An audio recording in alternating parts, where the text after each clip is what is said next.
Good evening, PLW Nation. Coming to the end of the season here, just 7 regular season days left. Tonight we have the Cajuns on a last-ditch playoff run here, which the Snappers, getting swept last night, left the door just a crack open. And they're facing the Warbirds, who are doing their all to stay out of last place and guaranteed regulation. Stay tuned here tonight to Premier League Wiffle. What's going on, everyone? Chad Phillips here with my wonderful partner, Trench Picone, here for another beautiful night of wiffle ball. Let me tell you, Chad, there isn't a time I really need you up here throughout a broadcast. You know, I'm just an announcer that plays sick third base and gets a hit every once in a while for the Legends. You, not so much in the field, but the commentating part that you can provide right now. This is where Sparkle needs to shine. You've been dull all year. Sparkle McSparkleson, tell me what about the playoff situation that the Cajuns are in and some teams looking in right now. Well, Vaders, Ones, and Legends look like they are in the playoffs. 1, 2, 3. Not guaranteed to be in the top 3. One of them could fall to 4 or 5, not the Vaders. And then in the 4 spot right now, we have the Vipers with 27 wins. In the 5 spot, we have the Snappers with 26 wins. Cajuns here have 3 games in hand here tonight with 24 wins. As you see, the standings pop up here. So the Cajuns go 2-1 tonight, and they tie the Snappers at 5th, but they don't have the tiebreaker against those Snappers. Okay. So even if they go 2-1 here tonight, they will be in 6th place, needing more wins than the Snappers next week to pass them. What are the Night Owls or Bombers? Are they watching this series at all tonight?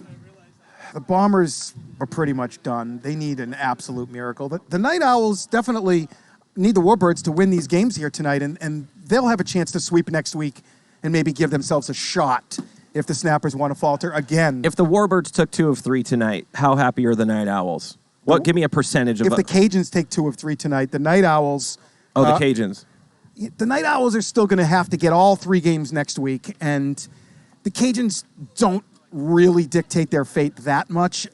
Getting all 3 tonight, the Cajuns, that's not going to make the Night Owls happy. If the Cajuns just get 2, the Night Owls still have their minor sweat here tonight. So if you're a Night Owls fan, you know. The Warbirds here tonight, they win the series, and they're pretty much guaranteed to stay out of 10th.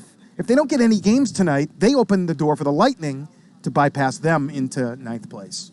And there you have it, folks. The time I needed him the most. Sparkle Phillips, everyone. But we're going to talk about this game right now. On the Cajun side, who do you think is going to be the impact player that needs to come alive for them to possibly get a sweep out here, which they really need? Oh, we got Andrew Leday leading off. We got Ryan Roosh in the 2-hole. We got Will Morris, who has made just an incredible push lately. He has been the guy that's been winning games for his team. You know, you can go out there, Trench, and have some hits and pitch some decent innings, but are you really helping your team win that game? Right. Will Morris has really shown the ability to step up in big spots so far this season. He's going to bat 3rd. Cody Runnels in the 4-hole. Devlin Daniel, a lot of power, wind blowing out. This is a good night for Devlin here. Yeah. The Warbirds got to keep the ball down to him. He's very, very capable of hitting those pitches at his, even up at his neck over the fence. And then Nate Roosh going to wrap up that lineup in the 6-hole. Casey Nielsen not here tonight, so he's not on the bench. It's just Sashi Boba and Cody Giordano. As I count the Cajuns, I only see 7. You know, I was talking to Andrew Leday earlier in the day, actually. And I kind of ripped into him. I said, listen, Mr. Offensive title guy that has batting titles and whatnot, people don't want to tune into your Cajun squad and see you walk out in the first inning like you basically have your last 3 starts. So I said, listen, stop placing the ball and start dicing people up like you used to. And he gave me that little flex emoji. If you told me... and you showed me Leday's pitching numbers 4 months ago before the season started, I would have not given the Cajuns 15 wins, never mind 24 and 24. So he's done a great job building this team and finding some pieces to help him win games. But you are right, his pitching numbers are very disappointing this season. Listen, he used to dice him up a lot. And I think he's gotten in his head quite a bit as a pitcher, not of course as the hitter, he's doing what he's doing. But you got to go out there and lead your squad. He's a leader of this team, and he's got to prove it on the mound tonight. I'm excited to see what he comes with. On the other side, we have the Warbirds. You could see them doing a little yin yoga They're going to need a little bit more help than that tonight. What are they going to need to do to take a series win here? Well, Dodos has to get back on track for sure. He's been a little cold the last couple of weeks, and it's really shown in the Warbirds win column. Buck Burner, he had a 7 home run week, and then he had a 8 strikeout week. So we'll see which Buck Burner we get here tonight. But we do have one small thing of note here, Trench. What? Look who has the ball here for game 1. Matt Patricus. When was the last time we saw him take the ball for game number 1? Yeah, I mean, they're really trying to switch it up now. The key component, I believe, is for the Warbirds. I was talking to Jim at Dodos earlier in before these games, and he was saying, I got to get out of this slump, man. He's had his fair share of hot cocos. He did just, come back from marriage and whatever people do after they get married. I guess they go on vacation or whatever that's called. And, he needs to get back focused. And he talked to Sabrina, I call her Sub-Zero, had a conversation with her saying that he needs to get a little bit more serious going forward to give these Warbirds better energy in the dugout, and it comes through him. What's Buck wearing for pants out there? We're good, man. Let's play some ball. I love our umpiring crew tonight here, Trench. We got Taylor Briner up here on the lead clock. Yeah. We got Trevor Bauer. He's out of Skycam for a change, and he's down there on the third baseline. And we got Alex Fernandez down on the first baseline. Very strong crew here tonight. Patricus on the hill, ready to go. Andrew Leday in the box. Yeah, this is an advantage, Leday, early. Screwball. You're always trying to throw your best pitch to Leday to start. He's so good at bat to ball. And Hey, do you have the bets open down there, Logue?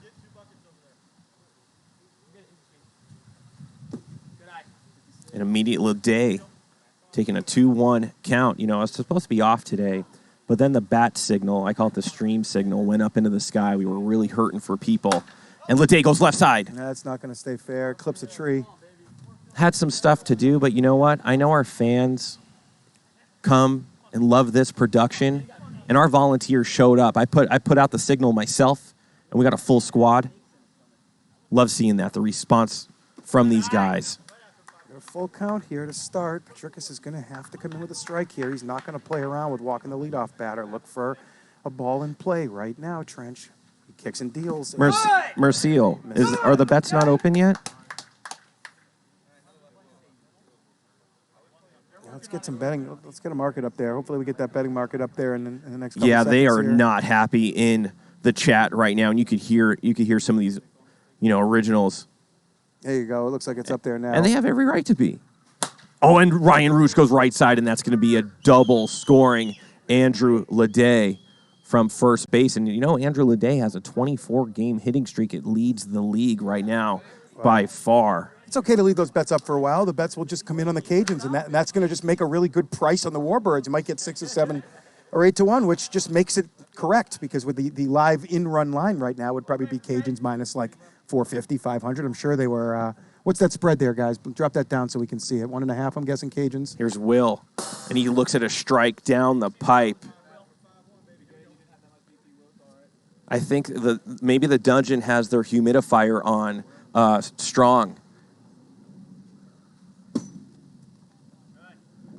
Oh, it looks like the bets are starting to come in now. That immediately makes our viewers happy, as Will Morris is looking at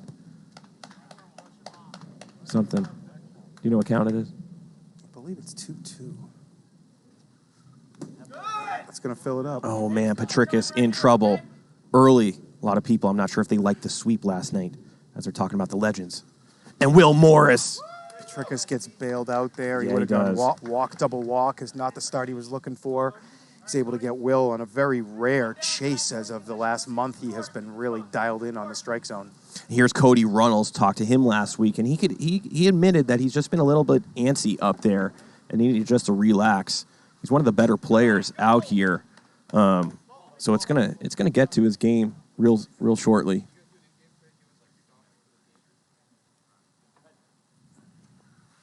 Good eye. Yeah, Cody is a 5-tool player out here. He does have all the abilities to do everything well out here. He hasn't really mastered any of them as of yet. He's really working hard to develop these skill sets that are, definitely different to WIFFLE.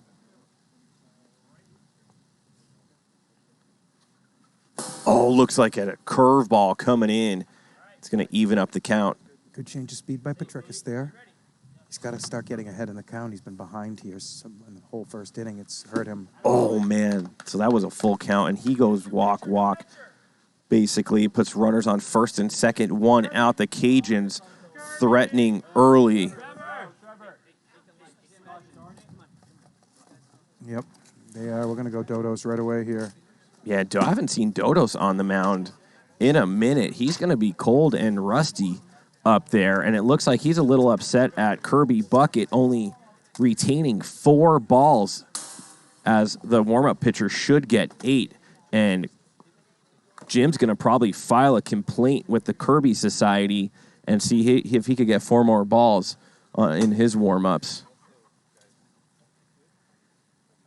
Yeah, it's been a long month for the Warbirds. Long month of May. Trench. I don't think they had too many wins in May. And also on our graphics, we're not getting pocket radar up there, so we can't see the speed. Oh yeah, you got to bring the 2 clocks up there, guys. They're going to work on that right now as there's a little bit of technical difficulties circulating our dungeon right now. Anyhow, TikTok, listen, I see 1,600 of you guys. Make sure you get on over to Twitch.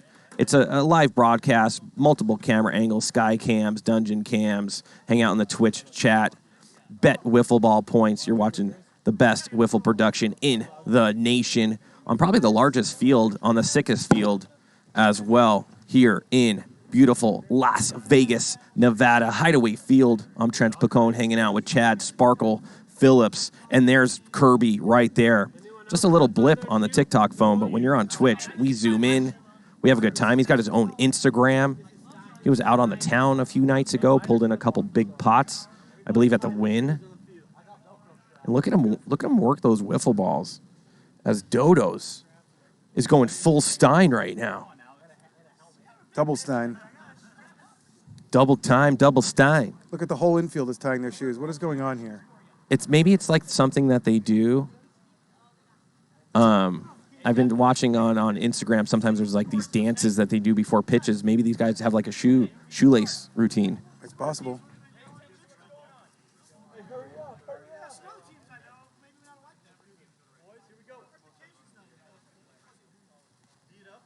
Oh no! Here's Daniel. 2 on, 1 out. Somebody's got to change the title. A lot of people thinking the Legends are playing. No. A 2.5 last Warbirds. spread. I like it. And the line's about plus 220. Oh, okay. That's a double play ball. Buck to third, and the easy throw to second is not going to be handled by Pickering there. So they don't get the double play. It keeps this inning alive. 2 on, 2 out. That's a must turn there, Trench. That can't happen right there. Yeah, that was kind of a weak throw too. But now, instead of getting out of the inning in danger of giving up another run or two with Nathan Roosh up to bat, and he's got some power. He's got some sneak to him. And he goes right side, and immediately both Roosh brothers go right side. Looked like a clean single to me, but it might be a dirty double. It is. Looks like it's a dirty double. Dirty double, okay. Cajuns are covering. So Matt got a piece of it. Covering already? He couldn't keep it off the wall, Trench, but he got a piece of it before it did hit the wall. So runner's not going to score from first in that spot, just second and third here. And that failed double play attempt could end this game right now. Yeah, now you have to go against Ledejo, smack it right back to Tarantino's. Good hold. That was a great hold by Lede right there. And the Cajuns look like they know what they're playing for right now. Goes right to Buck. He kind of got jammed up right there. But out number 3, 2 runs in for the Cajuns. Could have been a lot worse.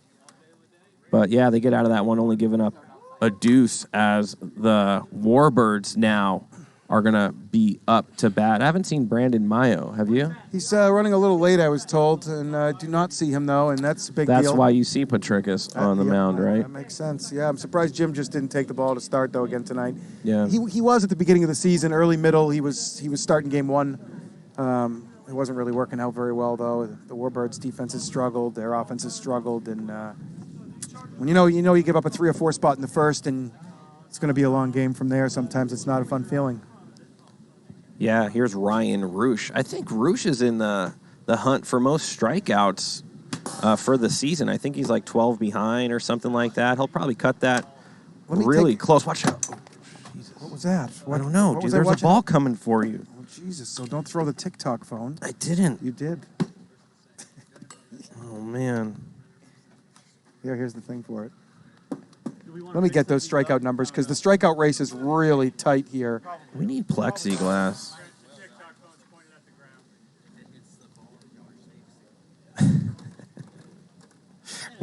We are not prepared today. There we go. Look how nice I am to TikTok. Get it. Now you have to come over to Twitch. There's over 3,000 people watching on TikTok. Get over to Twitch right now. I swear you'll be thankful that you did. We have a great production, Skycam, zoom-ins, instant replays, graphics. You can see the score, the inning, who's on base, how many strikes there are. And here's Buck Burner. Only weeks ago, smashed 7 home runs in a series, tying a record that Chen set, and he's hit it twice. So coming into this week, Trench, the strikeout race was Purdy 160, Yeah. Roosh 160, Gannon 159, That's current? Max 158. So it was 160, 160, 159, 158 coming into this week. Max was able to get 14, so he sits at 172 right now. Yeah. Good pitch by Roosh. There's nothing Buck could do.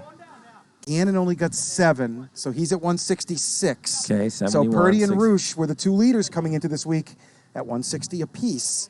Max now 12 ahead of them two. Yeah. Tonight you'll see Roosh right now, and then tomorrow night you get to see some Purdy. Wow, Roosh already with a strikeout. Yep, he's going to need double digits here to stay relevant. Tom fell off just a little bit. And the fall off after that is down to Billy Santiwan at 150, and then Casey Taraveller at 118. Attaboy, Casey. As Dodos goes right side to Boba. They're going to have to make a quick play. And they do. That's a big drop off from 5th to 6th, though, 150 to 118. So Jeez. five guys have really separated in strikeouts this season. Yeah, they're nasty, no doubt. 1 out here, or actually 2 outs here in the bottom of the first. That's such a nice pitch by Roosh right there. I guess people just aren't reading the drop on it, and it's just falling at the last second, and people just aren't seeing it. Roosh able to get ahead 0-2, probably more than any pitcher in this league this season. That's Right got side. a ton of spin. Weird spin on that one, Trench. Yeah, I didn't know if it was going to come back and play, stay out there. But the count's going to remain 0-2. We got with Sashi Boba playing third, Cody Reynolds at short. I don't even know who that is at second base. Is that Cody Giordano? Yeah. That's Cody. Okay. Left side, this might go fair. Sashi's going to have to hustle. Makes a throw in time in 4 seconds. And you can see Ryan Roosh excited about that. Yeah. It's good to score a couple runs, go shut the other team out, and then go right back into your dugout to add to that lead. And the top of the second inning is brought to you by Leilani Acuna, the official realtor of PLW. Whether you're buying or selling a home, you now have a realtor trusted by PLW players and their whole family. Connect with Leilani on Instagram and look at, she's smiling and ready for you to message her saying that you need to buy or sell a home, maybe an RV. I don't know what she deals with, a boat maybe, but anything that you need to purchase or get rid of, Leilani is the person to be had right there. Congratulations for Leilani being one of our best sponsors here, PLW. We're live here in beautiful Las Vegas, Nevada, and we are in the top of the second. Cajuns 2, Warbirds nothing. Dodos in relief of Matt Patricus, who walked out quickly. Those 2 runs were charged to Matt. Already jumping to almost 400 viewers, Chad. We bring him in tough. Not so much you. Tavano, I agree, man. I might go. You know what? I wasn't supposed to be here tonight. How many times are you going to tell the viewers that tonight? Well, I might have had a couple hot cocos prior now. Maybe take game 2 off. You don't need to be here game 2. Just take a break in the middle. I can't leave those guys with you. Double by Roosh to Another? the right side. Another double? Yeah, hits Little Batty Bakery. He's going to get a little cupcake action as anytime you hit that sign. She likes to donate some cupcakes to the player. And Roosh will be thankful for that as Will Morris steps into the plate. Storm Glider, what's going on, man? Oh, it's Buck's mom's in the chat. Just got a wonderful bag of beef jerky from Buck. He delivered a pound of it to me on the way in. Yeah. He's working on a mushroom jerky. I told him I'd buy at least a kilo or two. Good pitch by Dodos there. Little palm ball to that outside. Jim throws a palm ball. Really the only one of it in this league. There it is again.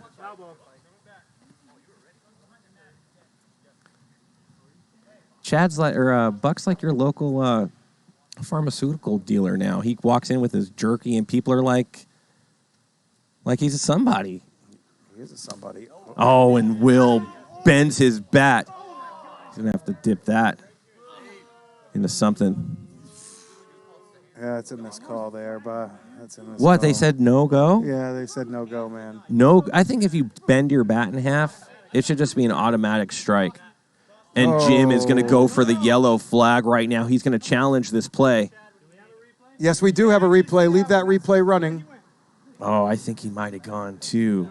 Let's see what our fans at home, as Taylor Briner, Alex Fernandez, and Trevor Bauer are going to go into the dungeon to look at this call. This is unprecedented here. We haven't had a check swing reviewed like this. And there you could see it. They're all in the dungeon together. Very interesting. It's going to have to be unanimous. It's going to have to be clear evidence that he went. And I think he went. It's not every day you see 5 guys in a dungeon like that, shoulder to shoulder. And they're really thinking that he went. Ooh. People are saying, ring him up. Morris is a bum. He shouldn't be in the league. They didn't say that.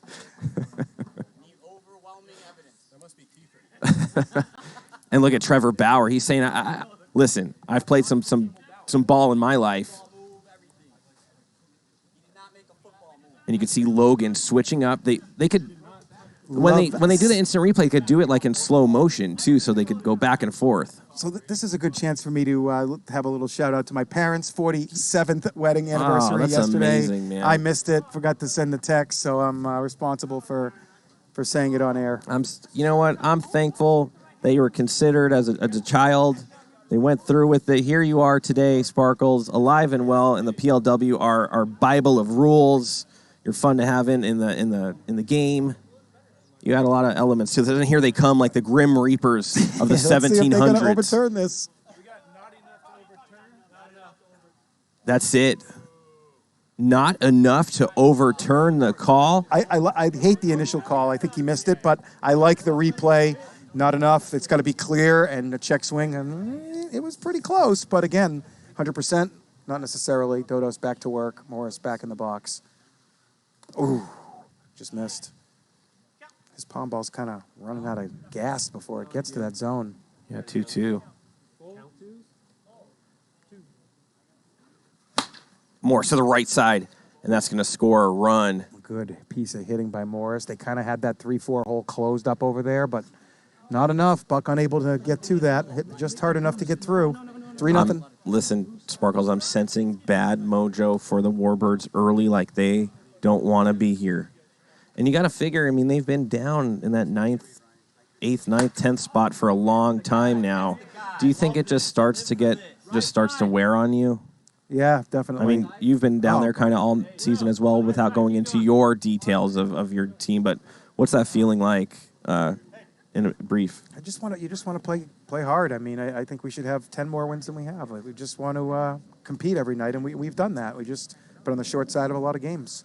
I think the Warbirds have kind of not shown up a couple times this season. Oh, and they need to close the bets right now. I think during that, when they were making the call with that check swing, now a bunch of people are jumping on the Cajuns because they already have it covered. So, of course, you're going to take that bet. Yeah, but it kills. That doesn't matter. You're doing it at a price, minus 380 right now to take the Cajuns. A lot of spin on this. Ton. Oh, yeah, you could see he was drawing pretty thin there. That's going to be late at second base. It's going to be an error on the shortstop, one base for all players. When I was in the guard, they would always teach us, jump on it. You got to jump on it. Yeah. I was just a lifeguard. It was just a floaty in the pool. But you still just have to jump on it like it's a grenade. Otherwise, it does that. Good, Nate, good!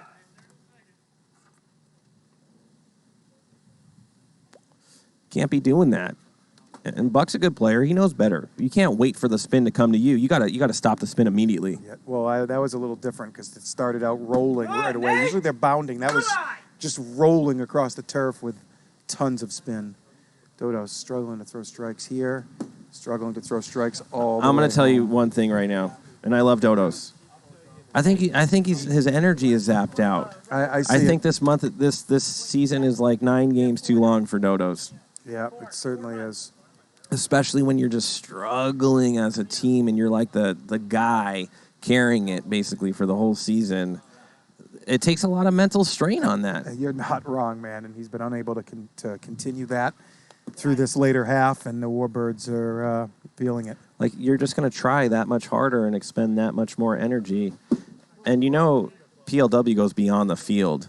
It goes into chats with your team, meeting up, keeping morale high, and then the standings and all that kind of stuff.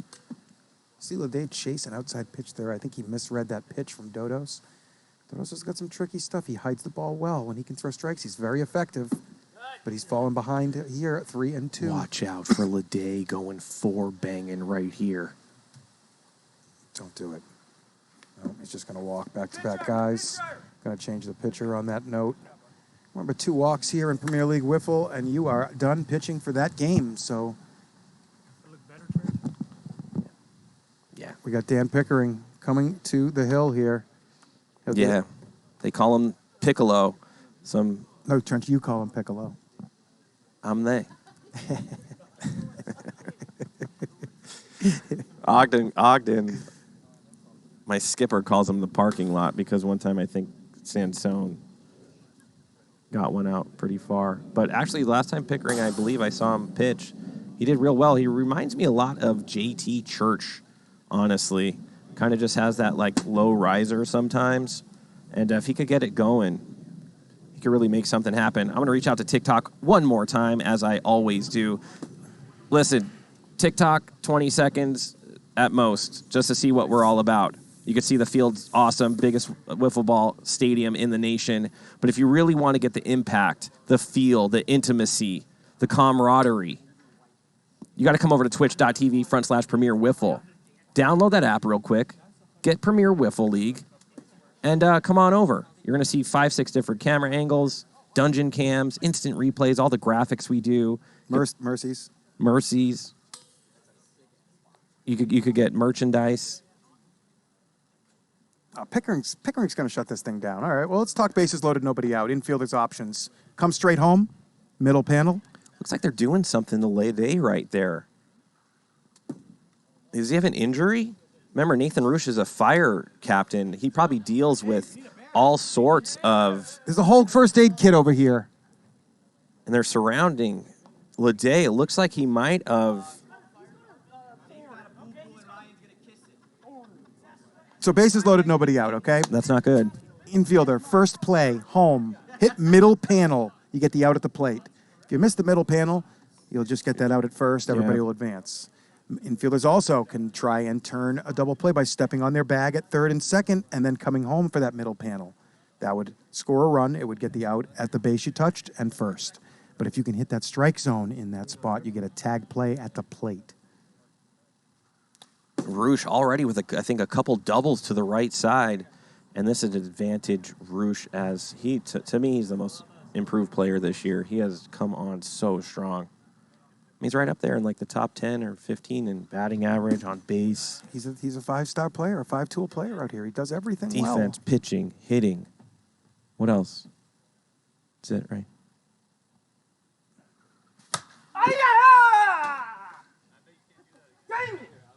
Not happy with that swing. He knew it was the pitch to go right side, and you could see them playing 3 defenders right now. A lot of room in the middle. I wouldn't be surprised if he tries to attack that. And he goes left side. The war chicken. See what they decide to do. They're going to have to hold Strike that. zone No, gets- Dodos goes for it.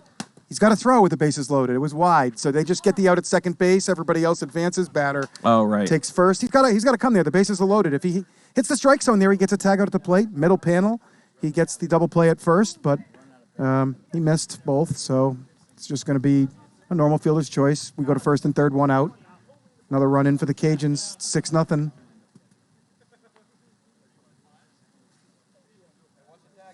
Here's actually, Will Morris. 1 out, 2 on, 6-0 Chili Peppers. we got a tag up spot here. Nathan Roosh is ready to tag. Will Morris, a fly ball hitter. Dan Piccolo, given up a lot of home runs this season, Trench. I believe I saw it was 18 in 33 innings, so he's definitely prone to giving up the fly balls.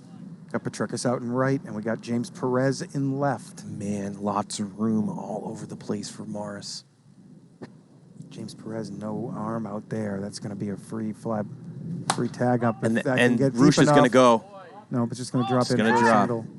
And that's going to score another run for the Cajuns as Will Morris moves Ryan Roosh to 2, and they keep on coming as Cody Runnels was talking to him earlier this week. As I told you, I wouldn't be surprised if he gets a couple home runs in the next game or two. Creeping up on 400 viewers. Piccolo's got to shut this down right now, Trench. It's time's right now. He's out of it. 7-0 already. Yeah, I mean, Petricus is done. Dodo's is done. I mean, if he walks, then it probably goes to Buck. And then who knows what could happen from there. Buck's hit or miss. Either he's on or he's not. Roosh 2 for 2 with 2 doubles here. Good pitch by Piccolo. Gets him swinging out of his shoes for out number 2. As Devlin Daniel, that you predicted is going to have a good series. Sparkles looks like he's up.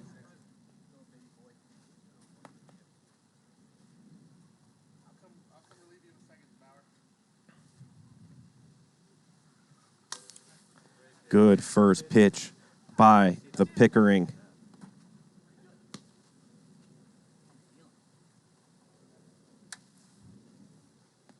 Daniel 0 for 2. Reached on a fielder's choice and reached on an error. Been on base both times, but he's 0 for 2 for his efforts. Good take there. Devlin's been known to chase high and low. He usually does a good job of laying off pitches outside the zone, but he is very tempting to swing at those pitches at his neck. If you want to get it past him, you got to throw it with a little bit of zip up there, though. He's capable of hitting it. Not that one, though.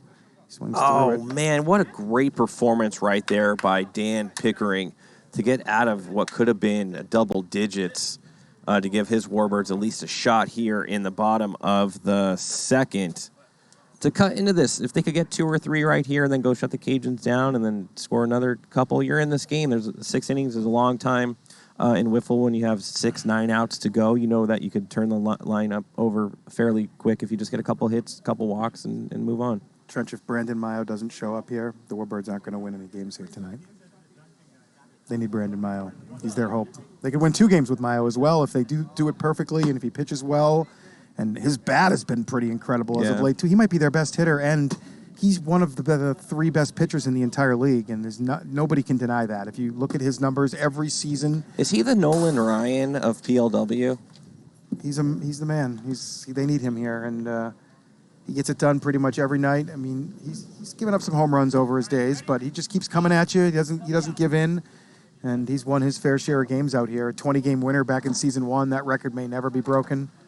And man, that's really tough to win. How many games? 20? 20, and that was in the 42-game season, and we have 13 is the leader. I didn't see if Billy Santiwan got a win this week for his 14th. He had 13 coming into this week with the 2 series left. So you're right. That might be a record that stands for a minute, and if it did get broken, it wouldn't get broken by much, like a game, and that's it. You think the 36-game hitting streak that Taylor Briner had back season 1 and 2 would be untouchable as well, but we got a couple of guys up in the low 20s right now making runs at that. Here's Roosh. I mean, I don't think Leday's gone on base via the hit, so. Matty Petricus in the 4 hole. I'm going to say he's hit in all 6 spots in the lineup this season. Warbirds really haven't settled on a lineup as most teams in this league have throughout this season. You never know what you're going to get. No, don't do that. Sorry. 1-2 count. Roosh working heavy right there as Petricus goes right side. He might have enough. No. It's going to be a double off. Hits the ground first, then hits the fence. So that's going to be a double. It gives the Warbirds a little bit of life as the War Chicken himself. The owner, manager, not only that, but a player too. We'll see about that. And let me tell you, he's the most, let me find the word. Boba, left side. Just a ground out to third. Warfield out in front a little bit. He's unpredictable, the War Chicken. He's always got something up his sleeve, whether it's a trade, a move, coming into the game. Got Dan Pickering here in the 6th hole. Interesting. Now, I'm not sure Dan has too many plate appearances this season. Let me go take a quick peek. Yeah, Dan out of New Brunswick or something. Yeah, that's right. He's from Connecticut. Maine. He's from Maine. And immediately produces, but goes to Ronald. Good play. Gets it on the hop for out number 2. Here's Burner. He led off the game with a K. Dan Pickering, I got his numbers up here on the season. 0 for 4 with 1 strikeout. So now he's 0 for 5 with 1 strikeout in the season. Those are like your numbers. No, I'm 0 for 19. Oh, for what? 19. But I walked once, though, so I got on base. I remember that walk. And I got a game-winning RBI. You're amazing. Those are incredible numbers, Sparkles. Thank you, sir. As Buck looks at ball number 1.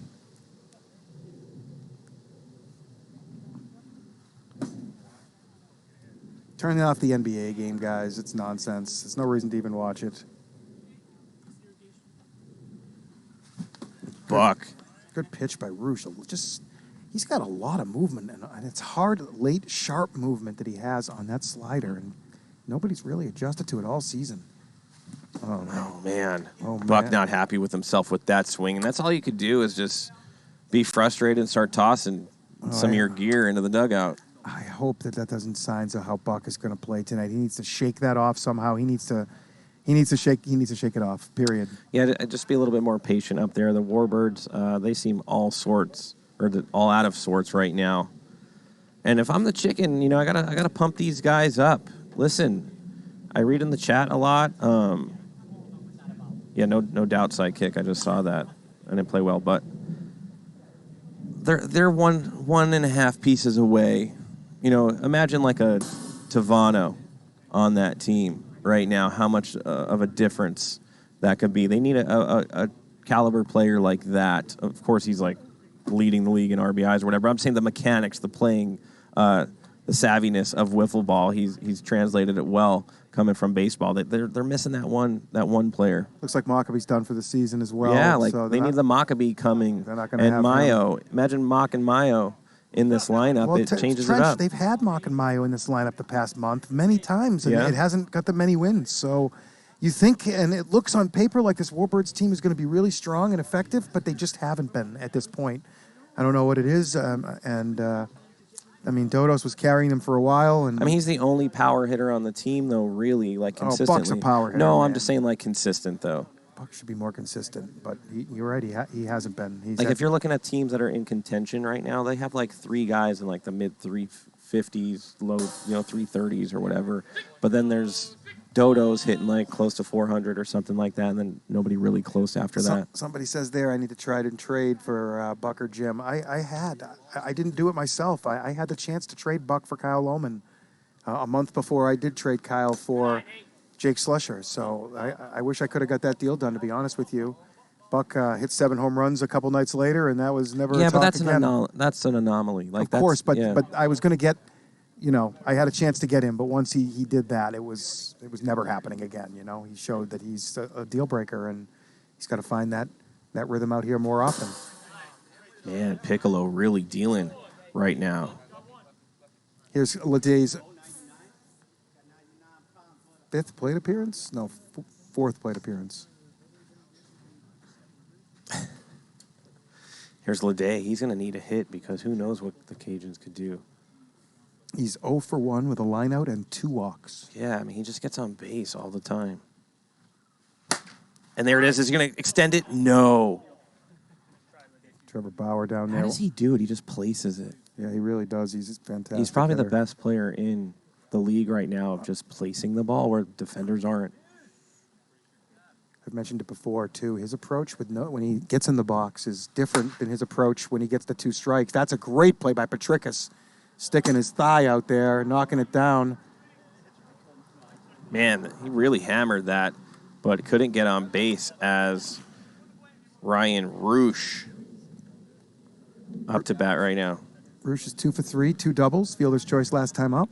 What is incredible about that hitting streak, Sparkles, it's not like Leday's just going out there and, just facing us. He's facing the best of the best week in and week out, the aces of every team, and extending, that streak. And then somebody like a Dan Pickering could come in and maybe ice him from extending that streak. Yeah, I see somebody mentioned that they swept the ones. The Warbirds swept the ones one night without Dodos in the lineup. Probably the most shocking result of the season. And so with Dodos in the lineup over the past 2 months, the Warbirds can't be better than 5-23 or something like that. It's got to be really grim. And you have to come out here and try to show up and play with your hardest sometimes when it's not even meaningful. Trent, you got to come out here and have fun. That's the goal here. Is you come out and have fun. Record secondary. And this has to be fun.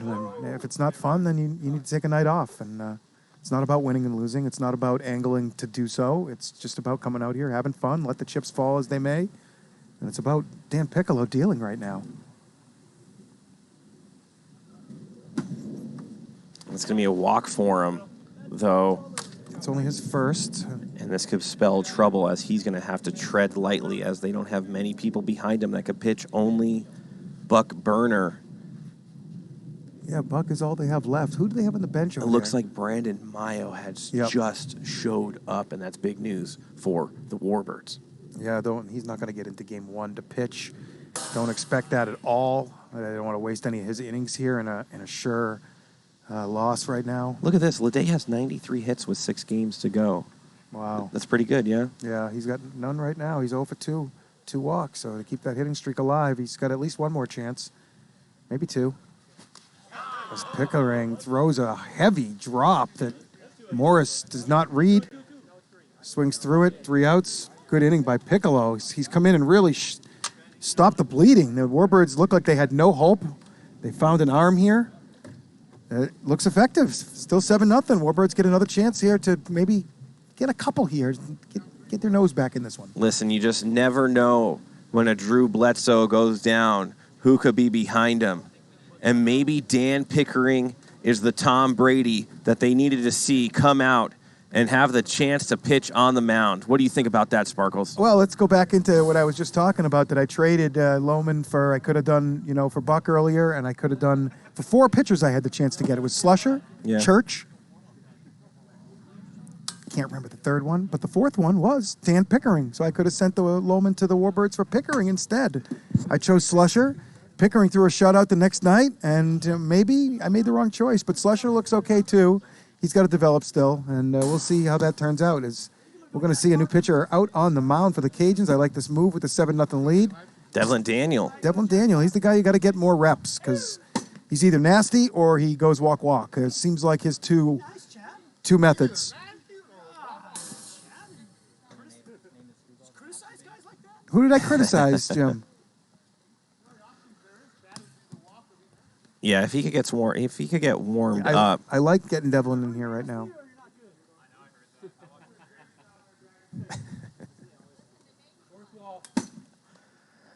I like these Cajuns, man. They are a really, really good squad. They gel together. I like what they're doing. Yeah, they're playing like a ball club right now. They didn't look like they had much chance. They won a series last week against somebody good. Was it the Vipers? No, maybe not. I can't remember. They beat a good team last week, and they put themselves in a position here to sweep tonight and get themselves into the playoffs with a sweep tonight. There's the Dragon Lady putting on the knee pads, and she doesn't play wiffle ball. I'm curious to why she'd put knee pads on as a spectator.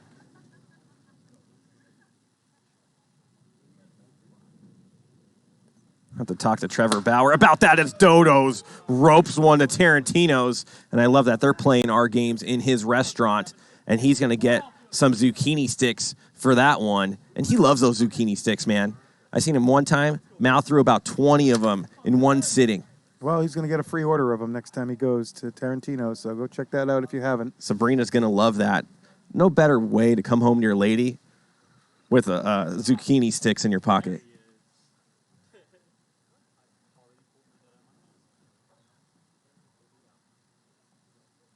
Here's James.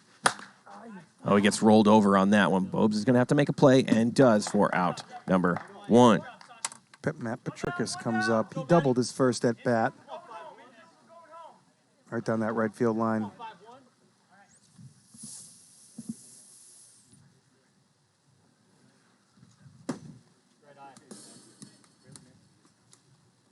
Devlin was very effective last week. Cajuns struggled pitching a little bit, able to win a series while struggling pitching. Very impressive by them last week, and Devlin really showed up. That's the pitch I like seeing. Normally he turfs that one, but when he pitches it a little bit deeper, it just drops at the last second. Yeah, it's good. You can see that. You can see the holes really moving on that ball. Devlin's certainly got something good going on out there. People are talking about that maybe Sashi Boba's shorts should be banned from the league as they're above the knees. And I'm not sure our viewers like seeing that whatsoever. Yeah, he's all right. It looks like he would have been good in the 80s, going against Bird and then Magic. Yeah, and he probably could have. Yeah, he's a lanky. He was only like 4 inches taller. How tall is he? Like 6'2"? Yeah, that seems reasonable. And that might get out. Oh, that's going to get way out of Wow. here. That's one of the best swings I've ever seen Matt Petrikis take right there. Saw his pitch, really opened up on it, and got the Warbirds on the board here for finally Trench 7-2. Mammoth shot by Petrikis, number 51. If you feel spicy, cheers 51 bits for our boy Matt Petrikis, as he likes to do in the chat when he's watching. Show your love if you're a Warbirds fan, as the War Chicken, Chris Warfield, is up to bat. Let's see if they could go back-to-back right here. War Chicken, always a threat to hit a home run.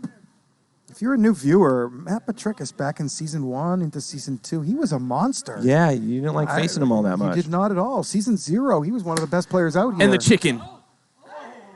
Will goes full antelope right there with the sidekick back. I loved it. Has a little flare out there. Lucky that didn't take off a little bit more on him, able to just barely grab it with some clear athletic ability that Will Morris has all around this field. Here's Dan Pickering. He was a righty a year ago. He is a lefty now. What do you mean? You just change like that? When he first came down here, the first 6-8 months he played, he was a right-handed batter, and it actually started against me. He struggled against me batting so much, he switched from righty to lefty, and I think he got about 6 or 7 hits in a row off me when he did that. So he started working that, and he hasn't, like I said, he was over 4 coming into the night, so he hasn't got really many chances. Ooh. Out in front of that one a little bit, able to get to the ground foul ball. He'll get another pitch here. Matt, who is how old? Petrikis?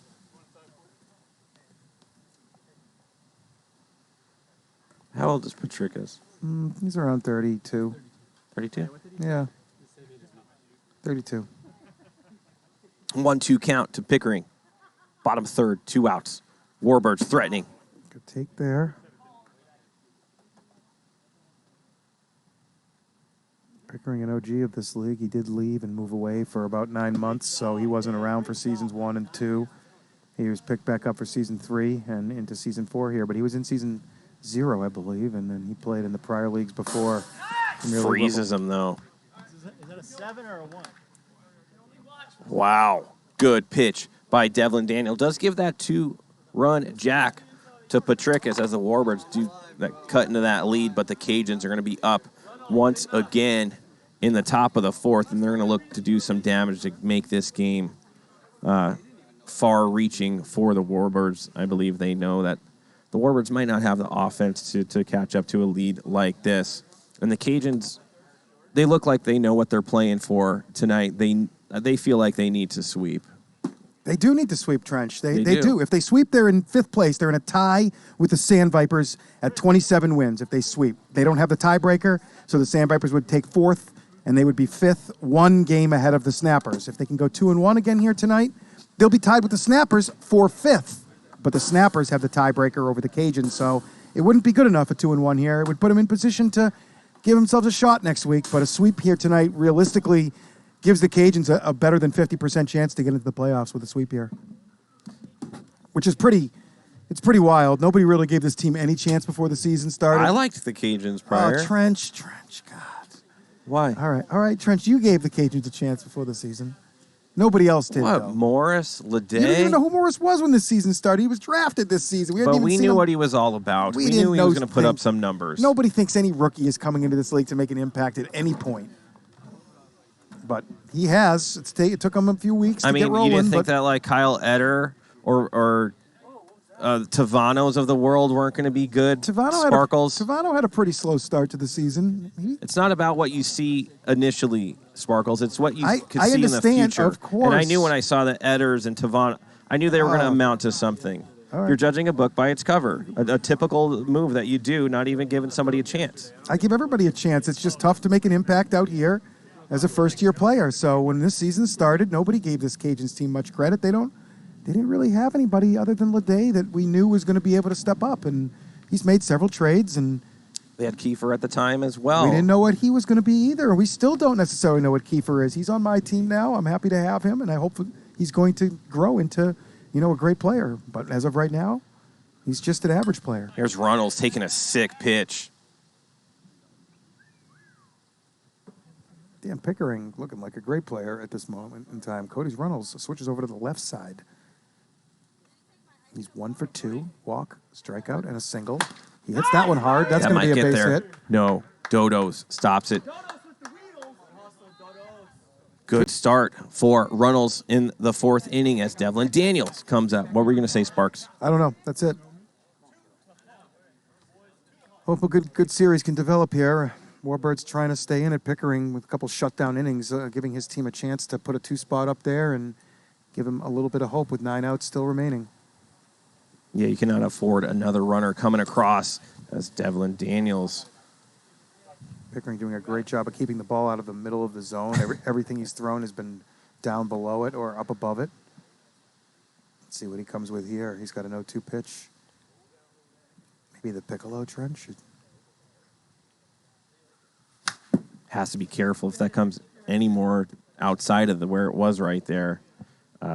Devlin known to do some work with that. Looks like Maio is out on the field this inning for his first inning of defense, playing second base.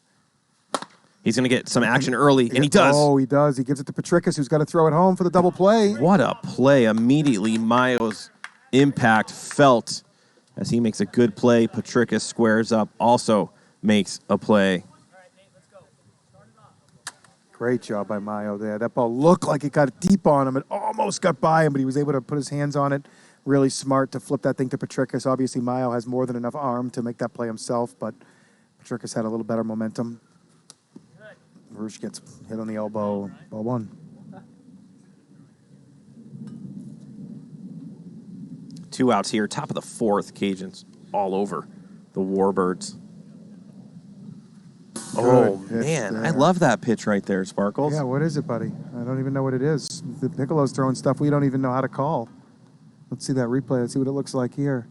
Yeah, that's nice, huh? A little floating screwball or something? It's hard to... I mean, it's too bad that TikTok just won't go over to Twitch to really see the movement of these pitches coming from the center field cam rather than just the one behind home plate. See that one clip the foam, Trench. You see that little white part above that strike zone. Clear distinction in sound. Everybody could tell that was the foam, not a strike. It's 2-2. Pickering misses just away, and we fill. Yeah, Tavano, what a player he is, man. Could turn double plays. RBI king. Love Mark Tavano. Got a piece of that one, just barely. You can hear the audible tip, which is the requirement for a foul tip in this league. One of the umpires must hear. Yeah, that's kind of been an issue a lot lately as these games are, the sand's running out of the hourglass and every swing is big. And there's been some calls that they feel like they might have missed. Some of the players were agitated at the umpiring squad. How do you feel about that? They can feel however they want towards the umpires. They're not going to like, when you're losing, and no names at all, but when you're losing, you're going to get mad at somebody. That's how this competitive sporting business works. And I have watched all of these games over again, and I have no problems with any of the umpires' calls over the last month. And sometimes it seems like calls are building up on you, but that is not the case out here. The umpiring has been fantastic. These volunteers have worked hard to learn the we've kept it as simple as possible, calling rules out here, and kept the judgment out of it as much as possible. But obviously, with check swings and foul tips, there's judgment involved, and now we've made it so we have to have an audible tip, and the umpire's 5 feet away here up above, and if he doesn't hear it, it's not a tip. Maybe you think you tipped it. Maybe the tape on your bat whirred a little bit as you swung. Maybe you swung so hard that it created a sound. A sound pocket. Maybe your sound is against the wiffle ball, the open holes on the wiffle ball as your bat misses it by that millimeter or two, and it creates that whir across those open holes. Yeah, if the whir. ball's... Yeah, Trench. I agree with you. Yeah, here's Buck Burner. He's into pitch now. The Warbirds have walked through Petricus, and they've walked through Dodos, and they've walked through Pickering. Do you think when Buck goes into like his business meetings, he only tucks in half his shirt? Yes. Yeah. What are those shorts though? Still, Not liking that. That is Jesse Capps territory. It is. And I can't. I don't know if I can stomach that. What are those little doves? What are those? I don't know. A seagull? His wife must have got him that for Valentine's Day or something. Oh man. Good pitch by Burner, though. Double nickels on the inside bar. Says, I don't care you have a batting title, dude. Yeah, I'm Buck Burner. I jump over the fence and I got airtime on the news. Yeah. That happened. Goes for the other bar. Can't find it. Start with one strike here in Premier League Wiffle, so we are at 1-2. This is low. When you have Andrew Leday be on the ropes at 0-2, you got to really work something. But now it jumps to 2-2. Now it goes back to Leday. Because after Buck, they really don't have any pitching, so he has to stay in this game. Ooh, that's a good pitch. They have Maio, but again, Oh, right. they don't want to use him. They don't want to use any of his innings Not down in at this one. point. But It'll be the War Chicken. that's hard. War Chicken does a good job knocking it down. Flips to Petricus for the force out at second, and I think that ball found Warfield out there. Listen, Leday's going to only have like one more chance probably to get up to bat to increase that hitting streak. Well, he's up 6th next inning, so you tell me if he's going to have one more chance. Okay. He might not. He's going to need his teammates to do a little rallying, and they haven't scored since the second What are you inning. talking about? If he's up 6, he's going to have to hit. No? Oh, it's only bottom 4. This feels like the 5th. My bad. So he does. You're right. He should hit one more time for sure. Leday Nation watching as the Cajun sun. And you can see the frustration. He knows how good he is, that when he just gets out, it's a big deal. Cajuns through Roosh the first 2 innings of this game. I see Casey Nielsen. Did you mention that? He just showed up, Casey Nielsen. See if they get him in the lineup for game 2. I don't believe he's even under the line here for game 1. So he's not an eligible sub, I don't think. As he catches the ball there, you see that? We jump over 400 viewer sparkles, and that's what we bring to the viewership here. As Brandon Maio is going to be taking an at-bat here. That was a great eye by Maio. One of the few players that still wears sunglasses regardless of how bright it is outside.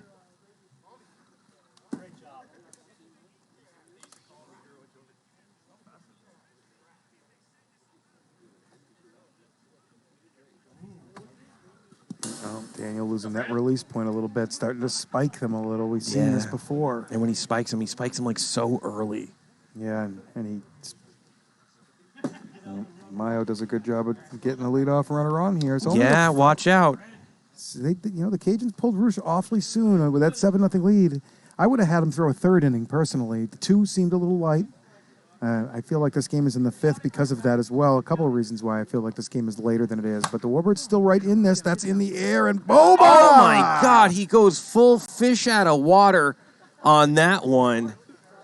Remember, this guy just got out of surgery a couple months ago as they repaired his epididymis ligament in his knee. You can see the right knee scarring. That was a great play there. He came forward on it, made sure to really secure that ball. Look at the movement he has on that leg, Sparkles. No regard for his body there, just landing on the ground. A very hard turf here at Hideaway Field. I wonder if they put some of that ironite metal in his knee right there to make it more structurally safe. You think he's got metal in the knee over there? I don't know. I think Dodos is up right now, and I think Dodos is a little angry here tonight, and I'm looking for Dodos to hit something really hard against Devlin. Sashi Air Boba. I love it. Here's Dodos. Watch out for something here. They have 3 defenders trying to stop that double play. Yep, look out here. Really look out. This could be a very hard hit ball here. Listen, if he does what he does, it's a game. Oh, my God. Monster cut by Dodos. It's going to even up the count to double deuce. Talking to his bat, talking to himself. Very competitive gamer, this gentleman Dodos is. It's because he's so good that when he does, it's like Devlin's nothing to him. Nothing. But a good play by Boba. He doesn't know where it is. Devlin's going to have to make a throw. He overthrows it to the wall. Extra base. I've never seen that happen, Sparkles. Extra base. I've never seen it either. That's in the book, it's an extra base. Oh, my God.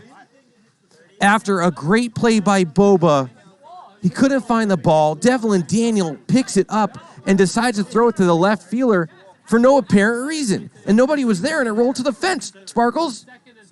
Yeah, second and third. The umpires have this. And Devlin looks confused, like somebody else threw it to the wall.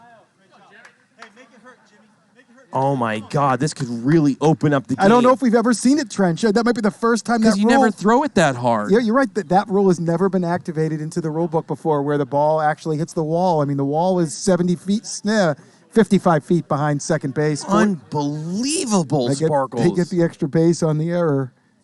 And you could see Sashi Air Boba rolled up his sleeves a little bit on that one. Not happy with what's going down. Good pitch by Daniel. No, that's a great pitch, Trench. Screwball really, 55. Low, he was frozen. He was locked up there. He couldn't do anything with that pitch. Sheesh. Goes Get on over here, TikTok. You are missing out. We have such a great show on Twitch, man. You will not be disappointed. You will be locked in forever. 2-2 count. Good eye by Perez. It's going to be 3-2. Big pitch for Daniel here. He's already got one walk. He's trying to get through this fourth inning. And that's going to walk him out, load the bases. You're probably going to see Roosh come in, right? Roosh coming back in, so they really don't save him much other than the third inning. He'll get charged this fourth inning. Got to be a little bit tentative up there. You have the bases loaded, only one out. You don't want to walk anybody in, but you definitely don't want to give up a jack. And I think Matt Patricus, who has the 2 runs for the Warbirds off a home run, going against Roosh. Did he hit that home run against Ryan? No, he hit the double against Ryan, which was the only hit Ryan gave up in the first 2 innings, and then he hit a home run off of Devlin Daniel. I believe it was on a 2-1 pitch as well. He got ahead in the count. He was looking for something to drive the other way. He got exactly what he wanted, and he did it. And Patricus has struggled in light this season. You see, he's got the glasses on too, Trench, and I think this is good conditions for Matt here tonight to maybe come up to the booth tonight. I could see Matt Patricus in the booth tonight. It's a long shot, I know. He's the only... What, 10-1? No, 50. 50-1. Although he's to start the night with his double and home run now. His odds have moved, 25, 20 even now, as he's the only Warbird that's been effective so far. That pitch, mad effective, had him swinging at nothing. Goes down in the count 0-2 here at Hideaway Field. The Warbirds have the bases loaded, 1 out, 0-2 count. This is big stuff. Infielders better know where they're going with the ball. They got a lead here. They got to make sure they get an out, and Patricus chases a couple of really bad pitches. Yeah, those ones really, really down in the dumps as the War Chicken, whose home runs live in infamy to this day. The only reason the Warbirds are even in this league is because of the War Chicken. Yep. They might have been relegated back in last April. I would have been relegated with that team, Trench. I was on that squad hitting behind Warfield and when he hit that home run.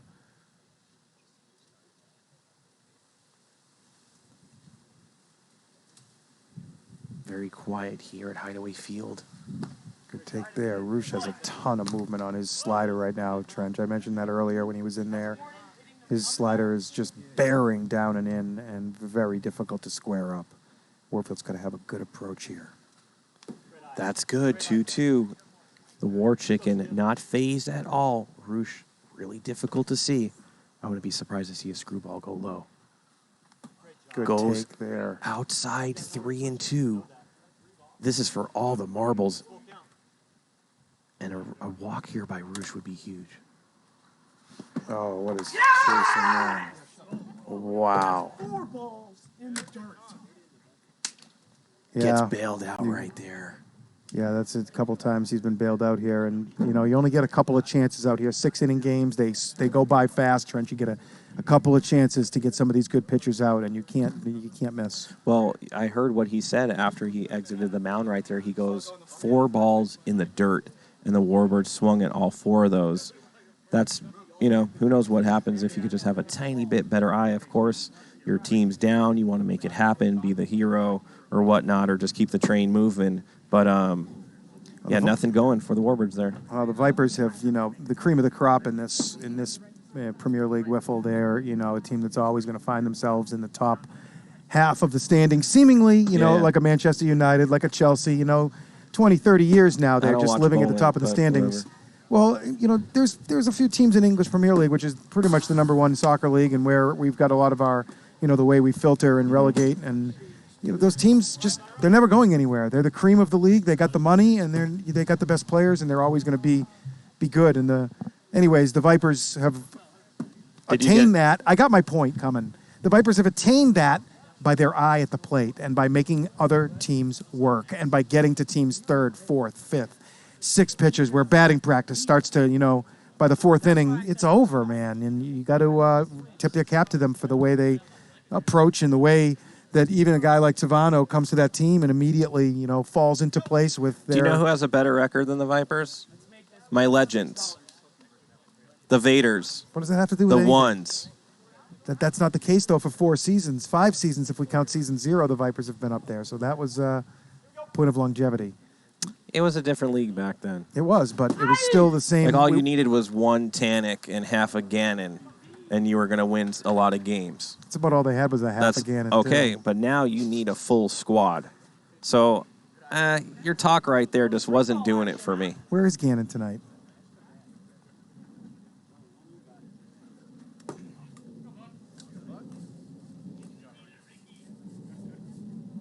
Anyhow, here's Ryan. Roosh. Buckaroo. Throws a little jerky at him right there.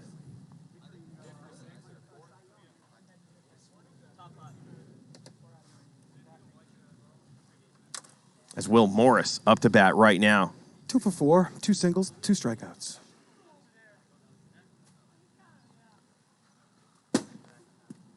So the moral of my story was there's a lot of teams that have good eyes. Sparkles.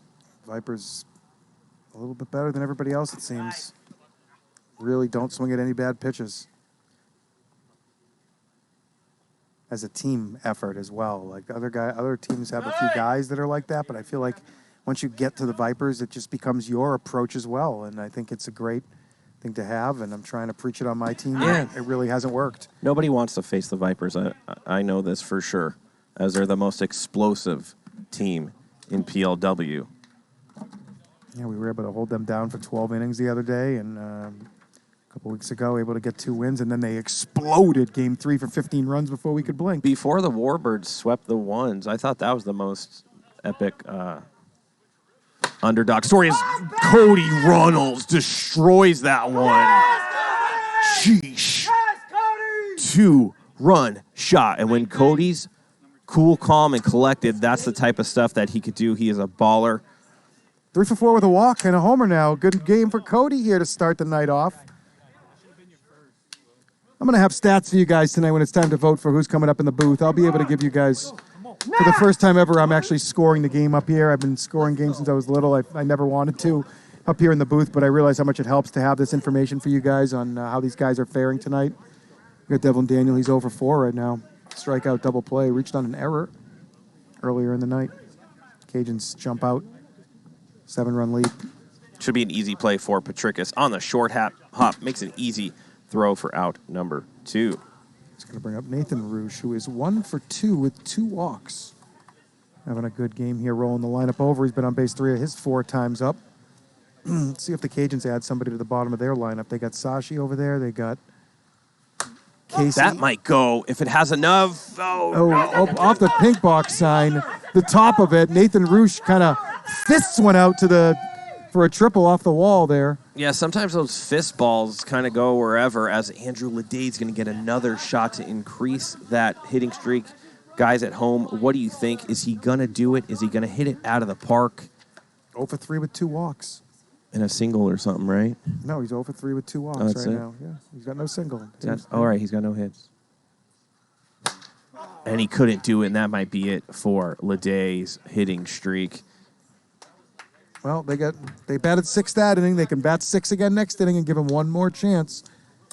We got the Warbirds coming up here in the bottom of the 5th. They're batting 7 currently. It's going to be Pickering, Maio, and Berner coming up here down by 7. Welcome to Hideaway Field here in Las Vegas, Nevada. I'm Chad Phillips. I got Trench Pacone here with me tonight. Cajuns need 3 games here to get into the playoff spot with 1 week to play. 2 games will get them just outside that playoff spot. How important, so next week, I want to talk a little bit as we're ending game number 5. On Monday, we have the Legends versus the Ones. Do we need to see what happens here before we start talking about that a little bit, or does that match up? Actually, the Ones and the Legends, I believe, are right there in the standings in the 2-3 spot. So, not that the 2-3 spot is the biggest jump. The top 3 teams will get a bye. 4 and 5 will have to play that extra series in a quarterfinal matchup. Yeah. And, the 1, 2, and 3 seeds go straight to the semis. And, they'll have a good chance to get to that finals with just 1 series win against a tough team. We'll see who the 1 seed will have a selection. And, if the Cajuns got 2 here, then on Tuesday they play the Vaders. What do you think? That's why I say they need all 3, because they got to play the Vaders this next week. Yeah. And who are the Snappers playing? Snappers are going to play the Owls. All right, the Owls are going to be hungry for that. I think Stein's in town, I believe. And Stein's a game breaker, obviously. Yeah, but are the Snappers going to lose 4 in a row? No, but if the Snappers only win 1 of those 3, and the Cajuns can win 2 tonight and 2 next week, the Cajuns got it. Wow. The Cajuns can get 4 of the 6. Man, if you're a Cajuns fan, you are sweating big right now. Yeah, they need all 3. Oh, look what we have here. Remember, Maio's going to probably pitch game number 2. So they wasted a 3rd inning from Roosh to get out of that jam, okay? That's a big deal. And now they don't come back to Roosh after they add the 2 runs. Now they're going to try Sashi here with a 7-run lead again, trying to hold on to Roosh innings. Yeah, smart move by Leday. I like it a lot. If he gets in trouble, so be it. Oh, what an off. Dang. Did you see that? Popped out of his hand like 30-something. It was disgusting. Very difficult as a batter to wait on that long enough. Stein and Dalby both going to be coming in for that one. Stein and Dalby both. Reports. Okay, all right. So the Snappers are have a series to play. They have a battle against them. So if the Cajuns can get 2 of 3 tonight, and then do better against the Vaders next week than the Snappers do against the Owls, they'll find their way in. The Cajuns can get all 3 here. They're in position to really get it, make a run, and. Sashi keeps telling me they're going to win the whole thing. I don't know why he keeps telling me this. He told me this when they had a 6% chance to make the playoffs, and we'll see. He's out on the mound trying to make a difference himself now, but that's Brandon Maio. He was added to the 7-hole last inning. He walked then, and now he hits a line drive home run over the left center field wall. Get his Warbirds back to 9-3. Listen, Maio's just quietly so good. Good on offense. Dominating pitcher, has good defense as well, as they give a little handshake. He is a first ballot Hall of Famer, Trench, a PLW Hall of Famer someday. He is a monster. Oh, no doubt. Kid doesn't practice at all. He's got a new baby, new marriage, and busy life, and he just shows up and competes and provides war for his team, which is so hard to provide. Buck rolls one over. It's Runnels. Just barely keeps that up high enough. Turner's 0 for 4. Dodo's here, 1 for 3 with a double. He's going to like Sashi right here. If he gets a hold of this one, it might travel 200 feet. And they are playing all pull on him right here. 3 outfielders, 2 infielders. They're going to give him the single. with 2 outs and nobody on. He might go over that container. He wants it. Holy He's got cow. it back deep and gone over Roosh's outstretched reach. Jim Dodos back on track here. Solo home run makes it 9-4. Yeah, that was easy for Dodos right there. Somebody's like Sashi's not going to shut him down. He even corked up on that. Watch this instant replay. He kind of walks in on it. Bang. He takes a shuffle step. Good bat release. He didn't know. Then he he was goes looking full at it. flamingo on it with the leg up. Hey, you talk about it has to go 120 feet because the fielders, they getting a good jump at the 1/3. That went 121 feet, I think, and he just gets it over Cody's reach out there in center. I wouldn't be surprised to see James do the same thing on a pitch like this. Sorry, that's Nathan Roosh out in center's outstretched arms. It's a half Perez check rolls swing. one over. Sashi gets a piece. Giordano picks it up, fires it in for the out. Double Cody action right there. Couple of solos by Maio and Dodos get the Warbirds back to 9-4. Only 1 inning to go here. Here's Dodos one more time. Shuffle and bang. Double jump out there. They couldn't do it. Guy's just a monster. The face of the Warbirds, a face of PLW. He's right there on Mountain Rushmore of PLW. Yep. Just like your face, too. Yeah. We got something good going on I'll here. give you credit. How come I want to know, viewers, what's going on here? The followers goes up 1,000 every time I look, but we're still at 400 viewers. Why aren't we at 800 viewers a night now? Well, I'll tell you the reason. You know, we're fighting another sports network. And once that's over, they're going to cruise on over here. I guess it's the NBA playoffs or whatnot, and there's some teams playing. There's a lot of front-runner fans out there that all of a sudden like the Celtics and the Warriors. They just jump on the train because it's exciting. But they're not true fans because most of them haven't even been alive, to know the ruins that some of their teams were in. Roosh is 2 for 4 with 2 doubles, a walk, and a strikeout. Lays off a couple of burner pitches down in the dirt. It's 2-1. Let me know when you see a Byron Scott dunk, right? What was his name? As Roosh. Wow. I don't even have a home run call for that. Something. Let's just give him a silent treatment. That's our brother. That's my little brother. I taught him everything. Houston, we have lunch. Yes. Woo! Hey. They definitely have fun, though, those Chili Peppers down there. Just roasting some of these other teams. Go, Will. As they're up 10-4, and Will Morris is about to go. He's 2 for 4 as well with a walk.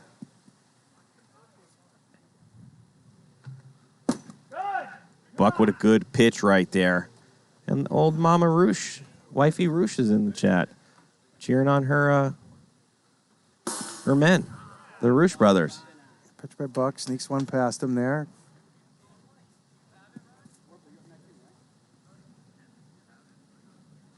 Buck kind of floating him a little bit. He's got to throw that a little. Yeah, I don't know about that pitch there.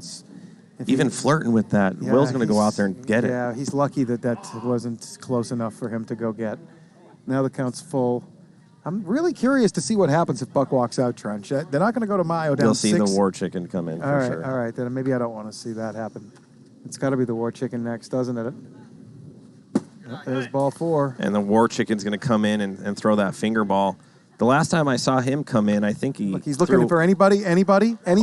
Is there anybody that can throw right now? Oh, no. Anybody? They've walked out all their pitchers, basically. Dodos walked out. Patrica started, walked They're out. not going to go to Dodos, Maio. then Pickering, now Burner, and it's 10-4. Can War Chicken get 3 outs from this locked-in Cajuns team right now? It doesn't. Look at Kirby just threw up all over the Warbirds mound, saying just a disgusting appearance in game number 1, as it's going to get even worse with the War Chicken. They have nobody on their bench, right? Upset at Kirby. Just James Perez. It's all they have left is James Perez and Maio. So, really, if you want to go super strategic here, Trench, tell us what the Cajuns should be trying to do here is walk Chris out and make this team make another decision on who to bring into pitch. And then, what do you mean? Oh, whether it's James or Maio? Well, yes, because then if they bring in James next and he walks out, then they have to go to Maio for that, and they have to suck an inning out of him. Be interesting to They got to force 4 walks You to do would so. suck the inning out of Maio, wouldn't you, dirty? So good. Yeah. Well, there's another small rule that's never come into play and maybe never will, is that a starting pitcher may go more than 9 innings if he starts with 0 in that game. So we're not going to force the 9-inning rule is never going to force a pitcher out of a particular complete game. But that's probably unlikely. Maio will probably get the start in game 2. You probably think maybe Leday. Let's see what happens here. I'm expecting some runs to be scored, but you know what? The War Chicken is kind of difficult to see sometimes if you haven't seen him in a minute. He has a very weird release. He has a finger ball thing That's that he not throws. that's not a finger ball that Tom throws. That's a finger ball where he actually sticks his finger in the hole and throws the ball with his finger. It is not an effective pitch. He's loving this right now. Good pitch there at 58. Like to see that zip on his fastball. A little slider, actually. Come on, War Chicken. Get it done. Get her done, buddy. And that's hit high. Looks like it's in play. Perez is under it, and he drops it. And we have an E7. Yeah, Trench. Yeah, it's going to be tough if you can't get those, right, Taylor? Oh, man. Yeah. Easy out. Dropped by the rookie, James Perez, and he knows right now all eyes on Perez. Good dude. Love him. Yes, But Devlin. you got to get that ball. Devlin's 0 for 5. Already 1 double play. Let's see if he can handle the War Chicken.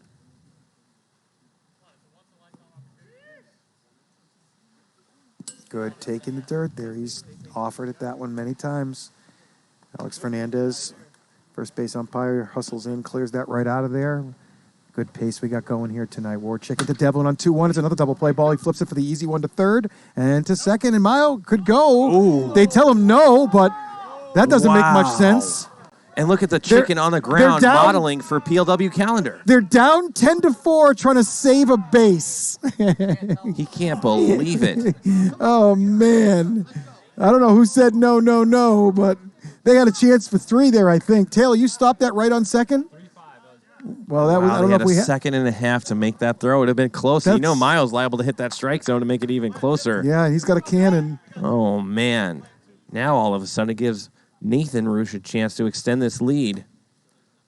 They should be out of this inning already, but some mental errors. That might drop, but Dodo's right there. And the Warbirds, down by 6, are going to have to really, really put some bat on ball, but they're going to have to face Devlin. No, Devlin's not. Oh, he's pitching. done, No, right? no. It's going to be Boba probably Boba. still. Boba's been in. No reason to take Boba out with this 6-run lead. Remember, this is only game 1 of 3. This one's kind of lagging just a tiny bit. A lot of pitching changes. The Warbirds use like 5 guys. The Cajuns have come in and out with people. I'm Trench Pacone, hanging out with my main man, Chad, Sparkles, Phillips. And like I said earlier in the broadcast, there's not much I need you for, but you know this playoff situation and how important it is for the Cajuns. You know what how meaningful some of these games are next week. But right now, all eyes are on the Cajuns. And like we were talking before, what teams don't want to see the Cajuns sweep, or do they want to see a sweep? The Vipers and the Snappers are rooting against the Cajuns. That's basically what's going on. I mean, the Night Owls are rooting against them as well. And, I guess the Bombers are... I'm not even sure if the Bombers are alive. Can you throw that the standings up there real quick? You got the standings loaded? There it is. Look at our team. Bombers...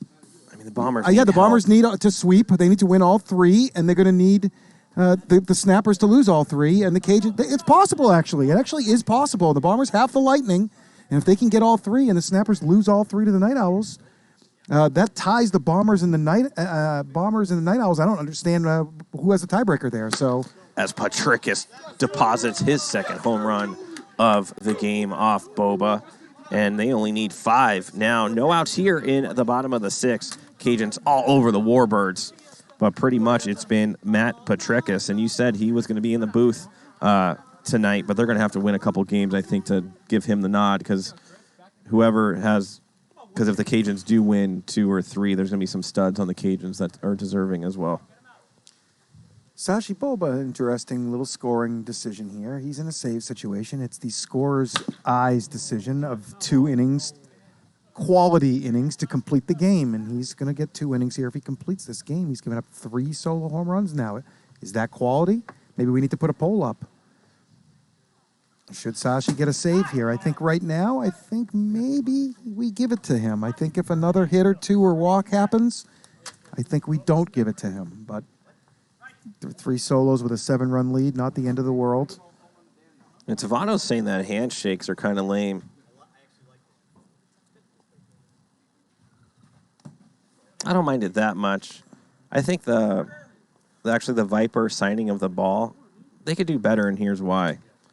If you're going to fake sign a ball, why don't you really sign a ball and give it away to a fan in the chat? That would make them be a little bit more fan-friendly, but they just pretend to sign balls? That's kind of weak.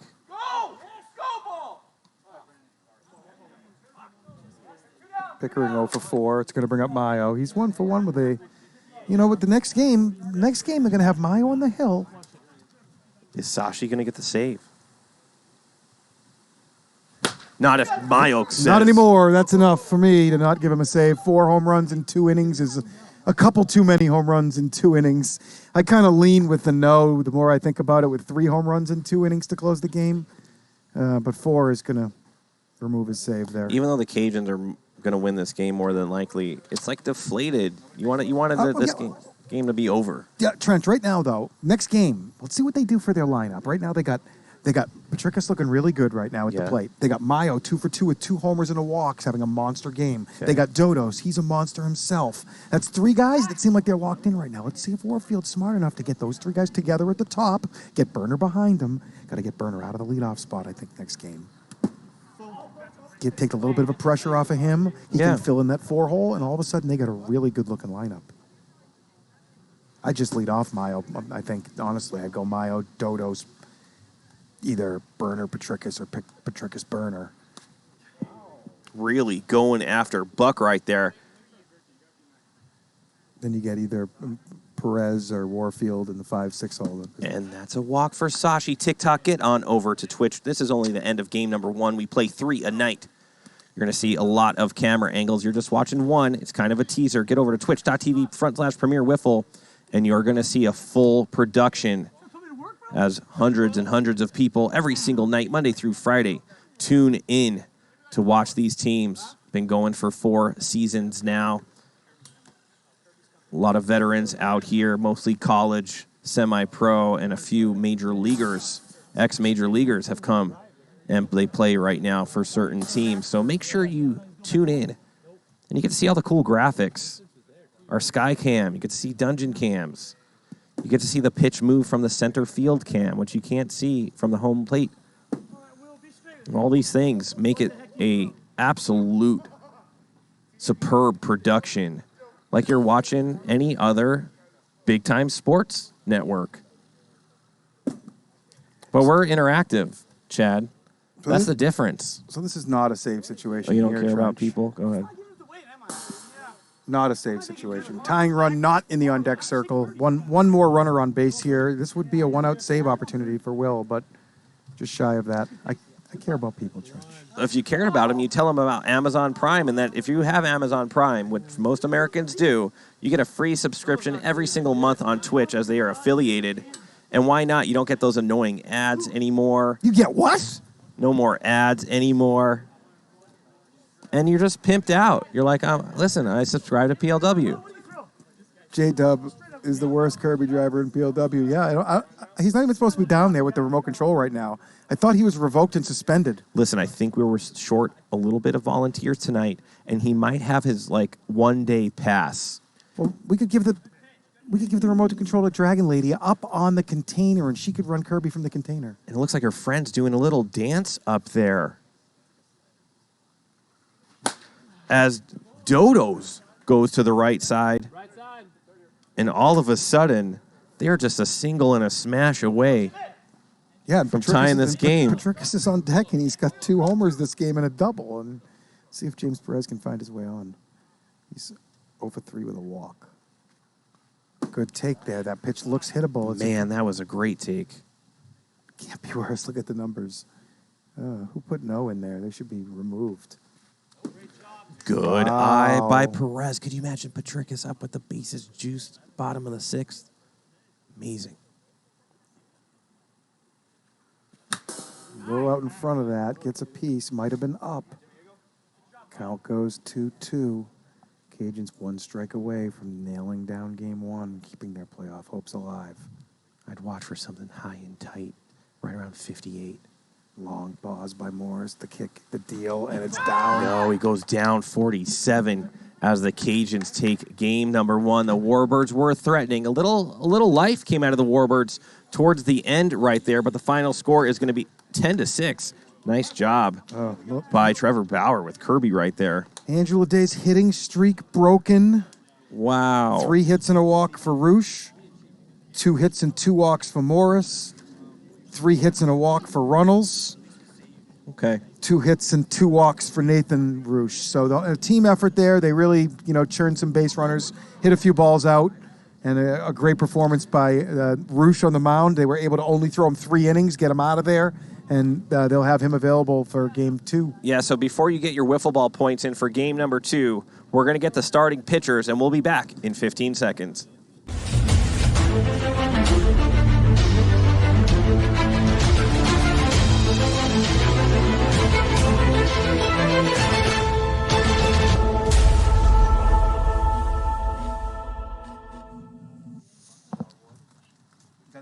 Yeah.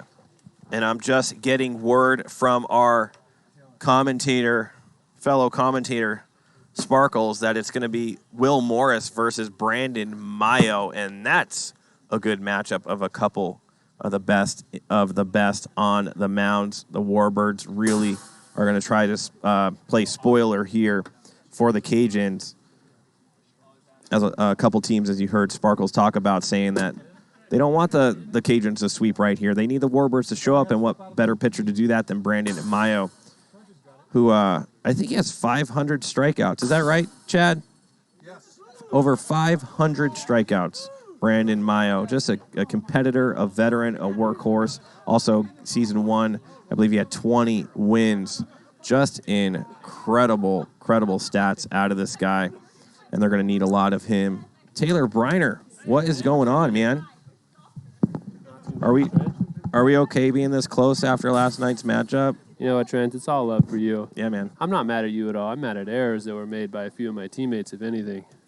Yeah, that was that got ugly towards the end right there. Yeah, but honestly, it makes it interesting, and I would rather have some stressful, interesting games at the end than just have a regular old season finish. It's just not as fun. Yeah, you and Weber kind of quiet last night. I feel like for what you guys were, no big power innings. I thought. Yeah, Weber and I both. It just felt like it was singles all day. Yeah. I actually had 7 hits. I went 7 for 13 on the day. Did you? Yeah. So I felt like I was catching a couple of your pop-ups on third base like a few times that you normally don't do that. Yeah, I didn't hit any home runs, and so it felt like an off day for sure. But I mean, I hit the ball well. I just couldn't get it in the air. Yeah, you had that one triple though, or oppo that. Was I had 2 triples, a double, and a bunch of singles. Man. I guess when you're not hitting those power numbers, it just feels like an off day for you, but you're on base a lot. Yeah. Well, two-handed Taylor isn't supposed to hit singles. I'm supposed to hit home runs. That's my job. So, who do you like here in game number 2? We got Maio on the bump against Will Morris, and the Cajuns know what they're here for. They need to sweep. Yeah. Honestly, Maio, if he pitches like he can, he's going to shut him down. And I feel like the Warbirds are loose and happy, and they might put some runs across. I have this almost dead even, I think. But I'm going to push the needle a little bit towards the Warbirds, and part of that might be that I'm rooting for them here. It's going to help my snappers a lot if they win, but I'm going to lean their way a bit. They looked good there at the end. I feel like their bats started moving, good morale in the dugout. I think they can do it. Yeah, I agree with you a little bit there. Maybe the meter goes a little bit towards the Warbirds as Maio, and I think Dodo's is warming up. Patrick has had a good game. Yeah, another big factor here is that Lede hasn't hit like Lede so far. And, I mean, usually we'd expect to see him on base 3-4 times already. Look at a couple of our fans. A Warbirds and a Cajuns jersey. I wonder if there's a little bit of conflict there. And it looks like the Dragon Lady is double fisting some kind of container holding possibly hot cocos, Briner, and they're having a good time. They're having a great time up there. Any chance you get to watch a game up there, it's just the best place you can watch. Best seats in the house. So what's going on here? Is Chad taking the timer, or are you with me now? I love it. I'm with you. I'm with you here for a minute. Chad stepped out so he could grab a bite to eat. I don't think he had any dinner before he got in there. Sugar levels low. It always seems like there's a reason for old Sparky to jump out of the booth. And, yeah, they're having a great time. Yeah, it's always fun being up there. And you feel so close to the players when you're there, too, because they're just right there. It feels like they're just 10 feet away, so you can talk to them. It just makes it real fun. But yeah, I saw a lot of good things from the Warbirds there at the end. Maio's hitting hard. Dodo's hitting a home run and a couple doubles. Pickering actually pitched pretty well there, too. Yeah, so it looks like I'm going to be here for the whole first inning for you guys. Oh, thank God, man. That is really going to increase the energy up here. As you know, me and Sparkles, we've had a rift in the past, and we act like we're cool up here, but when we get out of that commentating booth, we don't really talk to each other. Yeah, I mean, people don't understand just how competitive wiffle ball is. I grew up playing baseball, and I've seen a lot of people get upset about baseball, and I think I've seen a lot more people in a lot shorter time get upset about wiffle ball. It's very competitive down here. Yeah, I think the reason why a lot of these players here, all of them have, college, semi-pro, whatever, wherever you are out at in your career, the competitiveness is very similar to any of the sports that you've played out here, and that's why we just keep coming back. Absolutely, absolutely. And I mean, just from what I know of here, today we have multiple college athletes on the field and even a couple professional athletes playing who played some pro ball. There's a lot of talent here. If we ever made a baseball team from this league, we would be the best baseball team in Nevada. Oh, man. Maybe that's something. Here's Lede. His hitting streak got snapped at 24. And he hit some balls hard, too.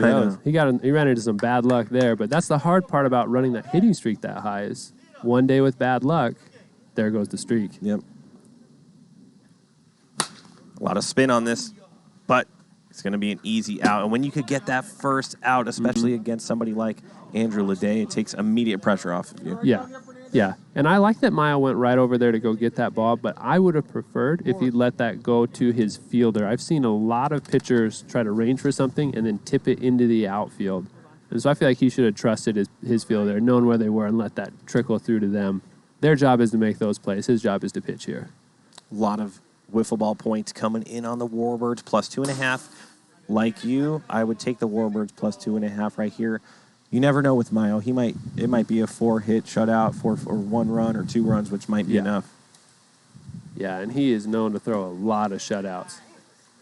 And he's shown why he's so dangerous here, starting off with double nickels and throwing that biting sinker that he just held the bat up on. Very good pitch. Should be an easy play for Buck. Oh, and he turfs it. And I feel like sometimes these players rush it when you could take that little tiny extra second to really square up and throw more of a float ball rather than like a hard liner. Yeah, it's something that you need to take that extra time and make sure you get that there when you have the time.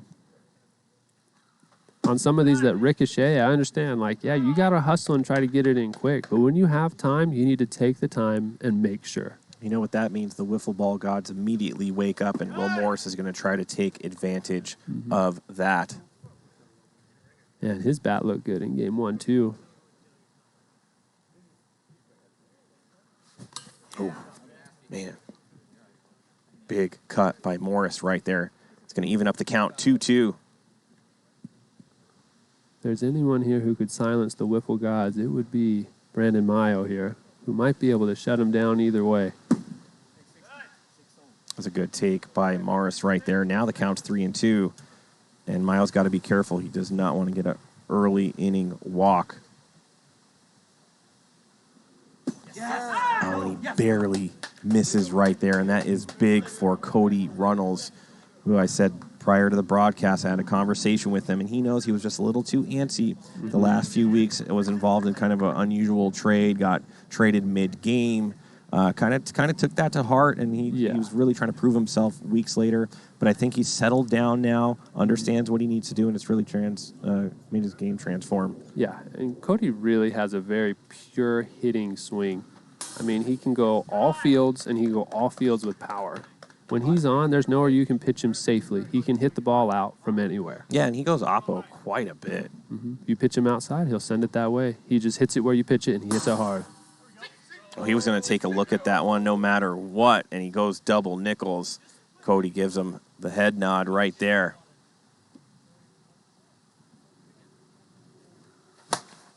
Goes left side, foul.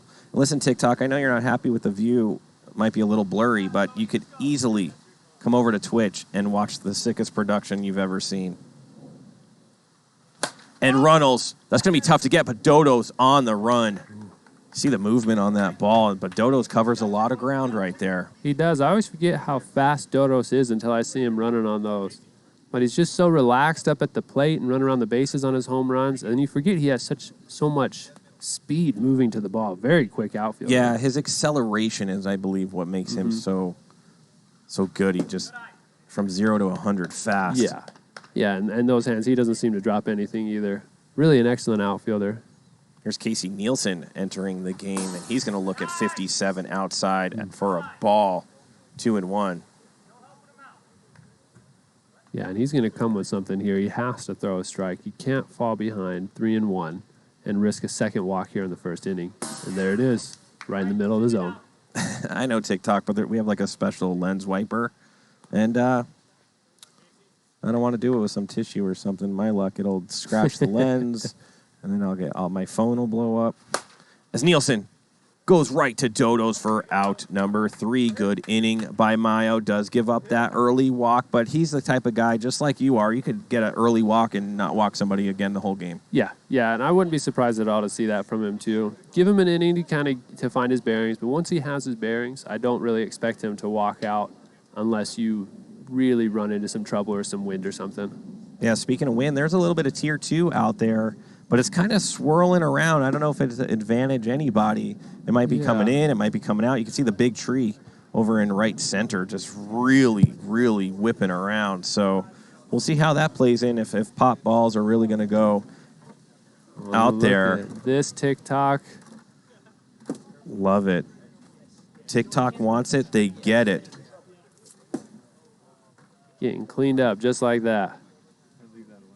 Are you good? Yeah, he's going to put the lens back on. But yeah, I'm excited to see Morris out here working pitching too. In my opinion, he has to be the favorite for Rookie of the Year, and his pitching is really what has pushed him over the top.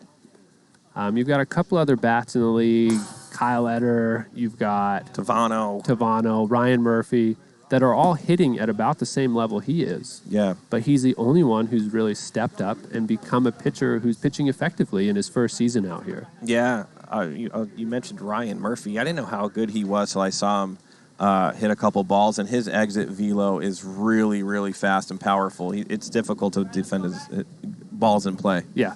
Yeah, he gets a lot of topspin on the ball too, which makes his ground balls really hard to defend. But yeah, he puts some juice on the ball.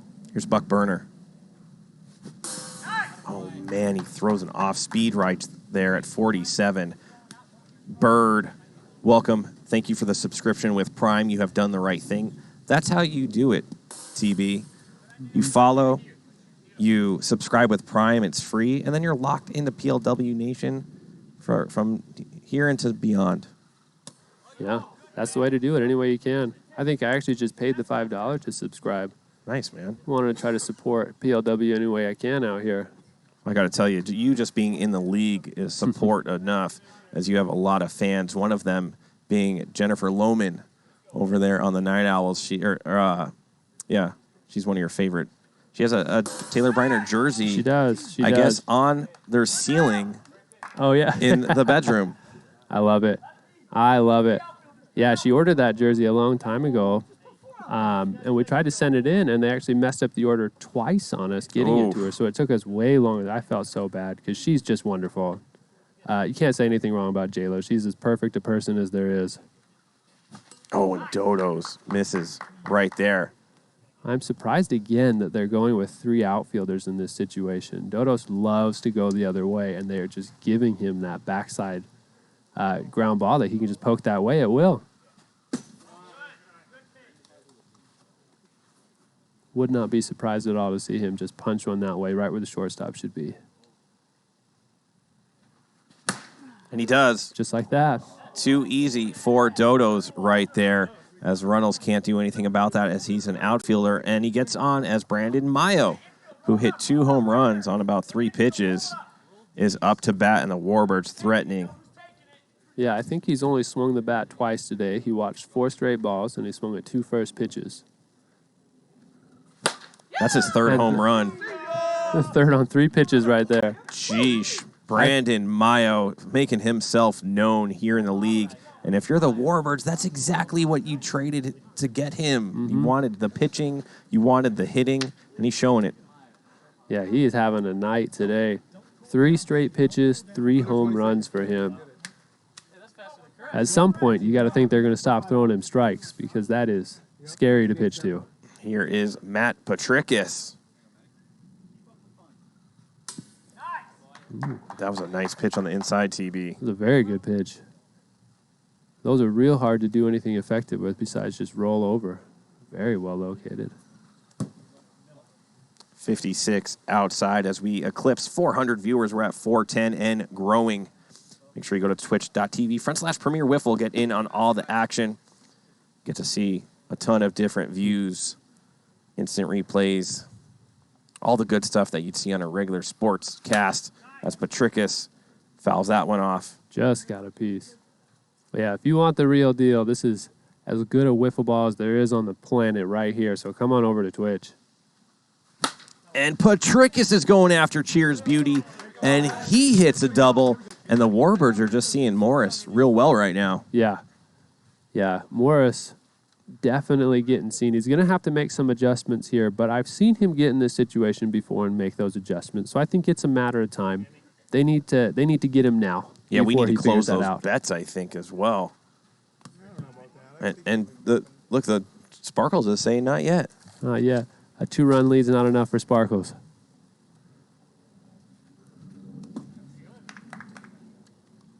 Yeah, I like what I'm seeing from these Warbirds bats so far. Patient, looking for strikes, and when they get those mistakes, they're hammering them. There's Damon Dice saying he's just here for Trench, and I'm here for you, Damon. Love having all the interaction, Taylor. It's what makes this league just so much fun, is you get to chat with the players, become friends with them on Instagram. You see them day in and day out. We're in the booth. We're running umpires. What a great, great league we got going on here. Yeah. Oh, and Perez strikes out, 2 down. Yeah, and one of the most fun things and unique things about watching here, too, is that you get to interact with us during the broadcast. And it's much more involved. You can go watch a Major League Baseball game and you can watch, and that's it. But here, you can talk and ask questions right to us during the broadcast. You won't get this anywhere else. It's what makes us PLW. And if Morris could get out of here only giving up 2 runs, that will be a win. To another pitcher that he might only give up 1 the rest of the game, maybe none. Yeah. Now, here's a question for you. What's the over-under you think that War Chicken hits a home run in this series? 10%. 10%? I could see that. I mean, because when he swings with power. It's like either that or it's going to be a home run or close to one. Yeah. And, I think he's already come close once. I think it's just a matter of time until there's a pitch that falls into his zone where he hits home runs, and he'll hit it out. That's what he does. I know he swings hard in his one zone. He had a big home run. I was on the container, I believe. I forget who it was against. It was like against a team that they needed to beat, and they did. I do remember which one it was. Did they lose? I think they lost that game or lost that series. It was a nail-biter whoever they played. It might have been against the Vipers, honestly. I think it was actually against Billy and the Vaders, and he hit it off Billy. Yeah. Mm-hmm. And it was a big one because it was a 3-run shot that put them ahead, and then they scored a bunch of runs, and as the Vaders always do, scored a bunch of runs to win anyway. They always rally for Billy. I mean, it must be nice to play behind Billy for sure. Yeah. When he's just not giving up many runs, and 2 or 3 might be enough. Yeah, he's just so nasty. So much control with the knuckleball, which for a pitch that you don't know where it's going, it's really impressive. Here's a Nathan Roosh. Team's down by 2. Top of the second. Cajuns lead the series. Currently, they took the first game. Oh, what a play by Patricus. Very cool. Calm and collected. And he airballs one. That's our brother. That's a lightning. Great reflexes, bad arm. It's just amazing. A humongous backstop like this, and you could airmail it over it. It's just amazing. That's why we love wiffle ball. Yeah. As now Andrew Leday with the wiffle ball gods woken up, looks at double nickels, bottom pipe. Yeah, and I think that's one of the risks you run into with a lot of these guys throwing that sidearm riser they like to throw into it. Yeah. When you throw that riser hard, it's going to rise more. And so a lot of these guys kind of rush a little bit, and then they have strong arms, and they fire it in there, and it just pops right up and over. Especially if the wind, if it's blowing in, out, it can affect your throw. Yeah, wind is a huge factor. I mean, if it's blowing out, that means it's taken off on you when you throw it to the backstop. So you have to be cognizant of what kind of style you're throwing. As Leday's looking at 2-2. He is barely missing tonight. You can see he is very, very frustrated. And when you're a good player like that, you yourself, of course, the frustration level when, okay, maybe it happens once, but then 2 or 3 times, and now you're like, oh, my God. Yeah. And, I mean, you expect to have some pop-ups and some weak contact here and there, but even when he's hit the ball hard today, it's just been right at people. Just no luck at all. Leday 0 for 6, and remember, he's trying to win that batting title another 2 years in a row. Yeah.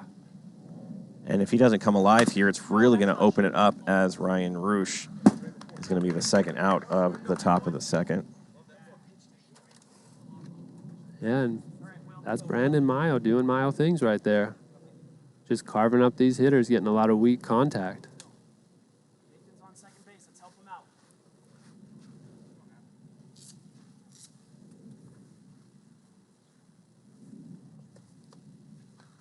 All right in the wheelhouse of Morris, but it comes in hot. But on the numbers, 55. That's usually his wheelhouse right there.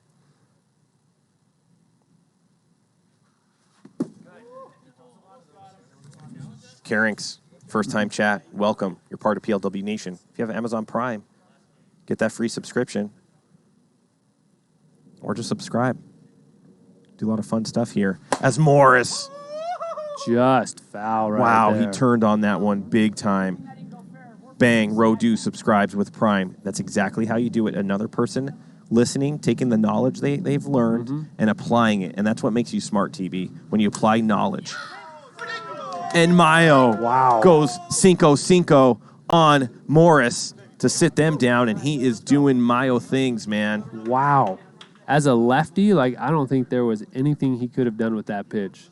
That's one you might as well watch and just hope is either overspeed or misses because he had no chance of doing anything to that one. Well, he's going to go back on the mound a little bit frustrated. Look at that skyline right here, Las Vegas, Nevada, of Hideaway Field as our sky cam pans around, giving you that panoramic view. Lots of green, lots of oxygen. There's also a lot of green in the dungeon. And 5-star Raphael, thank you so much. As we take it very serious here at Hideaway Field as we build the best stream team as possible, as I just jinxed myself because who comes marching back into the commentating booth, middle thing I'm doing, Chad Sparkle Phillips. 3 games, I forgot. That's right. There's 3 games a night. What a It's all right. deflator. It's all right. I'm back now, though. Great. Here's Pickering. I was vibing too, man. Sheesh. Yeah, good thing Taylor was here to sub in there for a couple minutes. It's my bad. Well, I don't want to call a spade, but The Warbirds are winning 2-0. What happened there? But prior, right when TB came in, we had 360 viewers. He comes in, we have over 400. And I'm curious to see if this goes south as you re-enter the booth. I hope to keep it alive. Maybe some of these people from TikTok, they don't know who you are. They'll just jump on anyway, and you could have a little Chat Sparkle community. Oh, Buck Burner. Swing and a miss at 58. He's got to recognize that hot pitch, but Buck, he's here to do damage. Will Morris throws a very heavy ball.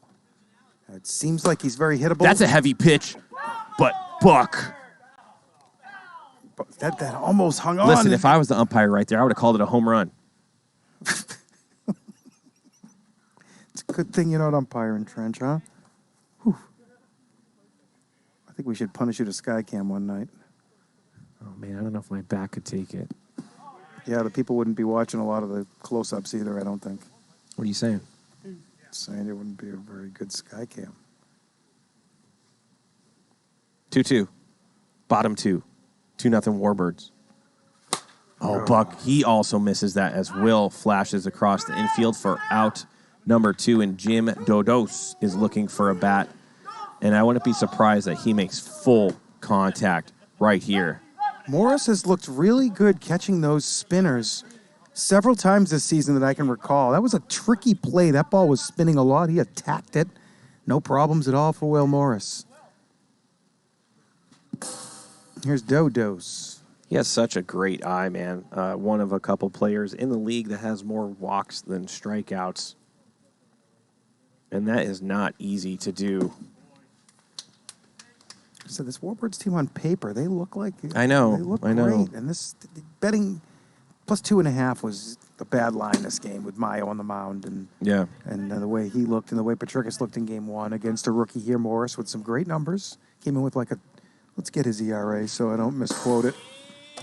Oh, and he throws a dart as Dodos tries to get in his head a little bit, shuffling, as it's going to be a full count now.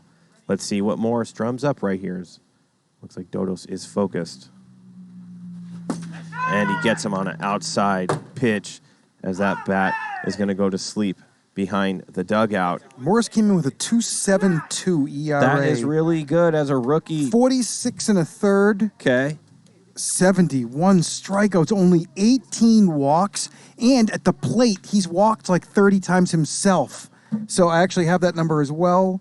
Walks for Morris, he's walked 28 times coming into tonight. So not only does he have a great eye at the plate in his rookie season, he's not walked anybody, which that's unprecedented in here in PLW Trench. No new pitcher has come in this league and been nasty. Yeah. A couple have come in, found their way, been effective, and grew into good pitchers as time went on. But nobody has just shown up in their rookie season and been this effective on the mound and put up these type of offensive numbers. Yeah, that 1-2 punch you could see of Leday and Will Morris, they're talking right now. They're as good as any 1-2 punch in the league. Wouldn't you say, Sparkles? Yeah, I would. I mean, you got Briner, Weber, you got Tanik, Hicks, or Hicks, Tavano. You could mix up any 4 of those guys. AK, Chen. Hicks Tanik is probably still slightly ahead. I got Hicks as the best hitter in this league still. There's just nowhere to throw a pitch to get him out. Yeah, he's dumb good as Runnels pops one up to Perez, and he bobbles it out again. No. Man, you really have to use your hands like shock absorbers. When you keep them stiff, elbows out or whatever, or if you're trying to basket catch it, you can't absorb the ball, and you have to absorb it because it's just plastic, it's hard, it's going to bounce off you, and that's what happens. And you hate to see it to a good guy like James Perez right there, but wow, it is. In fact. Wow.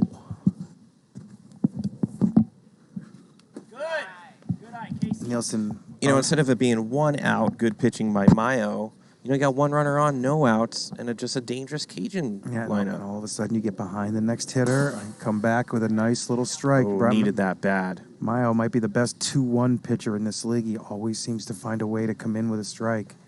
I saw his walk totals coming into this series very, very solid from as many innings as he has.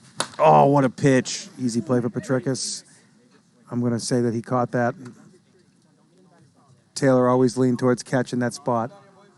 And PLW fan is going sub-wild, giving subscriptions to a bunch of Twitch followers that just came into the chat. Want to thank PLW fan for doing that. 1 out here, top of the 3rd. Cajuns with a runner on, trying to make some noise. They're down by 2.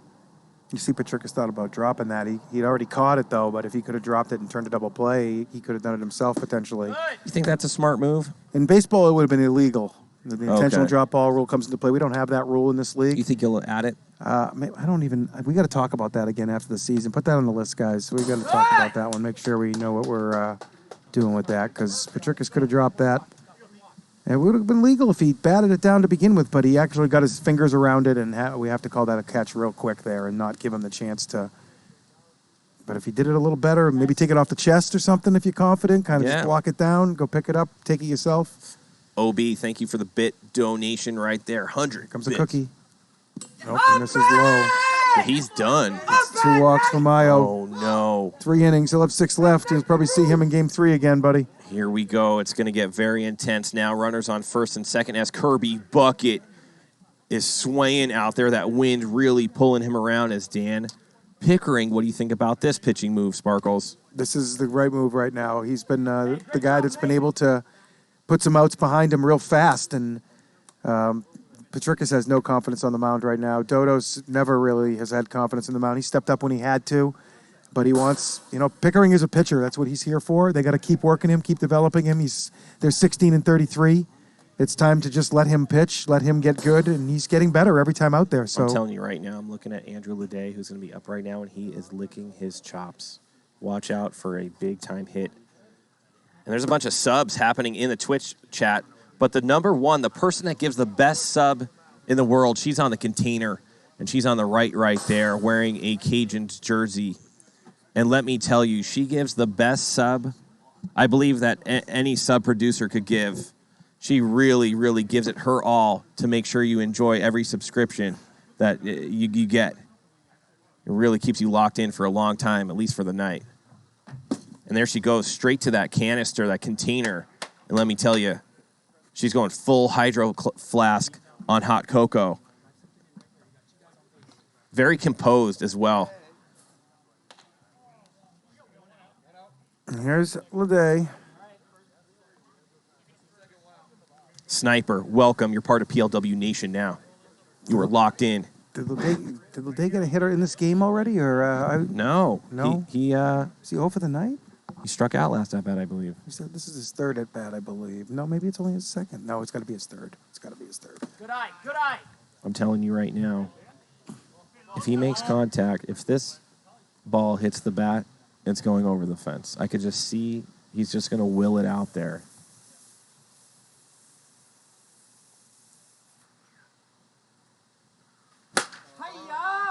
And he gets good contact, clears the bases, and finally he's like, got something. And I knew that prior to that at bat.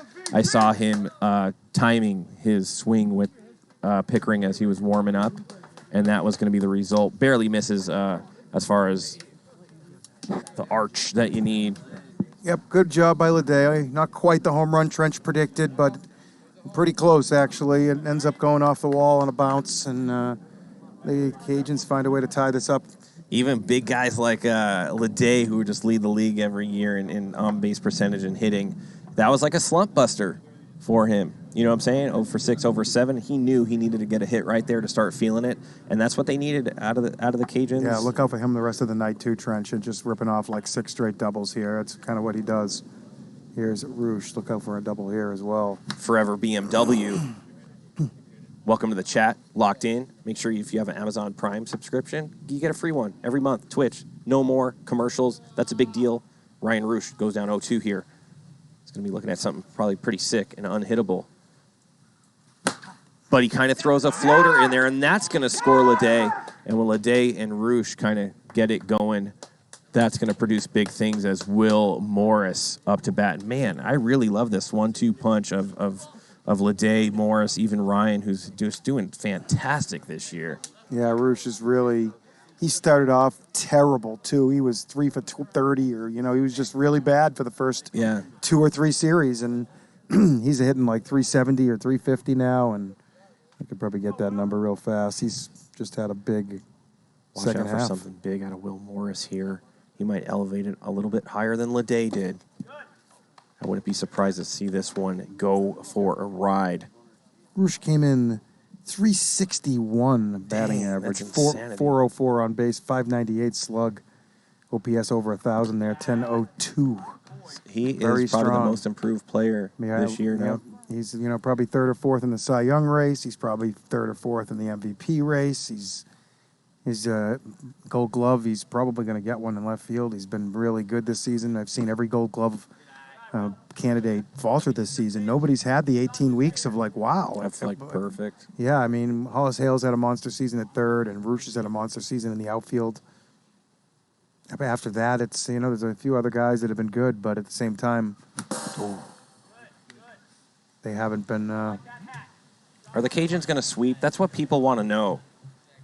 I don't know. They're looking good right now. Got game one of their belts, up 3-2 here. Snappers watch tentatively here. Sweep would put the Snappers out of the playoff picture.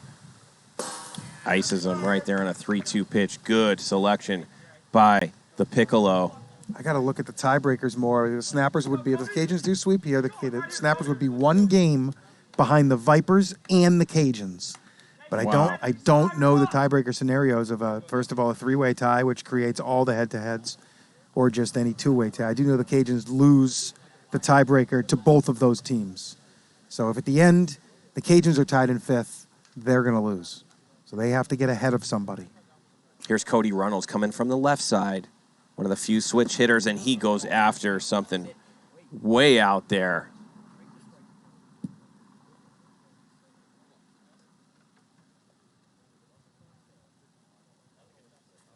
This is a big pitch for Piccolo. Cody hitting 279 on the season coming into tonight. Had a good game one, moved that average probably up over 290 on base percentage.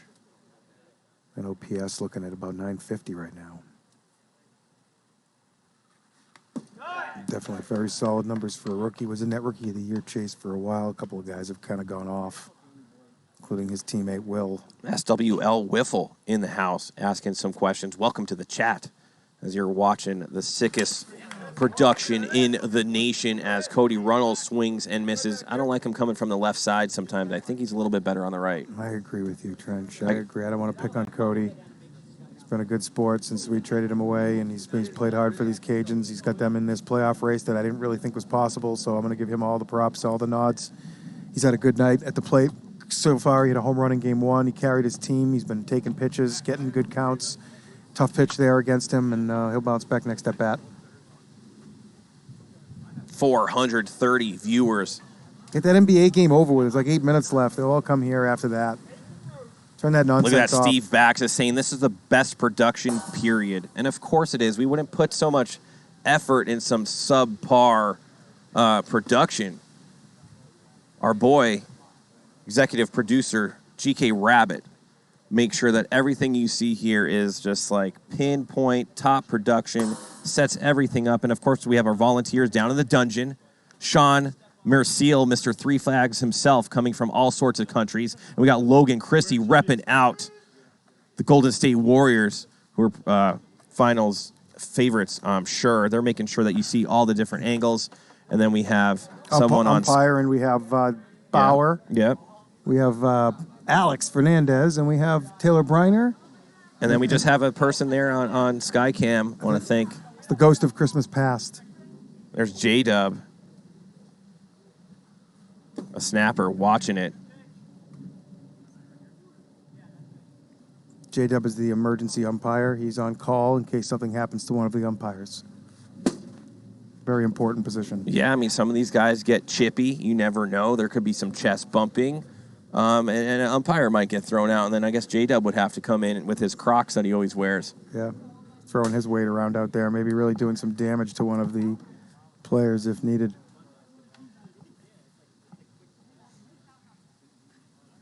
This game's kind of slowed down here in the middle, 3-2. Morris really struggled. Loses him. That's going to be a walk for Morris right there. Morris, the owner of a 7-inning complete game shutout. I think the only 7-inning shutout of the season. Against the Legends. Is that who that was against? 1-0, and he hit the home run. Yeah, that was the only. That's definitely the only 7-inning shutout, maybe in PLW history. What a great I'm not game. sure we've had a 0-0 game through 6 too many times to create that situation, and then I'm not sure one pitcher has made it through that if it has happened. So Will's got a certain accomplishment there. Yeah, that was a great pitching performance, and then just... Andy hit the home run. Yeah, that may never be topped, man. A 7-inning shutout and the home run to win it 1-0. As the home team, too, so it was a walk-off. It was beautiful. I was on the container that night. One of my 2 nights on the container this season. That's got a lot of spin. It's dreaded. It's a dribbler. Runnels has time. Oh, I missed. I didn't want to hit the phone. Runnels had time, I think, to get that there. A little low on the throw. I think it slipped out of his hands a little bit. Yeah, not an easy play. But I think you got to make a double play throw when you have time. What, 80% of the time? 98% of the time. You should be making that 98%. Why? Yeah. Why is he going to airmail it? And even if he does airmail it, the penalty isn't that bad. It does stink to give up that extra base there, but I mean. Well, the worst part is the camera's just going to be on you, zoomed in, and the whole world's watching you. Well, that stinks about it, but you shouldn't be airmailing it. You got to get those reps in. Not a lot of practicing at the double play. One thing I do have to say about my Lightning is we've done a great job this season of turning double plays in the infield, and we haven't done much well. But other teams have really struggled making these double play throws. We've seen it all season, all around the league. So, Sparkles, I'm going to ask you a question. If you're playing second base or short and you don't hit the backstop 98% of the time, are you pulling yourself because you're not good enough? No, I didn't say hit the backstop. I said you should be attempting the double play 98% of the time. You should never eat it because you're scared you're going to throw it over. Now. You don't want to. That, Here he I goes. mean, 98% of the time attempting the double play throw. How often should you complete it? 65, 75%? If you got all day, 80%. Yeah. Okay, if you got all day. All right. So if you're rushed a little bit and you got to get it and go and you can't really get your perfect grip and crow, then maybe, 50, 60% would be nice. 0-2 count to the chicken. So you're telling me if you don't make that throw 8 out of 10 times, you're pulling yourself. Yeah. Right. All day long. You're just standing there and you have time to bunny hop a couple times and fire. Yeah, you got to hit it. All right. 1-2 count. As the chicken's looking at 2-2 now. Remember, Morris already with a walk. This is a big pitch coming. Got to get chicken. You can't let the Warbirds get a rally going. Good pitch by Morris. Man, comes in 54. Slide piece. The chicken can't do anything about it. And the chicken doesn't seem happy about something that went wrong right there. Looks like maybe he had a little hitch in his swing if there was anything wrong. We're going to go into the top of the fourth. The Cajuns now up 3-2. They're going to go against Pickering. And I feel like they need to score some more runs as the Warbirds, if they come alive, could tack on a couple more. Yeah, the Cajuns need to get a couple off of Pickering here. They had their way with Patricus early. He didn't really want to come back in. They kind of had their way with Buck. Dodos didn't really look very good. They want to get into this pitching staff of the Warbirds and see if they can create another, 8, 10 run outburst this game. Pickering has had them somewhat under control. I think he got 6 outs in game 1, I think. 6 or 7, and he was able to not give up any runs in that little burst to get the Warbirds back in the game briefly. TikTok, listen, you're in game number 2. It's a good one, 3-2. Cajuns, and they need to sweep these Warbirds. The Warbirds trying to play spoiler. Get on over to Twitch. An epic production we put on. We have a commentating booth, Skycam operators, Dungeon Cam operators. You can see the whole field, instant replays, the graphics, the score, the innings, the base runners, all of it. Oh, thank God. Is it? Oh. Jesus and baby Jesus. TB7 back in the house. I heard the fans wanted me back. I couldn't say no. Yeah, they always want you here, man. You're a staple here in PLW. Casey Nielsen. Oh, nasty curve. Yeah, Dan's really come a long way as a pitcher. I like what he's been doing. He's been very effective with it. I was praying that there was water in that cooler back there. Nothing? But it was just a mirage. Bad luck. I had a water in the freezer, but a PLW player, without asking whose water this is, that looked like it was brand new. Oh. Buck goes full ninja status on it. Great reflexes right there. Watch this wax on, wax off maneuver. Good That was definitely a reflexes. wax off, wouldn't you say? Yeah, I'd say it's definitely more of a wax off. Definitely have the hands coming out in a way. That's a wax off. Yeah, I'll tell you my secret for dealing with this heat and staying hydrated. I just work outside every single day, all day, and you just kind of get used to it. So you can go a few hours without. You're like a camel. Is that what it is? You don't guess need as much so. water. You probably, a person like you, because you're good at everything, you probably absorb moisture out of the air, like an amphibian, as Pickering. Wow. That is one of the most effective eephus pitches I've ever seen. Top bar, man. Jeez. Full on. I'm going to call that the guillotine pitch. Yeah. Yeah, not a whole lot you're ever going to be able to do with that. And he's not happy about that at all.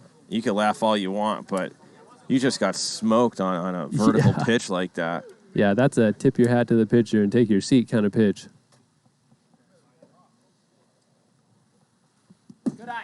Lede with a great swing in his last at bat. Looks like he's here and he's back. Yeah, I'd watch out for Lede the rest of the way. He just needed that one good contact. Mm-hmm.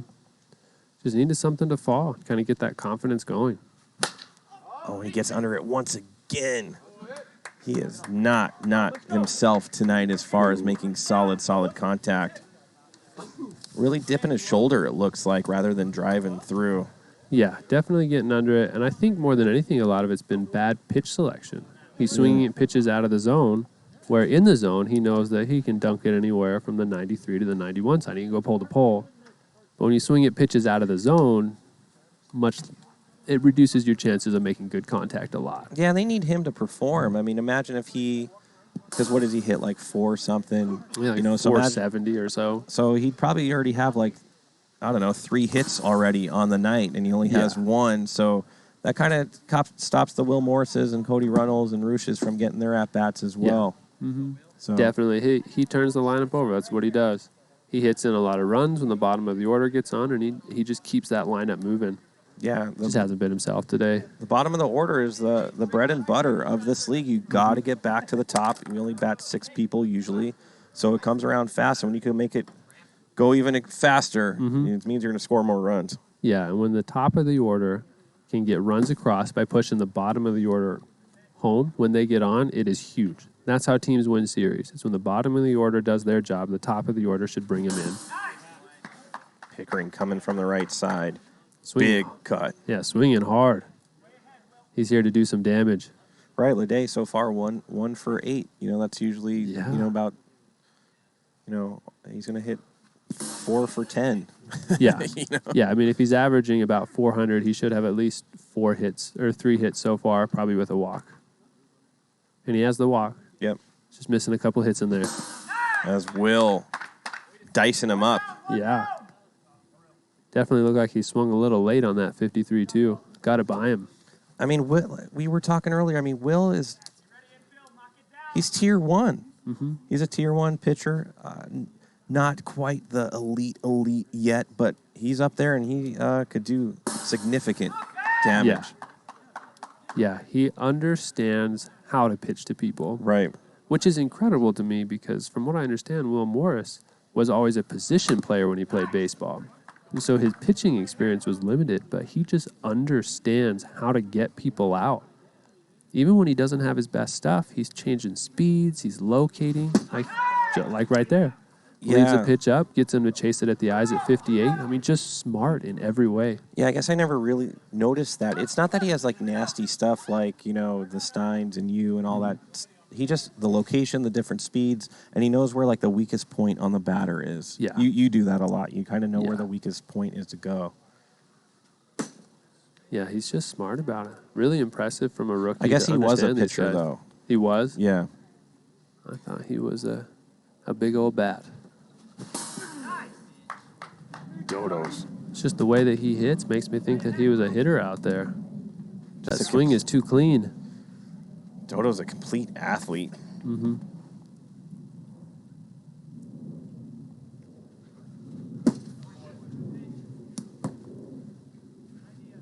He's probably one of the scarier hitters to go against, even when you're up in the count 0-2, 1-2. Oh, yeah. Because he'll bring it to 2-2, 3-2 real quick. He just gets under it one more time. Yeah. Yeah, Dodos is one of those hitters. You have to come to the pan twice to get him out.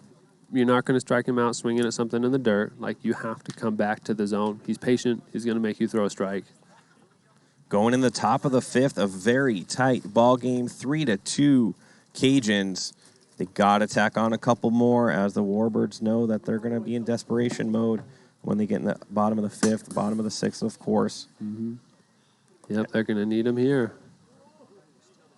Morris has been effective, but We still got to get through this whole lineup one more time, and that can be a tall order. Once you've seen a pitcher, even the really good ones, a couple times at 55 miles an hour, it kind of gets to the point where you start seeing their pitches. Yeah. I never get to that point. Never make it that far in. I don't know, Trench. I'm pretty sure I saw you miss a few times and then finish your night with 2 absolute bombs for home runs to end the night over there. One of them a walk-off. Last night I just I felt like I was seeing the ball well, but I couldn't make the eye to bat contact, and I've been struggling with that. And that's just lack of practice. I'm more of a practice routine guy, but you got to come in and you got to perform. And let's see if Ryan Roosh could do some performing right here. And he does. That's way up. Jeez. Man, he unloaded on that one. Yeah. I don't know if there's any wind up there or not, but he may have hit that over the Tier 2 winds. Are there Tier 3 winds up there? I mean, he destroyed that TV. Yeah. Yeah, and I was just going to say, too, with Ryan, you really have to make sure to keep the ball on the inside half of the plate. They left it out, and they left it up. Yeah, I mean, we were talking about he's batting about 360. You got Leday leading the league in average. Then you got Morris doing his thing. That's a three-headed monster, and then you got Runnels backing them up. Yeah. Not to mention, a lot of these guys started off cold. If we just took the back half batting averages of those top 3 right there, I bet every one of them is over 400 in the last half of the season. And imagine pitching to those 3 in a row, that's scary. I mean, when someone like Will Morris is your number 3 hitter, like, you know you're doing something right with the lineup. Man, you're right. I mean, they're as dangerous. Those 3 are as dangerous as anybody. Mm-hmm. And, of course, you got Runnels right there that could just, at any point, have a huge series. And Morris goes back-to-back. He knew he had it right there. And there's Morris trying to solidify a possible Rookie of the Year award, and the Cajuns are looking good. We were just talking about this. This is a little bit like, you know, Ogden calls the Vaders, they have like a murderer's row right there with the Edders and Ibarras and Billies and Tanners, but the Cajuns kind of do too. Yeah, the Cajuns, when they're rolling, they are a scary machine, especially with a lot of these trades they've made throughout the season. They've really put together a scary lineup. And if you look at the ways that they've lost games, it was never because of the lack of bats. They always score runs. Oh, nasty pitch by Pickering. No, you're right. They're a run-scoring team, and they also have the pitching in there as well. Just between Morris and Roosh, they look like a dominant too. Yeah, that pitching keeps taking strides forward and making them better and better and better.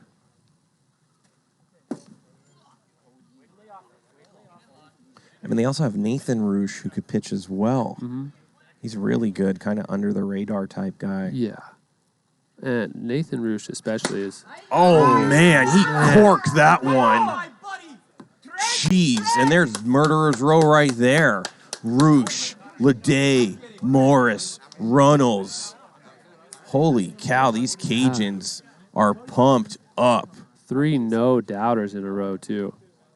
Now, I'm going to tell you something right here, Trench. There is one person on this field who is rooting for one more home run right here.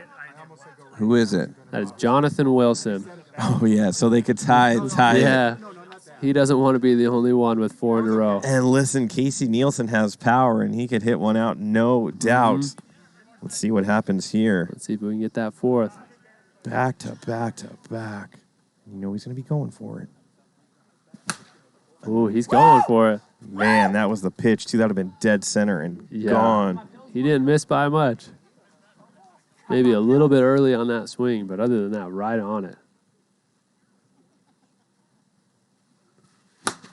Ooh. Wow, Patrick is very nonchalant. Yeah. Going after that one. Cutting it close here on that time, too. Getting up over 4-3, 4-4. Just relaxed. Here's Nathan Roosh.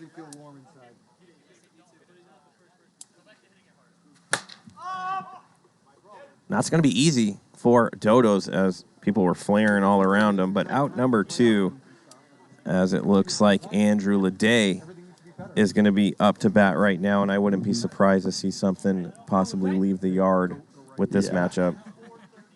Yeah, Pickering's definitely, they've seen him enough now that they're tuned into the pitches that he's throwing, and they're definitely getting barreled the ball now. Even that ball, I felt like it was just missed. Oh, and there's Leday. I'm going to say it right now. He waits back on the ball better than anyone in the business, and that's exactly what he does. And we talked about it. He needed one good hit, and he's going to start coming alive. Yeah. Yeah, and that's 2 doubles for him since that hit. I mean, he is just so good at letting that ball travel to that backside and just using the whole field. The ball just, we've said it before, just comes in slow-mo to Leday. It's incredible. Yeah. Yeah, the back control he has is definitely just the best in the league. Do you know since he's entered the league, he's never batted under 400? That's incredible. That's phenomenal. Roosh left side, and that's going to score Leday. And these Cajuns look dangerous when you start seeing them hit like this. Yeah.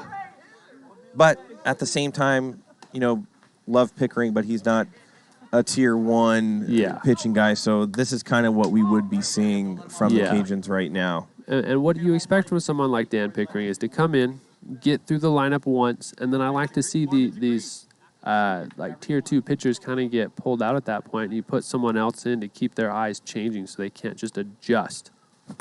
You want to keep hitters off balance. And if you don't have a pitcher like a Brandon Maio or a Billy Santiwan, then you need to change it up somehow. And I feel like they should have pulled him for this inning and brought someone else in to throw here just to keep them off balance.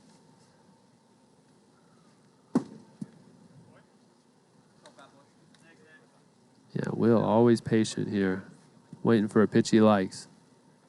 Haven't seen him hit one out yet today either. He's overdue for it.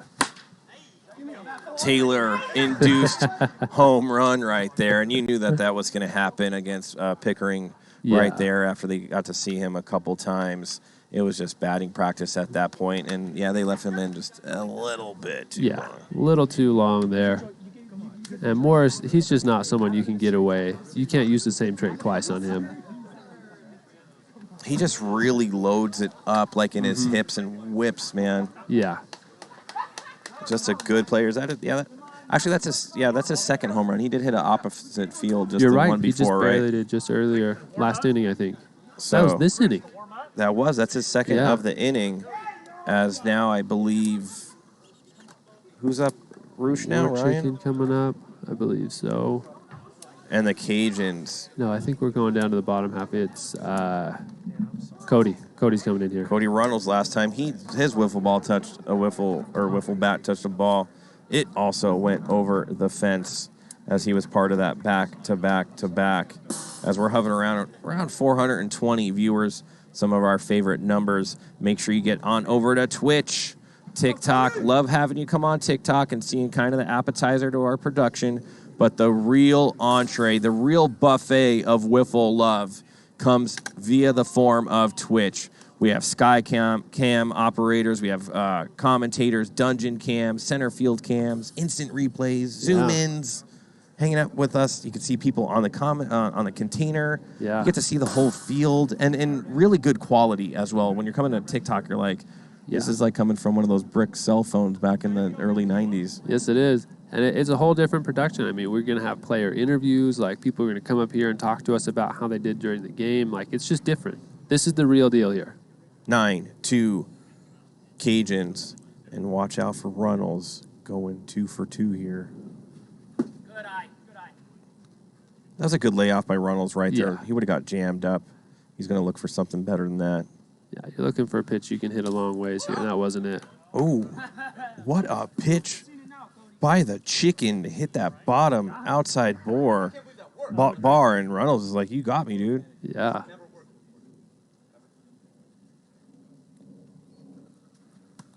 He throws the nastiest banana in the tailpipe finger ball I've ever seen, but it hits the foam on top, TB. Ooh, that was close. Is he going to go for it again? Does he dare throw another finger ball? No, but he does get the rollover. The chicken gets it, and then he goes after Runnels. Just missed him right there, too. And the war chicken said, bat flip that, bat flip boy. Yeah, his bat flip definitely a little too high for War Chicken to be happy last time, and he came right after him. And really a surprisingly good approach from the War Chicken there pitching. Every one of those pitches right where he wanted it with movement. Great job. When he threw that finger ball, man, that was disgusting. Bottom of the fifth, we go. The Warbirds in trouble like Kirby Buckets also dumping out his guts. Took a spill out there. All over the wiffle field. He looks like he was repaired and ready to go back to his little dungeon. And he's just zipping around. Remember, this is a Kirby Bucket that we entered in a ramp jump just months ago, and he took home a trophy. Let's see if we could get that graphic whipped up. That little video. Look at this. Look at that air time. He went 8 feet, 8 inches with one of those C4 batteries, which you can only have a certain amount of power. Yeah. And then GK's, listen, we got to up him up and get in the real competition where there's no limit to the battery power. And I'm sure he could soar 40, 50, sure maybe he even could 60 fly. feet. Yeah, I raced Kirby Bucket once around the bases, and Kirby's fast. I'll tell you that. He's real fast. Here's Brandon Maio. He's got 3 home runs on the day, I believe. I think he does. But they're going to need more than that here. They're chasing 7. Oh, man. High and tight. Maio goes after it. He really comes up in that box, almost to the very front into that grass. Yeah. So anytime you throw it high, he's gonna have a tougher time to come around on it. It's real hard to hit those high pitches. I never favored the high pitches, but Brandon will just get under it and just send it right over that container just like it's nothing. Even up at his eyes, he has so much bat control, and he can just hit it so hard. That's going to be a rollover to go fair. No. Stays foul. Stays alive. Gets another pitch here. Yeah, it's 2-2. It's a batter's count right now. Mm-hmm. Yeah, and he's really just looking for one pitch, one zone here. If he comes back to the plate, I think he's going to do some damage. And he does, but he goes with the high heat again. And he feels like he tipped it, but no call from the umpire. And that's kind of how it goes. What? Oh, he said nice pitch. I thought he said he tipped it.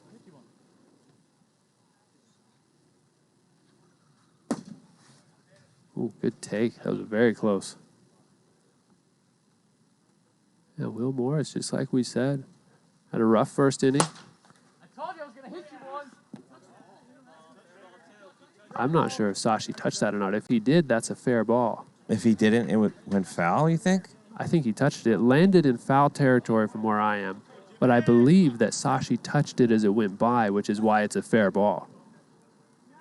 Yeah, Sashi got a piece of that as it went by, and that's what made it fair because it landed foul. And I love what I'm seeing from Matty Petrikis today. He has really been swinging a good bat. One of Mark Tavano's kids is saying hi. Want to say hi.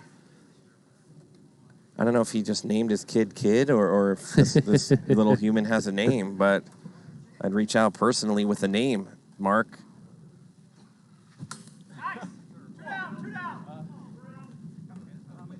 And there's Morris just doing a job out there. Really just carving up, especially these in the lower half of the batting order. He's had their number all night. Gave up that 2-run shot, and he has just kept them quiet since then. Yeah, settled down, got some run support, and Chicken calls time on Will Morris. As we're going to watch this batter with Hartley Tavano. She's watching at home with her dad, who's an amazing player, just a good man all around, great family. Has these poker nights that I'm never invited to. Just an incredible, incredible guy. He doesn't invite me either, but I don't even know how to play poker, if I'm completely honest. It's all about friendship, TB7. You don't need to know how. He would want you there if you don't know how to play. As Will Morris strikes out the Chicken. Look at that. Other family members, their kids are just sleeping on the couch as they're watching PLW, and that's a good pacifier. Yeah. Basically, you put on PLW, and they fall asleep because they don't know what's going on when they're really young. Yeah. And you get to watch free whiffs. You get to watch whiffs while you have a free babysitter, which is PLW. And I'm thinking that could be some kind of long-term deal. Not only do you subscribe, we have like a watch your kids subscription. So maybe during commercials or in between innings, it could be clips of things to keep them asleep. So you could do what you need to do as a parent, which is watch Premier League Wiffle. Yeah, exactly. And I've heard, and I haven't seen the research on this, but I've heard that watching Premier League Wiffle, even while you're sleeping, that it helps increase like the cognitive and physical ability of children. It's really good for them. It's like playing Mozart to babies. I love that. You really, by osmosis, like you're listening to a podcast or something, and you're getting smarter, you're going to be better. And how many hours do you normally listen before you go to sleep, TB? You know, I fall asleep pretty quick, probably just a half hour or so, kind of freshen up, keep it going. But yeah, it keeps you sharp. Is there any particular series that you listen to, like maybe TB7's greatest home runs, or the Bash Brothers of Weber and TB, or the strikeouts, anything that like puts you to sleep pretty good and you feel good going into the next day? You know what? I'm actually a little weird on this, but when I'm watching, I actually prefer to watch when I do poorly because it gets me more fired up to do well. And I like that. Yeah, I'm much more motivated by my failure than I am my success. Success makes you complacent, but when you're struggling and you see yourself struggling, it makes you want to fix it. Yep. That's going to be a tip. And look at Jake. His wife is due in 2 months, and every night they play PLW to this little embryonic baby that's going to be introduced to the earth soon as Nielsen goes to Patricia. Should be an easy play. That baby is going to understand the rules, the stats, the records of a lot of these teams, and who the champion. They're going to wake up and they're going to know who the champion of PLW Season 4 is. Yeah, and out here, I mean, you don't have time to think. You have to train your subconscious to do the things you need it to do, and that baby is already getting that training by osmosis, just watching this happen. Baby's going to be an athlete. No doubt. I really just love that we encompass from embryo all the way up until PLW. Oh, Skyball. Should be an easy play, but James Perez has been having a difficult night as he finally makes a play, and the Warbirds very excited.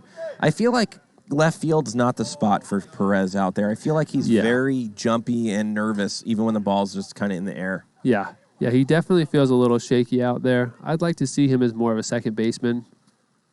There it is! Oh, man. The full banana in the tailpipe finger ball comes all the way around. What do you do with that pitch, TB7? You watch that one go by and hope it's not a strike. And the War Chicken loves himself for that. Man, he even hit the top corner of the pipe there. Let's see if he goes to it again. I want to see another one for the strikeout. Decides not to.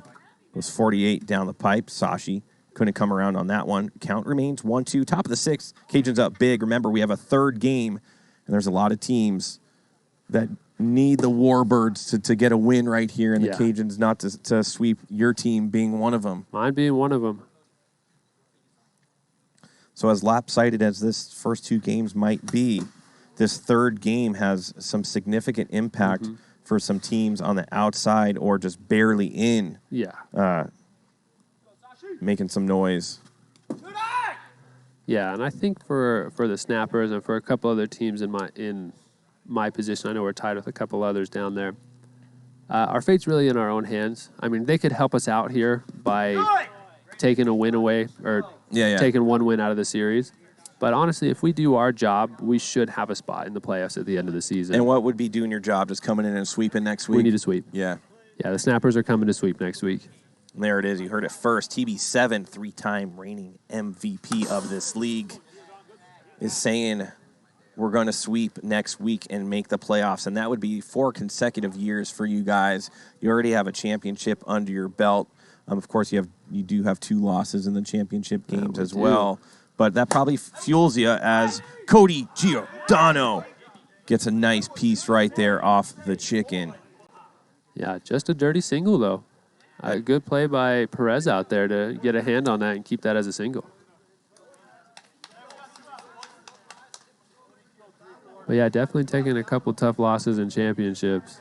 One of them, I broke my thumb right before. I know. And the other, we lost Johnny and Christian. Yeah, there they were had him definitely for the some. series before, and then we didn't have him for the championship. Lede might have enough, does he? No, a triple. Just 3. I'll make the calls down there. Ooh, that did not miss going out by much. I need another 2 feet on that, and that's on top of the wall, not hitting off it. It's a triple as he waits once again. Just an incredible, I don't know how he does it, man, but he just waits for the last second and bang, pops off. Yeah. Good piece of hitting right there as the Cajuns are all over the Warbirds. The War Chicken needs to settle down right here. Keep his team within 20. Yeah, give them a chance. If they get 4 more, this game ends right where it's at. I think they're chasing 15 here.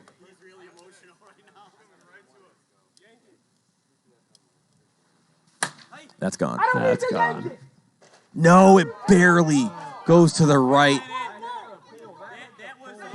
And Alex Fernandez is saying home run as it hit the pole. Look at the chicken. The chicken is livid right now, and he throws the flag at Ryan Roosh. And the chicken is arguing the call right here. I thought it might have went inside the pole as well last second. But Alex Fernandez, our first base umpire, is saying that hit the pole, and it's getting very chippy out here, as they know. Yeah, and if it hits that pole, that is a home run all the way. They're going to go into the dungeon.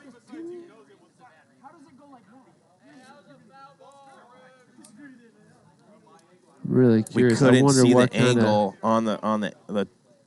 on it right there, and you can see again 5 men and a monitor.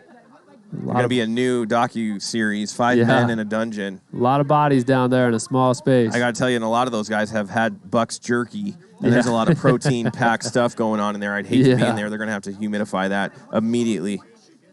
And you could see Sean Merciel, Mr. Three Flags himself, doing the best he can to get the best angle. I don't know if they're going to be able to overturn Alex Fernandez's home run call because it went from a flagpole look right back to him as a batter, and then we couldn't get the rest of it.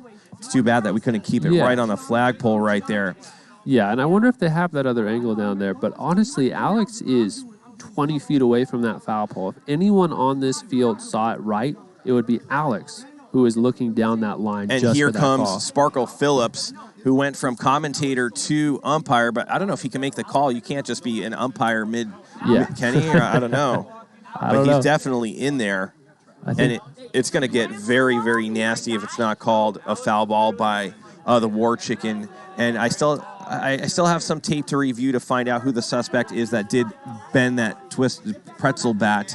But it did come out of a game of the Warbirds, and I'm not sure what decision they're going to make. And I could see the umpires right below me exiting the dungeon, and it looks like there's a little bit of indecision going on, and I think they're nervous to make the call, knowing that the War Chicken, one of the best managers here in PLW, a lot of influence he has in the community and with politicians around Las Vegas, and they know an incorrect call could have mass movement within the community. Yeah, definitely a lot of heat on this one. Here they come right now. They come. After discussion, the ball went foul before the play. And the ball did go foul, and you can see the chicken flexing right now on the Cajuns. The ball did go foul. They overturn Alex Fernandez's call on first base, and I hope his movie proceeds do a little bit better than his umpiring there on first base.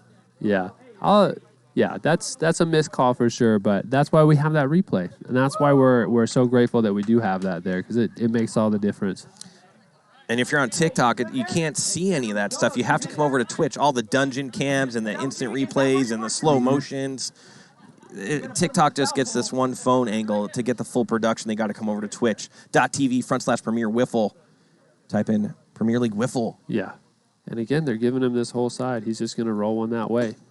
Oh, no doubt. He might not hit the ball hard to left field, but he has no issue hitting the ball to left field.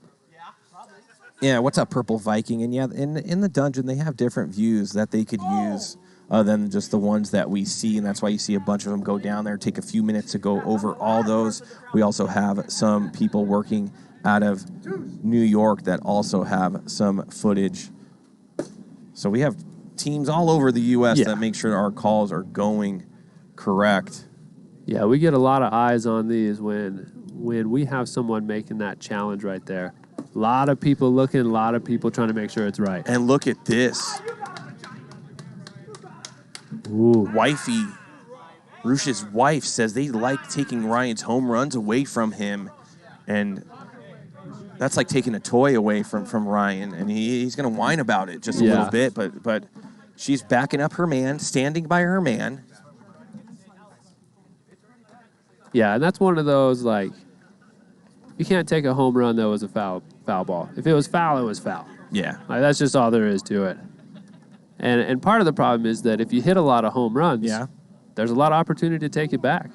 I used to complain that I got robbed of a lot of home runs, and Shane Weber was the same thing. And you hit a lot of them. Like, there's going to have a lot of opportunity for people to hit it back onto the field. A lot of opportunity for missed calls on those. Like, it's just how it is. If you hit a lot, they're going to take a lot away because you hit a bunch.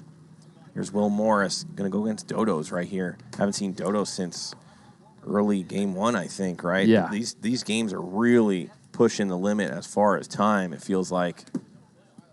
Yeah, a lot of runs, a lot of walks. And runs and walks take time. Yeah, then you got flags thrown, controversial calls. And Dodo's all over the place right now. He's going to have to settle down. Right into the spine. You got to get right back in the box, even if it hurts out here. Great pitch by Dodos, and that's what he needed. He needed that one pitch to remember that he could do that. Yeah. Yeah, Morris here, I think, is looking to end the game, too. He's going to swing hard. And that's a foul ball. Not by much. He has a lot of power to that left side. It looks like he's barely swinging, and it just generates so much inertia by the time it hits that ball. It's just an impact like a meteor hitting Earth. Yeah, I wonder if all of the Cajuns came that way, because it seems like they all go backside really well. Or if they all just learned from their manager. If he's the one teaching them how to do this.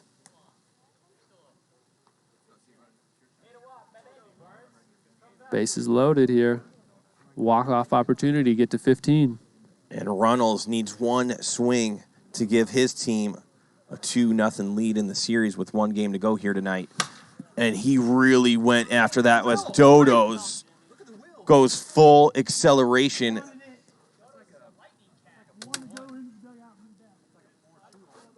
You know, when we had Dodos in the lab, a lot of what Kirby exists is from Dodos, watching him run his acceleration patterns and whatnot. And I know GK kind of mimicked Kirby with a lot of Dodos. That does not surprise me. I've seen how Dodos moves out here, and he is very quick. Gets quiet. 1-2. Misses a little bit left. Yeah, it's funny how you can always tell out here when players are really trying to focus and do damage, because it does get quiet very quickly. Oh, good swing to kind of stay alive for Runnels right there, as that was a nasty curve piece. Yeah, that was a good pitch. Cody did a good job to spoil it and give himself another chance here. Left side, easy play for Brandon Maio, and they get out of the inning, and the Warbirds need to score 9 to stay alive. They are in big trouble, but they're going to have one more chance in that third game, as it looks like the Cajuns are going to be up 2-0, and the Snappers, Night Owls, Bombers, I believe, all looking for at least that one Warbird win to kind of make it just a tiny bit easier mathematically for some to get in there. You more so, win it and you're in type feel. Yeah. Yeah, give us a shot right here. And I think the Warbirds will have a good chance here in Game 3. I think Game 2, coming back from 9 and inning, that's nearly an impossible order, especially the way Morris is pitching right now.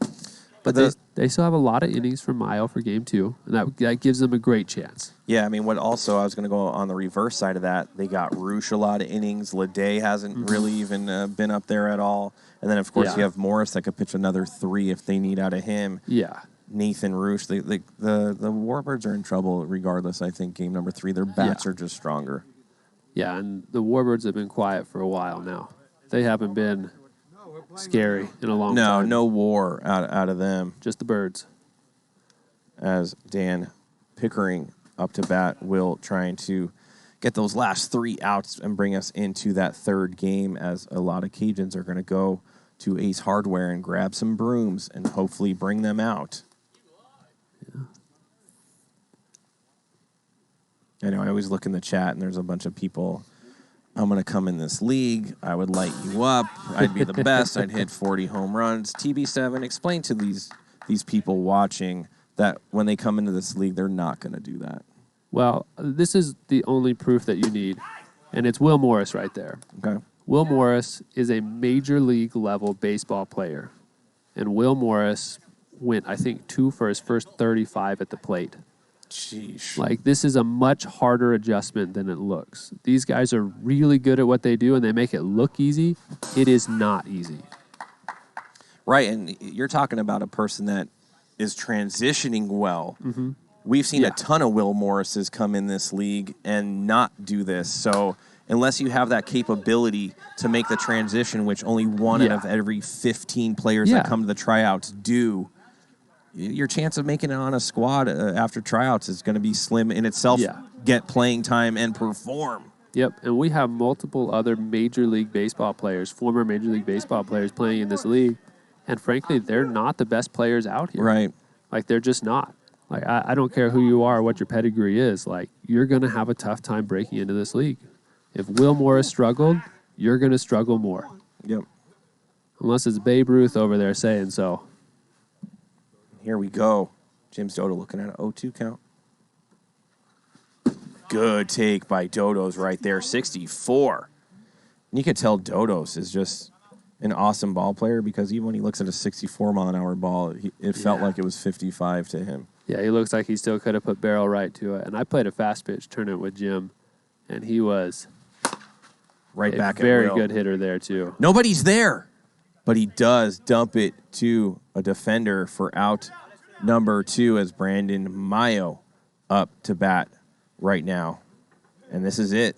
Last chance. Last chance for game number 2, and then we'll take a short break and get into the final game of the night, Thursday night, as we eclipse 500 viewers, TB7. That is something Sparkles couldn't attain as a guest commentator. You come right in. The TB7 mojo comes alive, and we eclipse 500 viewers just like that. Yeah, you know, we love to see it. The more the merrier. Like, that's what makes this so special, is that we have so many fans here watching and supporting. Good cut by Maio right there. Long 2 games so far. Very long games, honestly.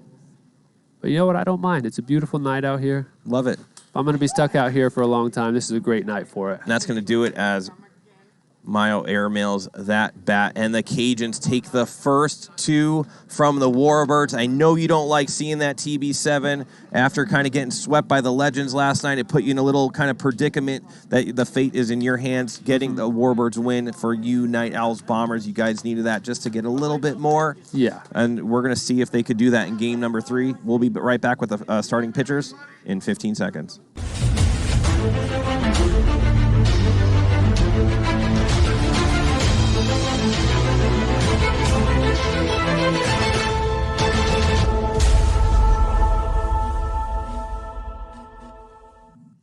Who do you think we're going to see going into game number 3?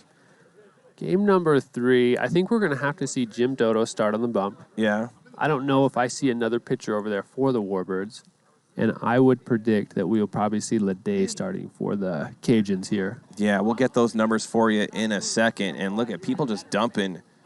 They just want to bet wiffle ball points before they know anything. And smart wiffle ball point bettors, they have to know the pitching staff. It's the only true measure of what side you're probably going to lean on more. Yeah, you need to see who the pitchers are, because one great pitcher can win a game for a bad team, and one bad pitcher can lose a game for a great team. But some people don't care about that, and they're like, I'll take the Warbirds plus 3.5. Now listen, the Cajuns blow out game 2. They covered in game 1, both by easy spreads. Is a 3.5 going to be enough for the Warbirds going forward? It's going to depend on the pitcher, honestly. If they have Brandon Maio out there doing Maio things, then yeah, that should be enough to cover the spread. But if they throw War Chicken back on the bump right here, I'd be very concerned. I don't know if 3.5 would be enough there.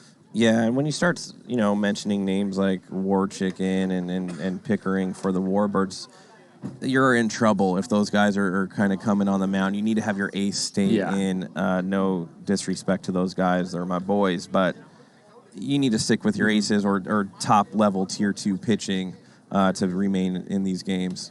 Yeah, and Mayo had one job there, and it was to finish that game out. And he had the early walk, and then it felt like the Cajuns were just being very selective, and they managed to walk him out, I believe, in the top of the third there, which is a lot of game left for them to do damage. And you see the end result. They lost by, 9 runs there? Yeah, as Jim Dodos looks like he's going to take the bump for the Warbirds. It's probably going to be Leday. It could be Nathan Roosh. Could be Nathan Roosh.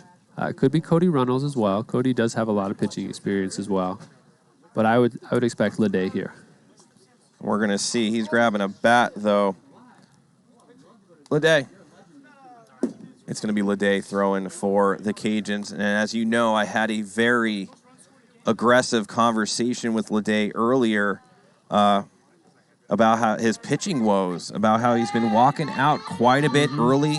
Fans, they come, they subscribe, they want to see one of the best players in the game perform. Obviously, he does it on the offensive end, but you want to see him do it on the pitching mound. I was telling him he used to dice people up, and then I think he lost his confidence a little bit on the mound because he has some guys that could pitch now. Yeah. And I think he leaned on them, as he is, but too much. Yeah. You're still one of the main focuses or foci on the team. You got to perform as a pitcher. Yeah, I agree with that. And I think a lot of times you get out of rhythm when you let other guys pitch too much. Sometimes it's valuable, even in a game where you don't, maybe it's a blowout, maybe you're way behind or you're way ahead. Take an inning, throw it like a bullpen, keep that arm loose and focus on staying really sharp. What's he doing? I'm not sure. What's he doing? No one knows what Sparkles is doing. But yeah, it's tough out here to stay an effective pitcher as well. These hitters, they just keep getting better and better and better. 8-3. 8-3? It's going to be Cajuns. 8-3 Cajuns? I think it's going to be 8-3 Cajuns. I think it's going to be closer than that. We're having a discrepancy up here. Oh, I guess it's focal, not foci. Well, whatever.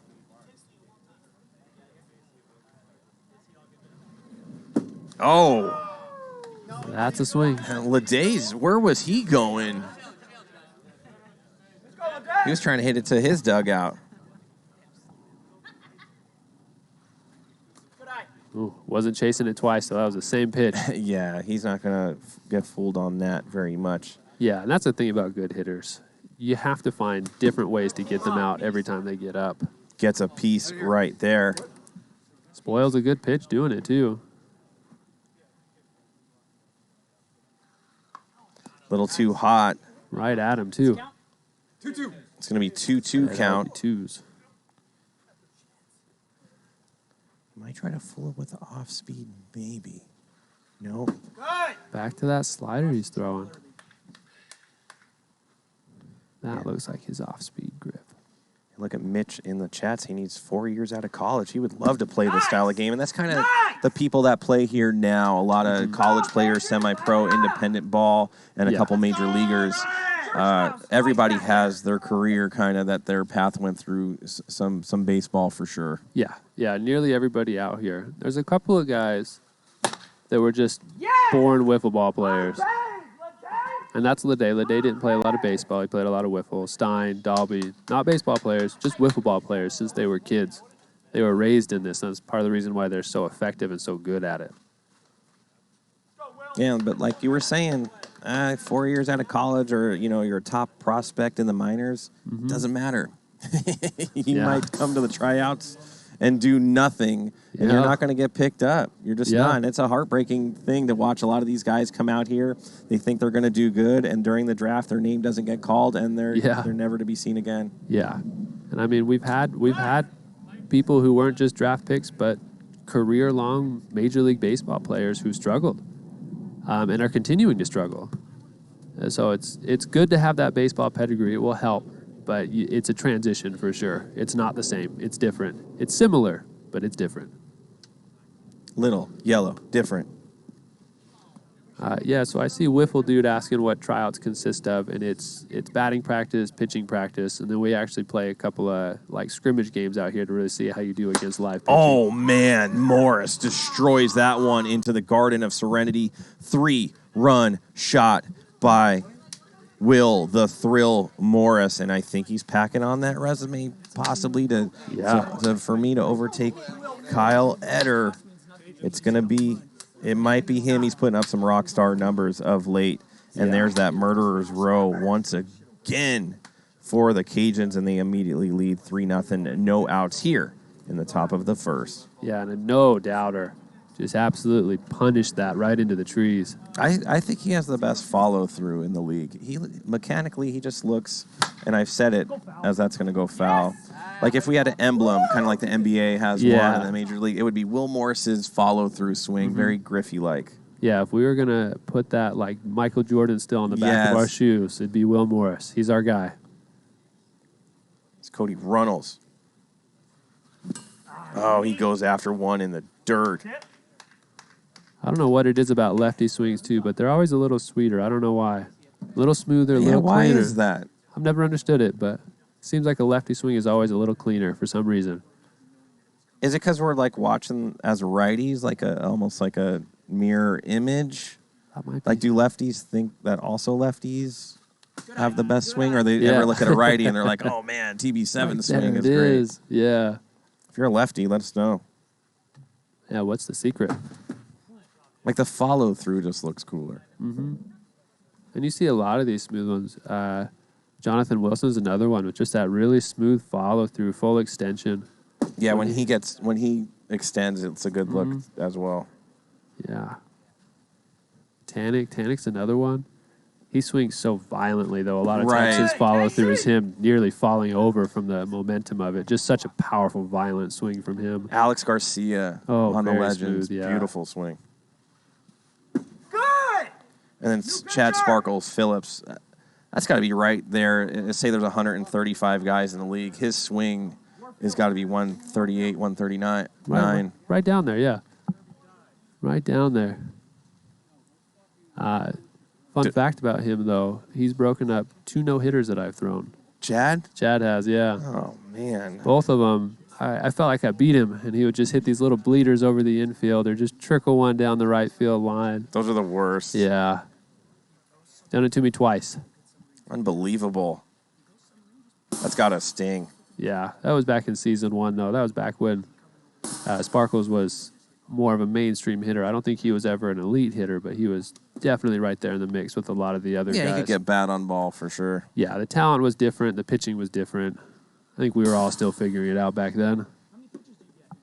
When I was talking to Tanik as we were going into season 4, I was like, this is the first season where it feels like real wiffle ball competition. You're not really going to see, the tier 3 pitcher coming in, giving up as much as you'd seen like season 1. Yeah. Yeah, and no longer can one player carry a team. Yeah.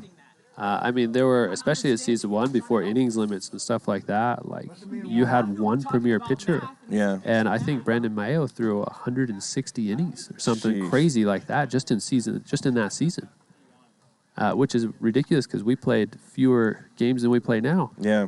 But he threw 2/3 of the innings that his team needed. I think he played for the Bombers back then.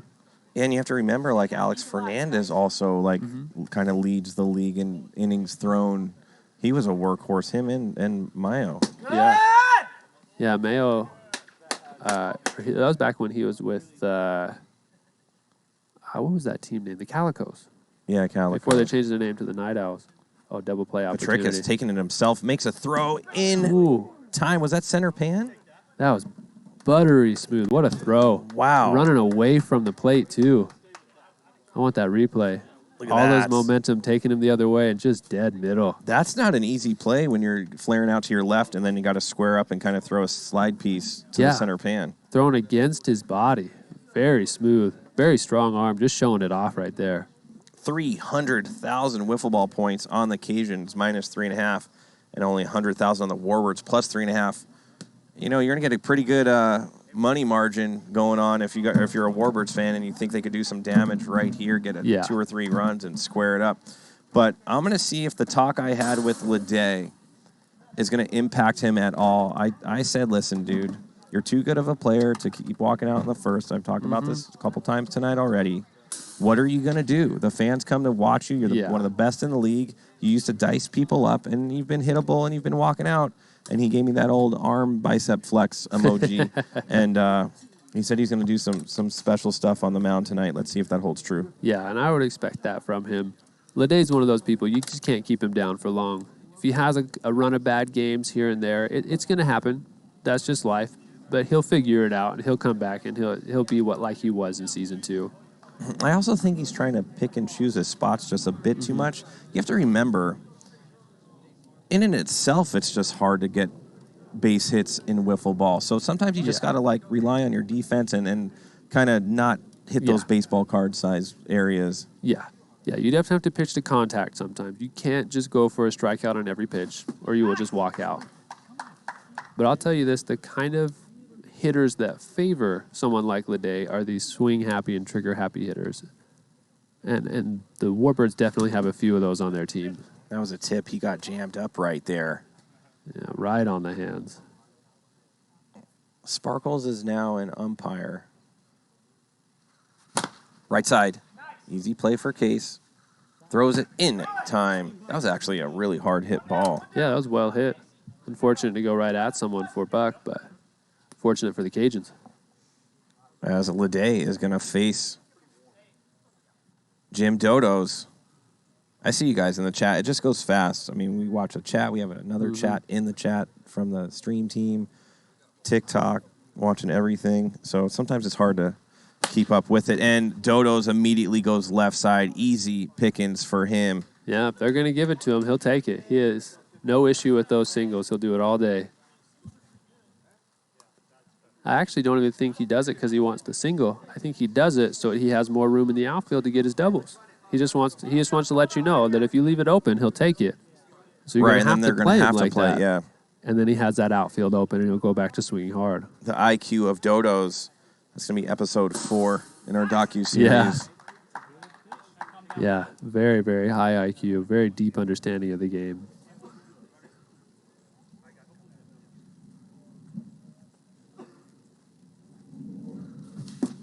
That was nasty. Yeah, 63 getting a swing and miss.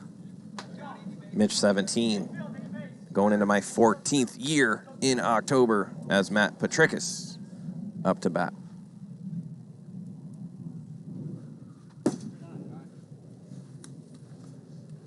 Yeah, 14 years. That's a long time, Trench. Yeah, man. Been going at it.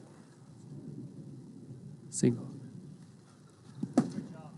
Yeah, I think I've been vegetarian for 5 years now. Good job, It's been a man. minute for me.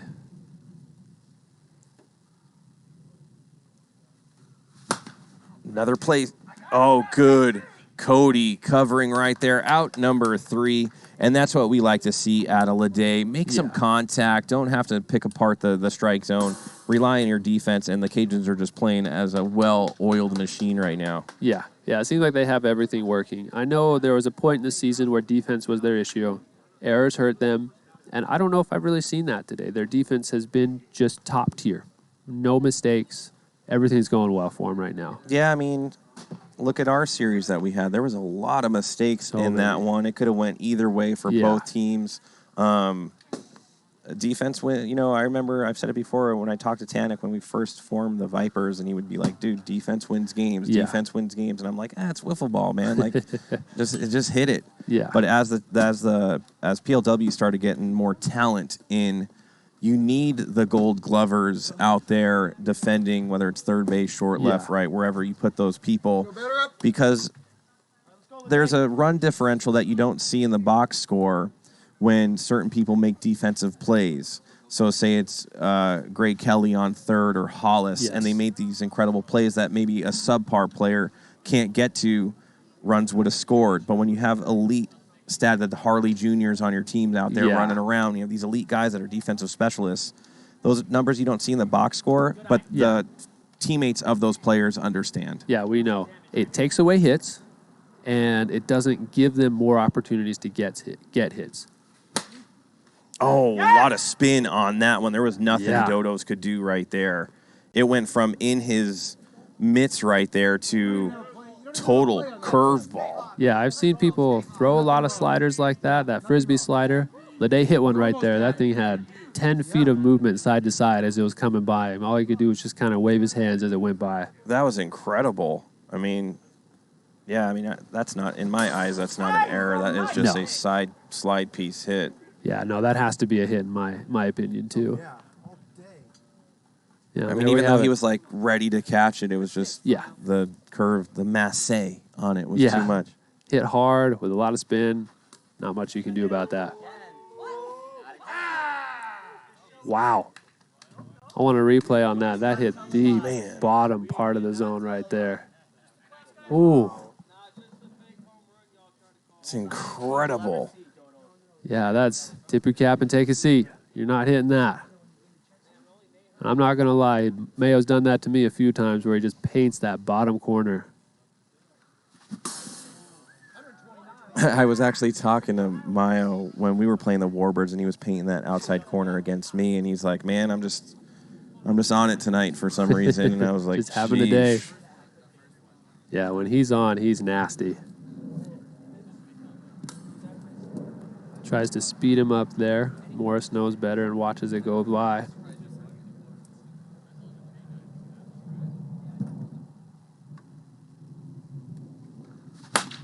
Left side. What happened there?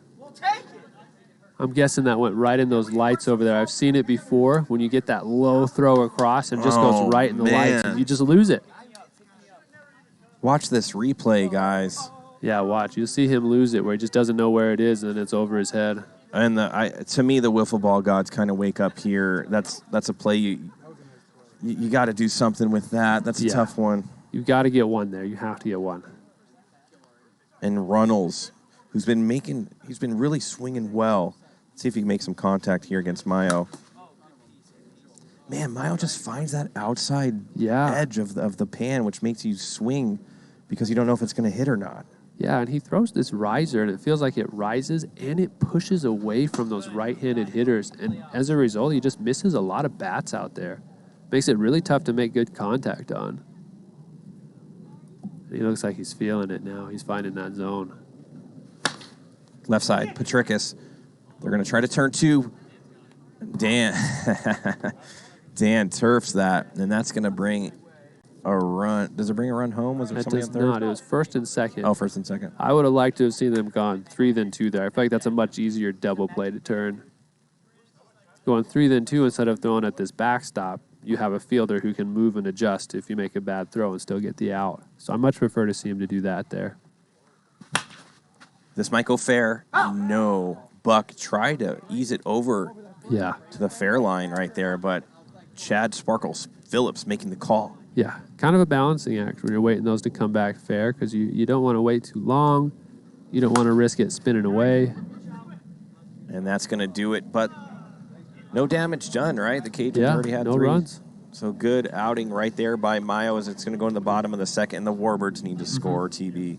It's no surprise the Warbirds have always had a very offensive-less team, or they just don't produce a lot of runs. So 3 runs, that could be the difference between getting swept and then trying to take one. Yeah, and that's always going to be the difference. You have to score runs to win games. Yeah. You're not going to win without pushing runs across, so they really got to make sure they get them in right here. That's my favorite camera angle coming from Trevor like Bauer up there. Look, you're like I like the heavenly. You got a here. It's called a halo. You have a halo around you as you're. Yeah, it's perfect right through it. I can see straight in. The WIFFLE Angels have woken up, but it looks like Lede is going to be on the mound again. It looks like he was dealing just a little bit bottom 2. I'd like to see him go 4 or 5 here, if not try to complete a game. Yeah, I'd like to see him go for that complete game. But again, if he gets in any trouble, he has not 1 but 2 ace-level pitchers behind him. So expect him to go to them pretty quickly. Let's see what James Perez could do. I haven't really called his name offensively all night. That's probably because he hasn't done much. So he needs to come alive right here. It doesn't matter when you come alive. Just come alive. Yeah. Yeah, and they're going to need him here. This is a big one for him. Big one for the snappers for sure. Goes up top. Curveball gets Perez swinging. Yeah, and that's one of Leday's specialties right there, is getting you to chase pitches that look like strikes that aren't. Oh, that is nasty. 67. I don't know, man. Something's up with that was one. 67. What do we do with that? That looked like it came in at like 54, 55. Looked like Pocket Radar might have messed up right there. It said that one was 65 as well. And we're going to have to do some adjusting. It looks like GK Rabbit is going to... Okay, so no pitch. No pitch right there. That's too bad for Andrew Yeah. Leday. I think that was a 54, 55 mile an hour screw piece. Yeah, that was right around that 55. Read at 67, but it was definitely not 67. And that looks a was little bit more like it right there. Yeah, I don't know if I've seen it just miss by that much before. There's been some where it's close, and you feel like maybe it's off by 4 or 5, but that felt like it was... No, it's reading it right there. Oh, is it reading that? No, look, it's his bat. No, there's nobody standing here. There's no bat. Leday, throw one more. Let's see what we got here. That feels like 49. Yeah, that feels about right. And we're back. Leday would let you know. I mean, if you asked him to I remember one time me and Tanik were out here and we threw like 10 pitches each and we called our own, like he'd be like, throw 49, throw 56. And you'd get within 1 or 2 miles an hour of each throw. So he knows his calibration. Yeah. And that's the thing. You play enough of this speed of wiffle ball here, like you know what 55 looks like and you know what 60 looks like. And we know that wasn't 60 and it says 67.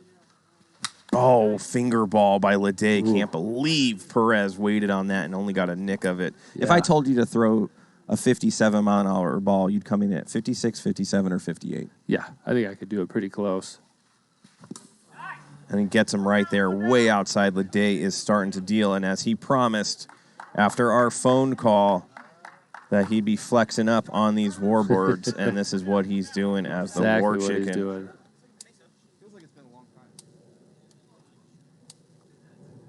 I want to thank all our viewers, 440 of them, sticking around all night as Leday is starting to feel it. And you know what it's like to start to feel it, TV. What's going through the head of Leday right there? When you really start to feel it, it's almost like you go into this automatic. You just get in this zone where it's just like all that's there is the strike zone, and you just know where you're going to put it and how fast. And it looks like we're going to have to go.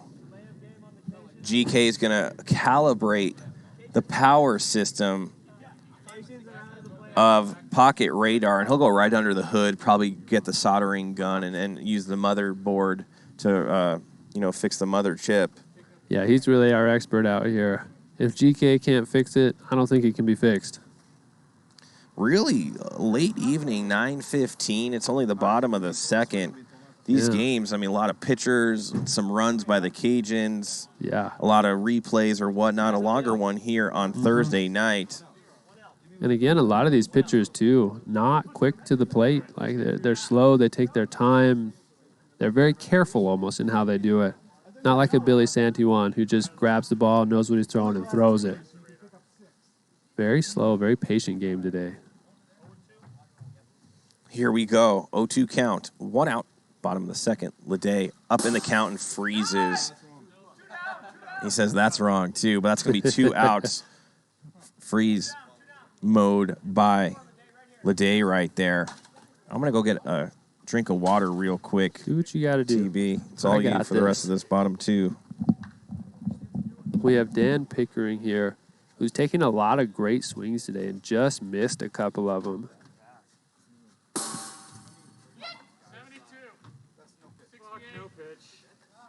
And again, having more issues with that radar.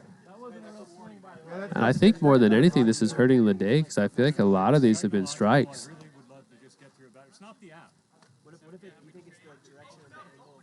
Trying to figure out what it is down there.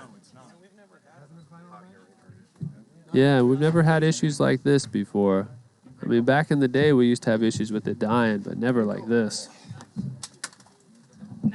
GK is all the way under the hood now. Look at GK working magic. Look at all the wires and instruments that he has to go through to make this right.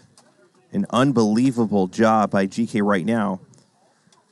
Just picking apart the membranes of our production right here.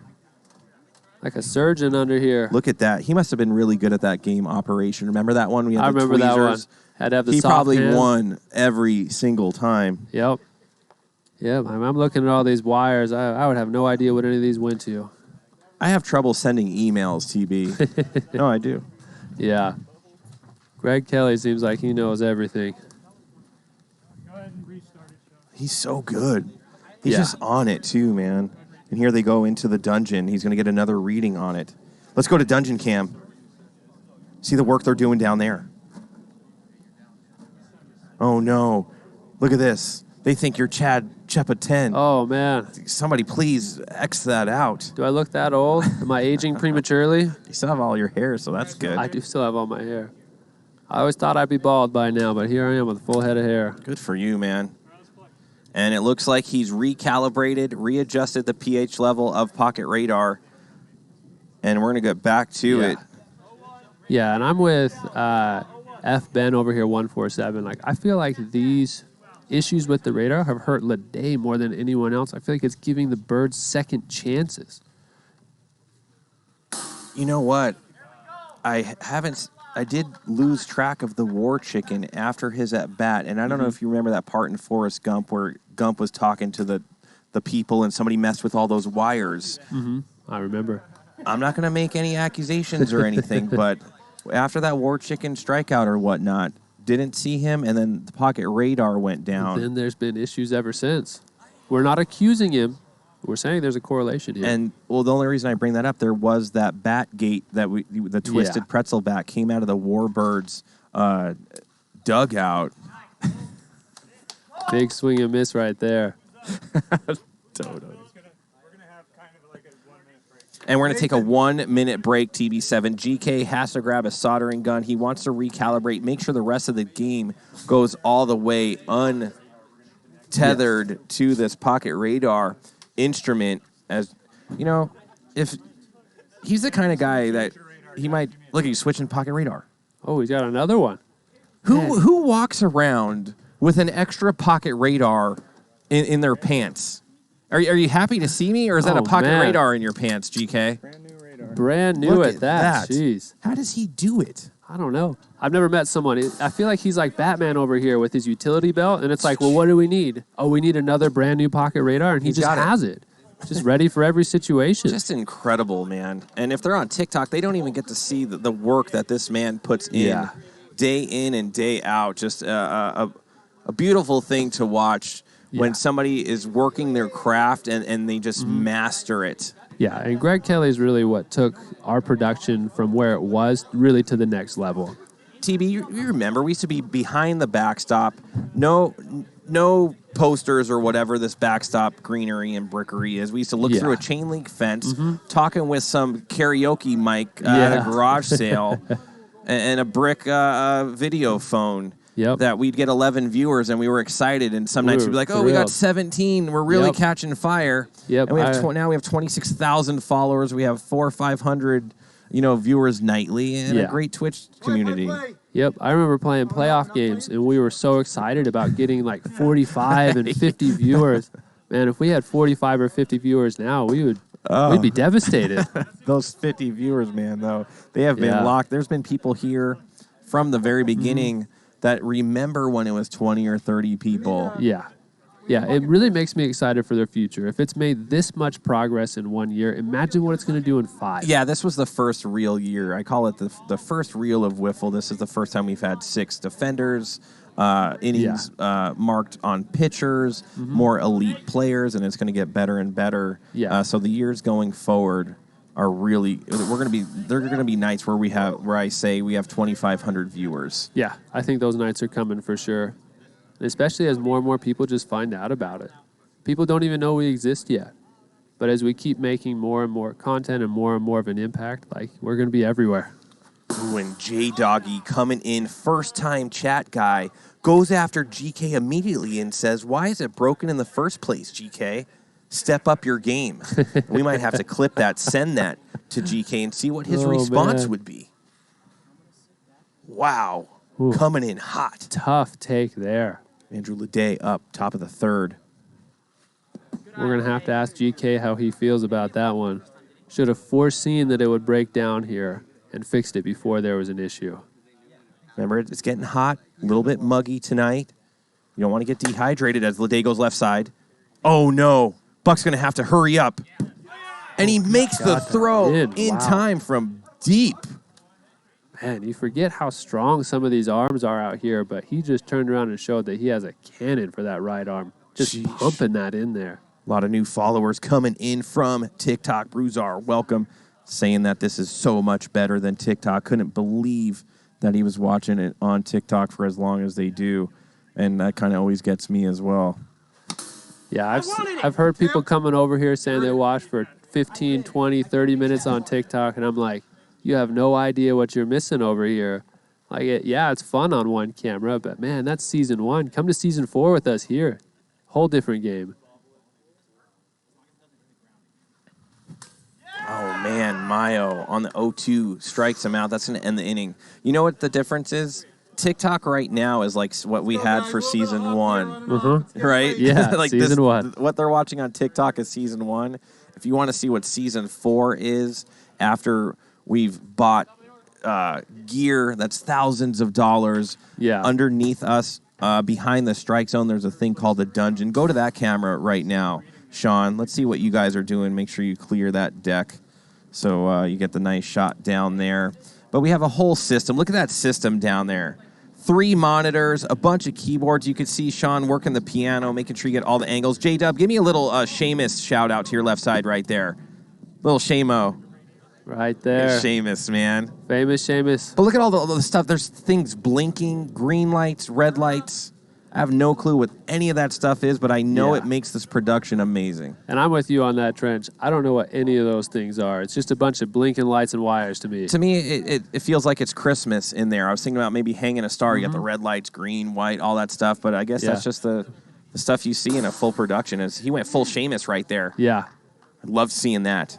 Let me see if I have a picture of Shamo. I just took one the other night. Yeah, I miss the days when Seamus used to come on here and try to be a 6th fielder. Back when we had 5, he loved to wander on the field and try to play the outfield. And I showed this picture last week. It's a doozy after this pitch. Strikeout. Go up top real quick. There's Shamo. This was the other night. He is decked out, man, just passed out. He watches every single game, so he's digging into the hot cocos, and after the games, he's got to get his cat naps in. Yeah, I've honestly never seen him nap like that before. I feel like Seamus is always running around trying to climb on something, jump off something. Here is Jim Dodos. Remember, you can follow Seamus, _famous_Seamus. He's a little Instagram going.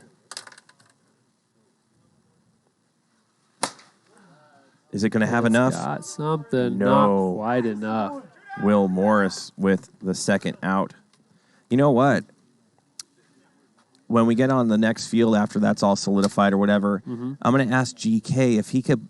You know how he has different modifications for Kirby now? He has a bucket. He's got like a single thing for one wiffle ball. What can we put like a cat bed maybe on it, and we could get Seamus rolling deep.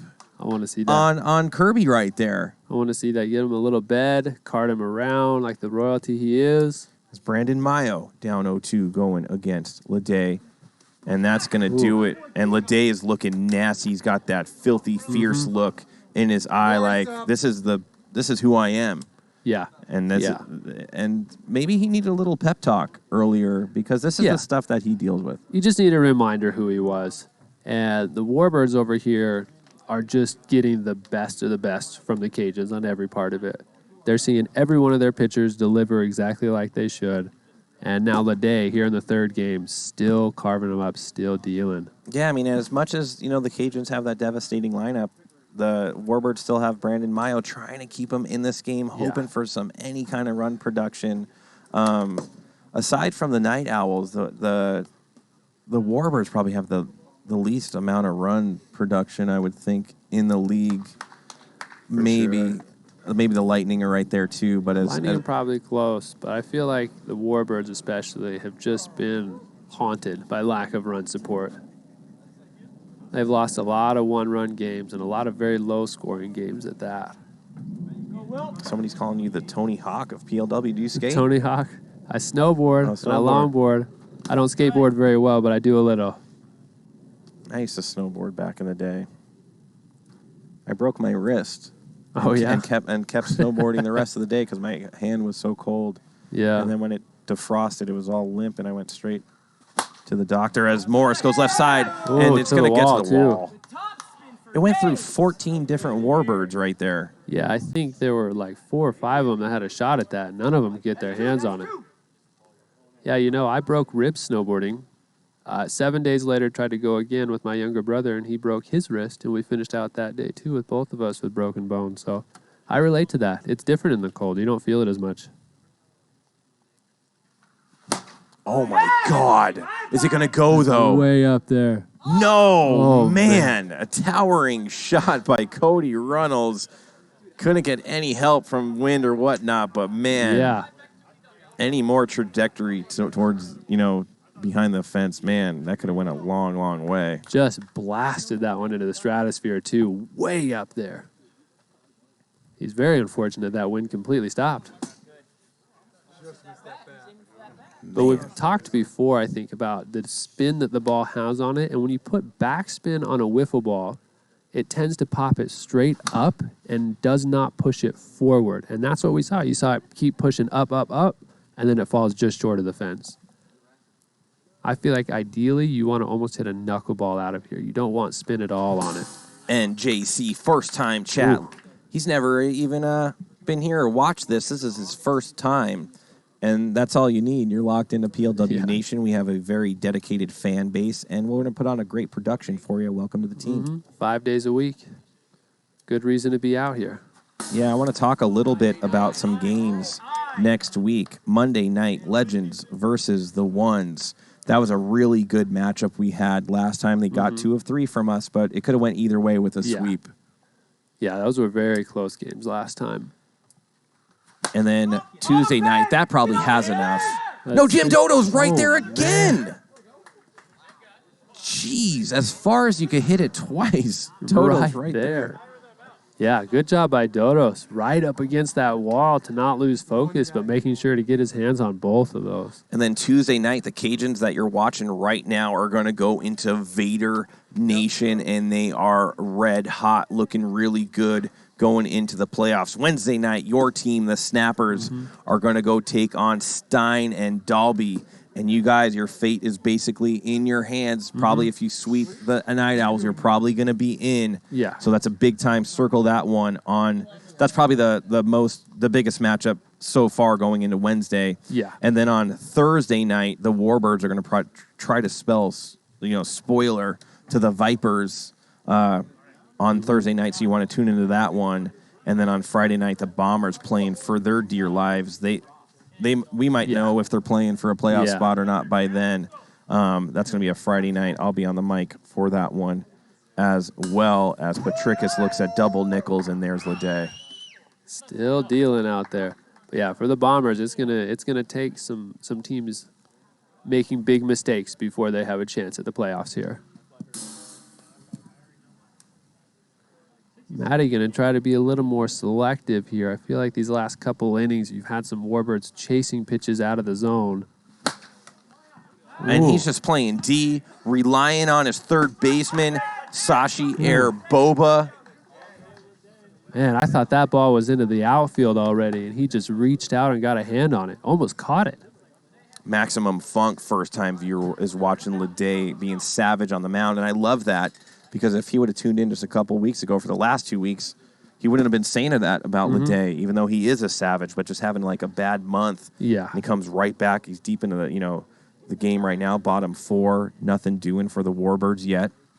Oh, and that's just a nasty 49-mile-an-hour slide piece. Yeah. Man.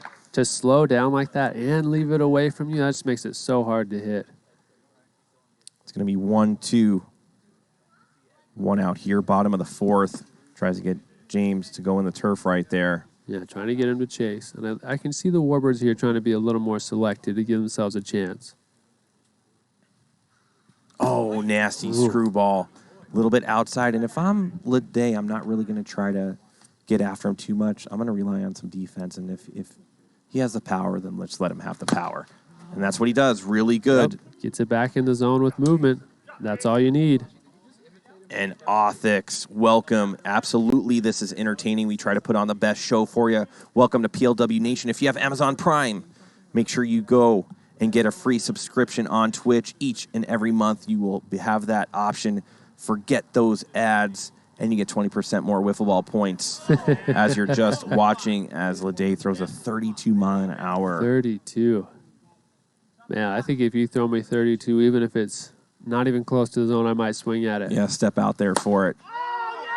And the War Chicken Didn't want that 32. finally gets on base. Lede with a smile right there. But listen, that's big.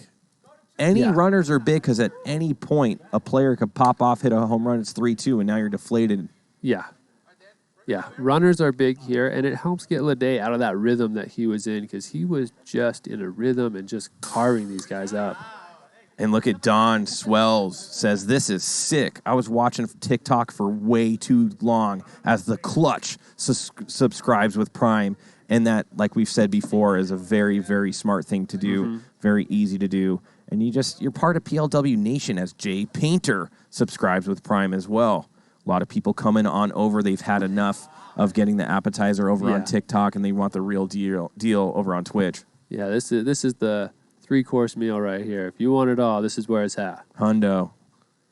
2-2 count, 2 outs, and that's going to be 3 outs by Lede. And it looks like he's just toying with them at this point now. Yeah, it feels like that hit by the War Chicken was almost an accident. Like it just wasn't supposed to happen. Lede was just supposed to get everybody out the whole way through. Yeah, love seeing all our viewers sticking around. Remember, tomorrow night we have... Tomorrow Friday? We have the Ones versus the Lightning. Yeah, and the Ones Lightning, Lightning. the last time they played the Ones, swept them. Really? Oh, you took 2. You took 2 of from 3. And the Lightning are down there facing elimination against one of the top teams' Ones. And the Ones... they're in danger if they lose a couple games. The Legends, can they jump them for second place? Yes.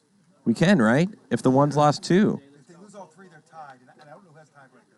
Oh, if they lose all that's 3, we'd close. be... yeah, they'd have the tiebreaker, right? That is very close right there. The Sand Vipers there in the 4th spot. Man, this is getting really, really good. As Totally Terrific says, this is addictive. Just came over from TikTok. Now I can't look away. He's not even a baseball guy in the slightest, but the production we put on is amazing. Of course, we're very interaction with our viewers. This is why we're up here, TB. Yeah. Yeah, we knew we had something special out there on the field, and we just want to make sure that you guys see what this is and how special it is. Oh, Maio goes 61. And if you're not familiar with Premier League Wiffle and the seasons or whatnot, I am standing by someone that this record might never be beat. It's the 3-time consecutive MVP of PLW, Taylor Briner. We call him TB7 a lot. He's in the booth with me. That's a rarity, man. And I've said it before, I don't think somebody's going to attain that 3 in a row. And I really think that if you would have started healthy this year, you would have been right up there once again. Yeah, definitely knocked my chances down of repeating that, breaking the hand and taking half a season with one hand. Roosh once again on the right side. Let me ask you a question, TB7. No injury. Oh, I'll ask this. Is your hand 100% there? Or are you still struggling with some weakness or anything like that that's hindering your ball playing? I wouldn't say it's quite 100% yet. Okay. But it's close. Okay. It's close enough that I don't feel like it should be an issue anymore. But late in games, especially in game 3s right now, I'm starting to feel it. Okay. It does start to hurt and I feel weak. But other than that, and even then, it just feels a little weak and a little sore. It's not like it was when it first that. Yeah, I cast remember first when you came first off. came off, like every at-bat you'd swing and then you probably had this like pulsing, muscle spasm or whatnot. Yeah, it was very painful in the beginning.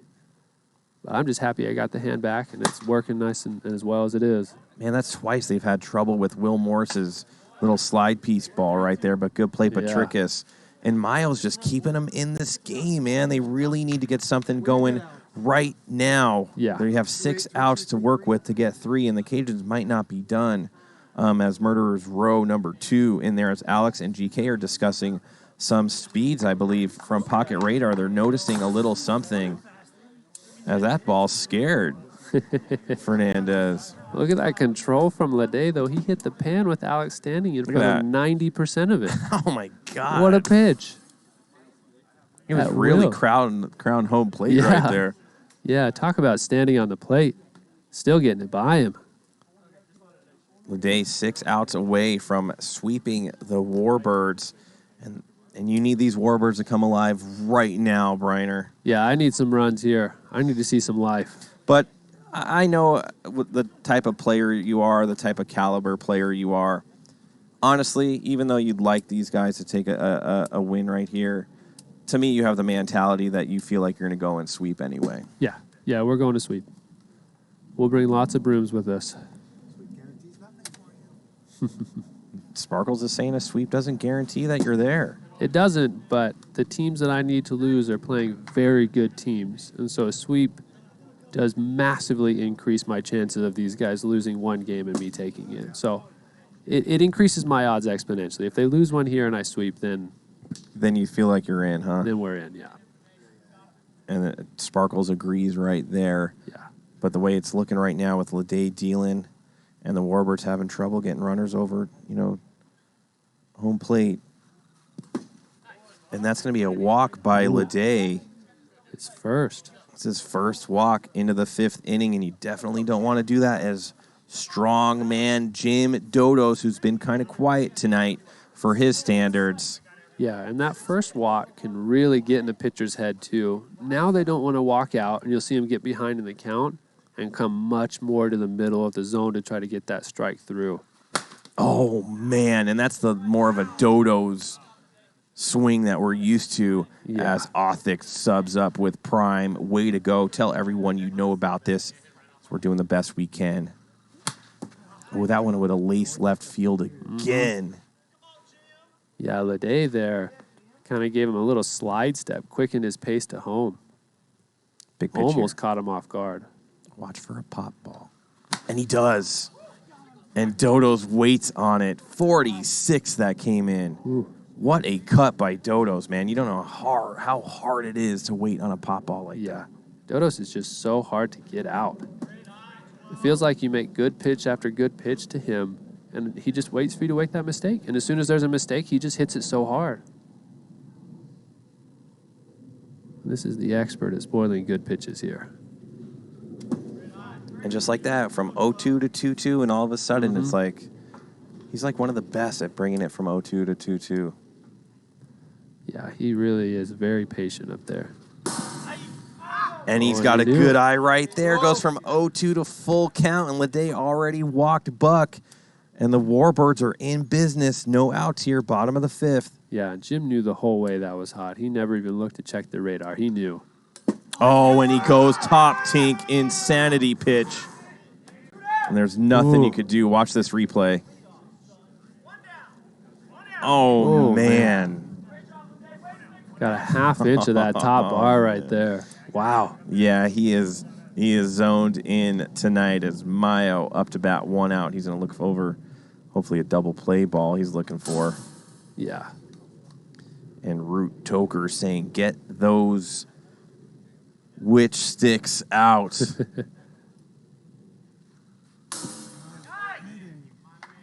You could hear Maio saying, damn, dude, what? Yeah, what is that pitch? That's the Lede slider right there, and if you didn't know, he loves to paint. He hits those corners. He cuts you up inside. Like, he puts it wherever he wants it when he wants to. Ooh. On 60, too. Got those hands through quick. Yeah, went for it right there as we're just hovering over about 400 viewers. Love having all our originals and new ones. New viewers loving this. Ooh, man, Close. He's getting a lot of curve on that one. Yeah. And as a right-handed hitter, that's so hard to hit because it feels like it almost curves around your bat and then it sneaks into that strike zone behind you. Ooh. An even better eye by Maio right there. And what kind of pitch would you think's coming in right now, TB? I feel like Leday's been locating that slider well. He's thrown a bunch of them this at bat. I think we're going to see another one. And there it is. Goes right back. Maio cannot believe it. 2 down as Leday is working. Yeah. He's making plays, too. He's got those quick hands up there. It's the second hit he's taken away up the middle. What's up, Sparent? Patricus up to bat, 2 outs. Big piece right here as he goes 56. Ooh. And man, Leday is really, really dicing it up, but Yeah. a couple pitches just couldn't get there. Yeah, he's really towing that line well of just 55 and just nasty on every pitch. That's going to be a double and score. The Warbirds are on the board. Yeah, now they're just one swing away from tying this game up here in the bottom of the 5th. And as much as the Cajuns have completely dominated the Warbirds, they're just they're right in the thick of things. They're right in this, and you can credit that to Brandon Maio. You think you stay with Leday right here? Or you bring in Roosh? I give Leday one more chance here. He has 2 outs. I want to see him get out of this, and he's really only had the walk and that double right there. And that's going to be another single to the right side, and that's going to score a run 3-2, and they're starting to locate Leday a little bit. And this is when you start thinking, what do we do here? Yeah, he did this strike might be out the time. chicken last time, and he's up right now. And you could see Leday looking at Roosh saying, let me just see if I could get the war chicken, and then we'll get you in the game. Man, the Warbirds, Night Owls, Bombers, Snappers, all watching this go down right now. Just waiting. Wow.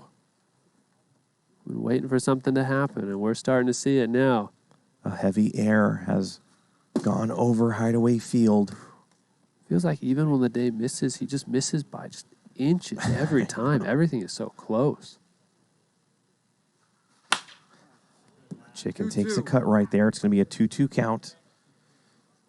If I'm Leday, I'm throwing a pop ball, making the chicken just swing really bad at this. Yeah. You want to change speeds here for sure. And he does, but it's a curve pop ball at 49, and the chicken goes down right there. But the Warbirds score 2. Yeah. And they're in striking distance. Good movie, Bruce Willis. But the Cajuns' top 6 are going to be up to bat, and they're going to look for a couple insurance runs to give probably Roosh to close it out. Yeah, and this is a huge spot for them here. If they can push a couple runs across, they can keep this game out of reach. And, I mean, they know they have Roosh coming in who's going to shut him down when he comes in. Otherwise, it's going to be a very tense last part of this inning here.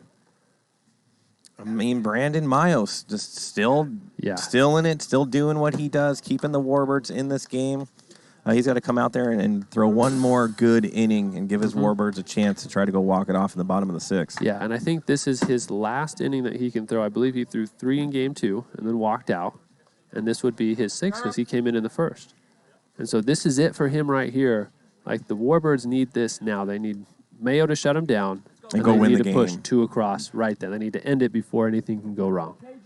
Yeah, because Dodo's walked out. They'd have to go to Patricus, I believe. Brandon's last inning is 9th inning right now. And Runnels right back to Maio, out number 1. 1 pitch, 1 out. Yeah, this is it. Yeah, this is his last inning right here. This is it. As Casey Nielsen up to bat right now. A shot. Buck's going to have to make a quick play. Does. Makes the throw for and out. He had plenty of time, I guess, off that ricochet. Yeah, he rushed it. We've seen these pitchers really taking away a lot of hits today. Yeah, like 2 or 3 from Leday, a couple from Maio. Yeah. I mean, they are only 40 feet away. Like, the reaction time to get to these is just incredible. Nice. Good eye. Don't help him out. Don't help him out.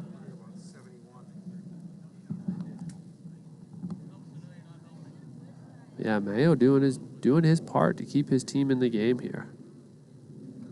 He's thrown 6 scoreless innings now. I mean, he's been one of the best in the game for a long time now. And year after year just keeps on going. Yeah, he's been in that Cy Young contention every single season that he has played. Doing what we do here, Premier League Wiffle. I'm Trench Pacone, hanging out with my boy TB7. Love seeing that. Bottom of the 6th, don't forget. 56. Wow, full count. We'll let all our viewers know tomorrow night, Ones versus the Lightning. That's a good matchup. Ryan Chen, AK-47, and the boys going to bring out that chain gang. Right after this, as Nathan Root goes right side, Jim Donos goes full Dennis Rodman there. Wow. Watch this instant replay. Unfortunately, if you're on TikTok, you don't get to see it. Look at that. Unbelievable. You look like Bo Jackson climbing the wall, goes like a rebound. Dennis Rodman, unbelievable play. Pulled that one back. Remember, Jim Dodos is the guy just a couple months ago made a play in right field and knocked himself unconscious. Bruce Huson of the Lightning had to resuscitate him. Then he took 3 weeks off, got the word from his medical team on the Warbirds that he could play once more.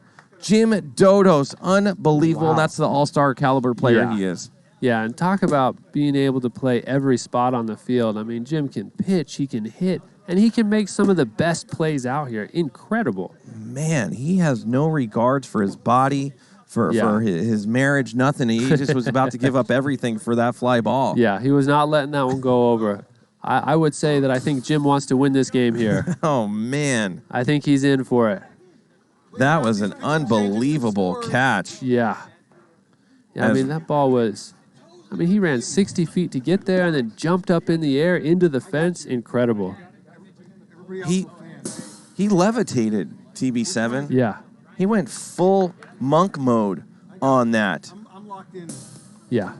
That was incredible. And then with the two hands over the shoulder, just like you said, it was incredible. He might have been that kid in that movie, The Boy Who Could Fly. Yeah. It was Jim Dodos. I never looked at the credits, but did it say Jim Dodos? Must have. Based on what I just saw. He went full nitro mode.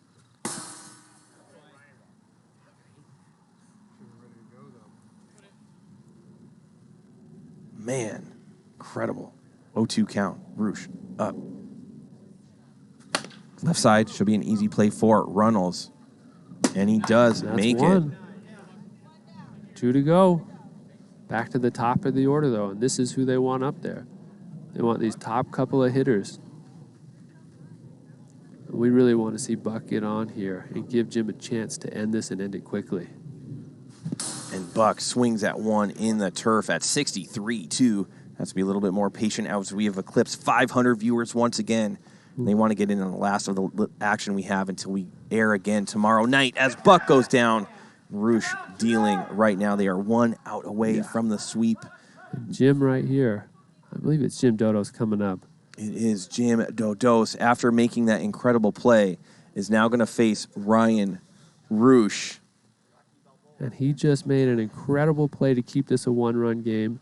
And let's see if he can do something with the bat to make that important. And this should do it. Casey Nielsen makes a throw, and that's going to do it. And the Cajuns get the sweep. The Warbirds plus 2.5 or 3.5, whatever it was, are going to cover that. Big sweep by the Cajuns, looking like they're going to have to go sweep mode next week as well. Both of you guys next week are probably going to need a sweep to get in, maybe even some help. I don't know the exact scenario. We'll know a little bit more probably on Tuesday when the Cajuns play the Vaders. On Monday, the Legends play the Ones. I don't know what kind of impact that has on... Yeah, if you guys get swept there, that's big news for us. Okay. That gives us a chance to at least tie you guys in the standings, but I guess that probably doesn't matter because you guys have the tiebreaker over us. So that one's not as important. What's important is what the Cajuns do. On Tuesday night. Yep. So we'll be watching that one for sure. Yeah, I mean, from Tuesday, Wednesday, Thursday, and then the Bombers will know their fate on Friday. Yeah. And if they have something to play for, I hope so. That would be a really good end of the season Friday night finale if the Bombers are playing like sweeping their in or something like that. Yeah, and I would love to see that. I love seeing this team with opportunities to fight and push. And what a job by the Cajuns. I mean, they know that they can taste the playoffs right now, and they're just playing for it. They want it so bad. And it looks like we have a poll up right now. It's going to be between, it looks like Lede, Roosh. And the Chicken just threw a challenge flag. He doesn't like the booth poll as none of the Warbirds are up there. And it looks like Lede comes out with a little bit of a lead. And let me tell you, Lede does not want to walk up here. He is a very shy person when it comes to being in the commentating booth, but not so bashful when he's bashing balls out there and dicing up dudes on the mound. No issue hitting the ball over every part of this fence that there is, but he doesn't love being up here. It's not his cup of tea. Yeah, not a starlight, star bright type of guy. Yeah. But Ryan Roosh, on the other hand, I think there are few people in this world who like being on the camera as much as him. It's going to be Andrew Lede for sure as he's jumping all over that. Why don't you go get Andrew, then I'll give him an interview. You come right back, and we'll wrap it up as we are getting close on time. You're going to see Andrew Lede, who had a batting title last year, is on pace to win another one this year, is going to be into the booth. Do you want this, GK? TikTok? Yeah. Okay. Uh-oh. There you go. Watch your head as you enter the booth. What's up, Trish? You know, I talked to you earlier today, and I was really ripping you a new one about why you're not playing as well on the pitching side. So I want to get into that. Did my pep talk have anything to do with you dicing up people in game number 3? 100%. I knew you had to come around. You basically just told me to stop sucking, so tried to do that tonight. Yeah, I felt like you were kind of trying to place pitches a little bit too much over the last 2 or 3 weeks. Tonight, it looked like you were playing catch with the strike zone, and you were winning. Tell me what was going through your head. Yeah, well, we got a lot of pitchers on our team, so I try to be fine, not give in to hitters and hit my spots. And if I walk out, there's guys behind me. Yeah, so. You guys take the sweep of the Warbirds, but in that sweep, there was a loss. Do you know what the loss was? No. It was your hitting streak of 24 games, man. I'm not worried about that. That was incredible, though, to hit for 24 games. I also mentioned earlier in a broadcast a few days ago that there's only been one time you haven't gotten on base all year, whether it's by a hit or a walk. So that means every time you get up, you're at least on a base, and that's just incredible. I've talked to you before. It seems like you play the game in slow-mo, and it comes from your wiffle ball background, if you want to talk about that just a tiny bit. Yeah, well, I mean, in high school, I played fast pitch, so 55 miles an hour is pretty slow. Yeah. But I don't know what was wrong with my swing tonight. I got to go back and watch. Yeah, it seems like you were under it a little bit. What do you look for when you're looking at film, whether it's on YouTube or back on the Twitch channel? What are you looking for? Just see if I'm like dropping my back shoulder or casting my hands or something like that. What do you feel like it was tonight? Maybe dropping my back shoulder because I kept getting under everything. Even the low pitches, I was popping up. Yeah, you came back with a couple doubles, a triple out there. You still had a really good series. Will Morris. Oh, that guy's amazing. Talk about him, man. After the series he had tonight, I mean, for me, he's going to jump right into that Rookie of the Year, possibly top spot, man. He's the Rookie of the Year. He's a Tier 1 pitcher. Yeah, he is. He's not some guy that just eats up innings now. Yeah. He comes in, and he's just tearing it up. Talk to the fans about how important Will Morris is to your squad. Oh, man, if we didn't have Will, we wouldn't be where we are right now. He's been huge for our team. Yeah. Also, Cody Runnels kind of came alive a little bit.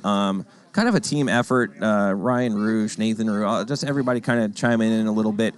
You guys swept. I think Sparkle thinks you guys probably need maybe another sweep next week or 2 for sure to get in. How do you feel about your ball club going forward, the final week going in? And who you guys playing? You guys are going to be playing the Vaders, so that's a tough one. We're playing our best ball right now, so I think we have a chance. I think we just need 2, probably, maybe. You think you need 2? I remember you were talking about you thought a 500 record would get you there. Yeah, that's not going to happen now. Yeah, because what's your record now? We're 27 and 24. 27 and 24, Yeah, I and think you we need need like 29 29 and 25 or something like that. Well, a good all-around balanced attack. The Warbirds didn't give up easy in that last game. You kind of got peppered there. They kind of saw you a little bit. Were you losing some action on your pitches, or were they just kind of just hitting the ball? I was getting tired. Yeah. I'm not in great shape, so Yeah. it's hard for me to throw 6 innings straight. Yeah, I mean, you almost did. And then Ryan Roosh, of course, comes in, cleans it up, and he's kind of the guy as far as pitching that you guys lean on the most. Oh, yeah, he's our guy. Yeah, everybody. Andrew Leday, he's going for another batting title. He's trying to make a run in the playoffs. Give it up for the main man, Andrew Leday. Congratulations, Thanks, man. We'll see you down there. Thanks, Watch your guys. head as you exit the commentating booth. That's Andrew Leday, has a batting title. He also has a championship when he was playing with the Ones, I believe. Does he have a championship ring? I think he does. And we're back with TV7. I mean, man, I'm probably with like 2 of the best players ever to play the game right there. You got Leday came in, then you roll up. I mean, this is Chad doesn't count, but just incredible wiffle ball skills. Yeah. Andrew Leday, Will Morris, Ryan Roosh, man. If they make the playoffs, they're a dangerous team to play, wouldn't you say? They are, especially with how their defense and their pitching has just escalated all season. I expect them to do big things. Yeah, he was saying they're playing their best ball right now, and I think it kind of started about 3 or 4 weeks ago. They were starting to make a push a little bit, and it's kind of culminated into what we see today. Yeah, what a time to figure it out, too. I love seeing that late push as teams really put it together. Oh, it's just so exciting. Yeah, I love it. Make sure you tune in tomorrow night. We have the Ones versus Chad Sparkle Phillips Lightning. They're going to try to, they're going to have to go against are the Warbirds in last place now? You know, that's going to be very close down there. Those bottom 2 teams, I guess it's depending on what the Lightning do tomorrow. Yeah, so we're going to have to see what the Lightning do. Remember, they are scrappy, and the last time they played the Ones, they won 2 of 3. I'm Trench Pacone, hanging out with my main man, Taylor Briner. We call him TB7. Until tomorrow night, we'll see you then.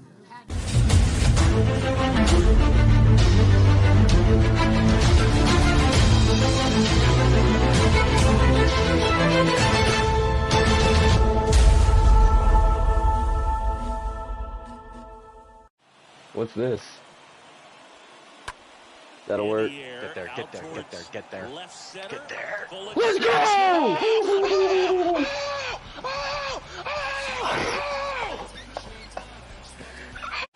What's this?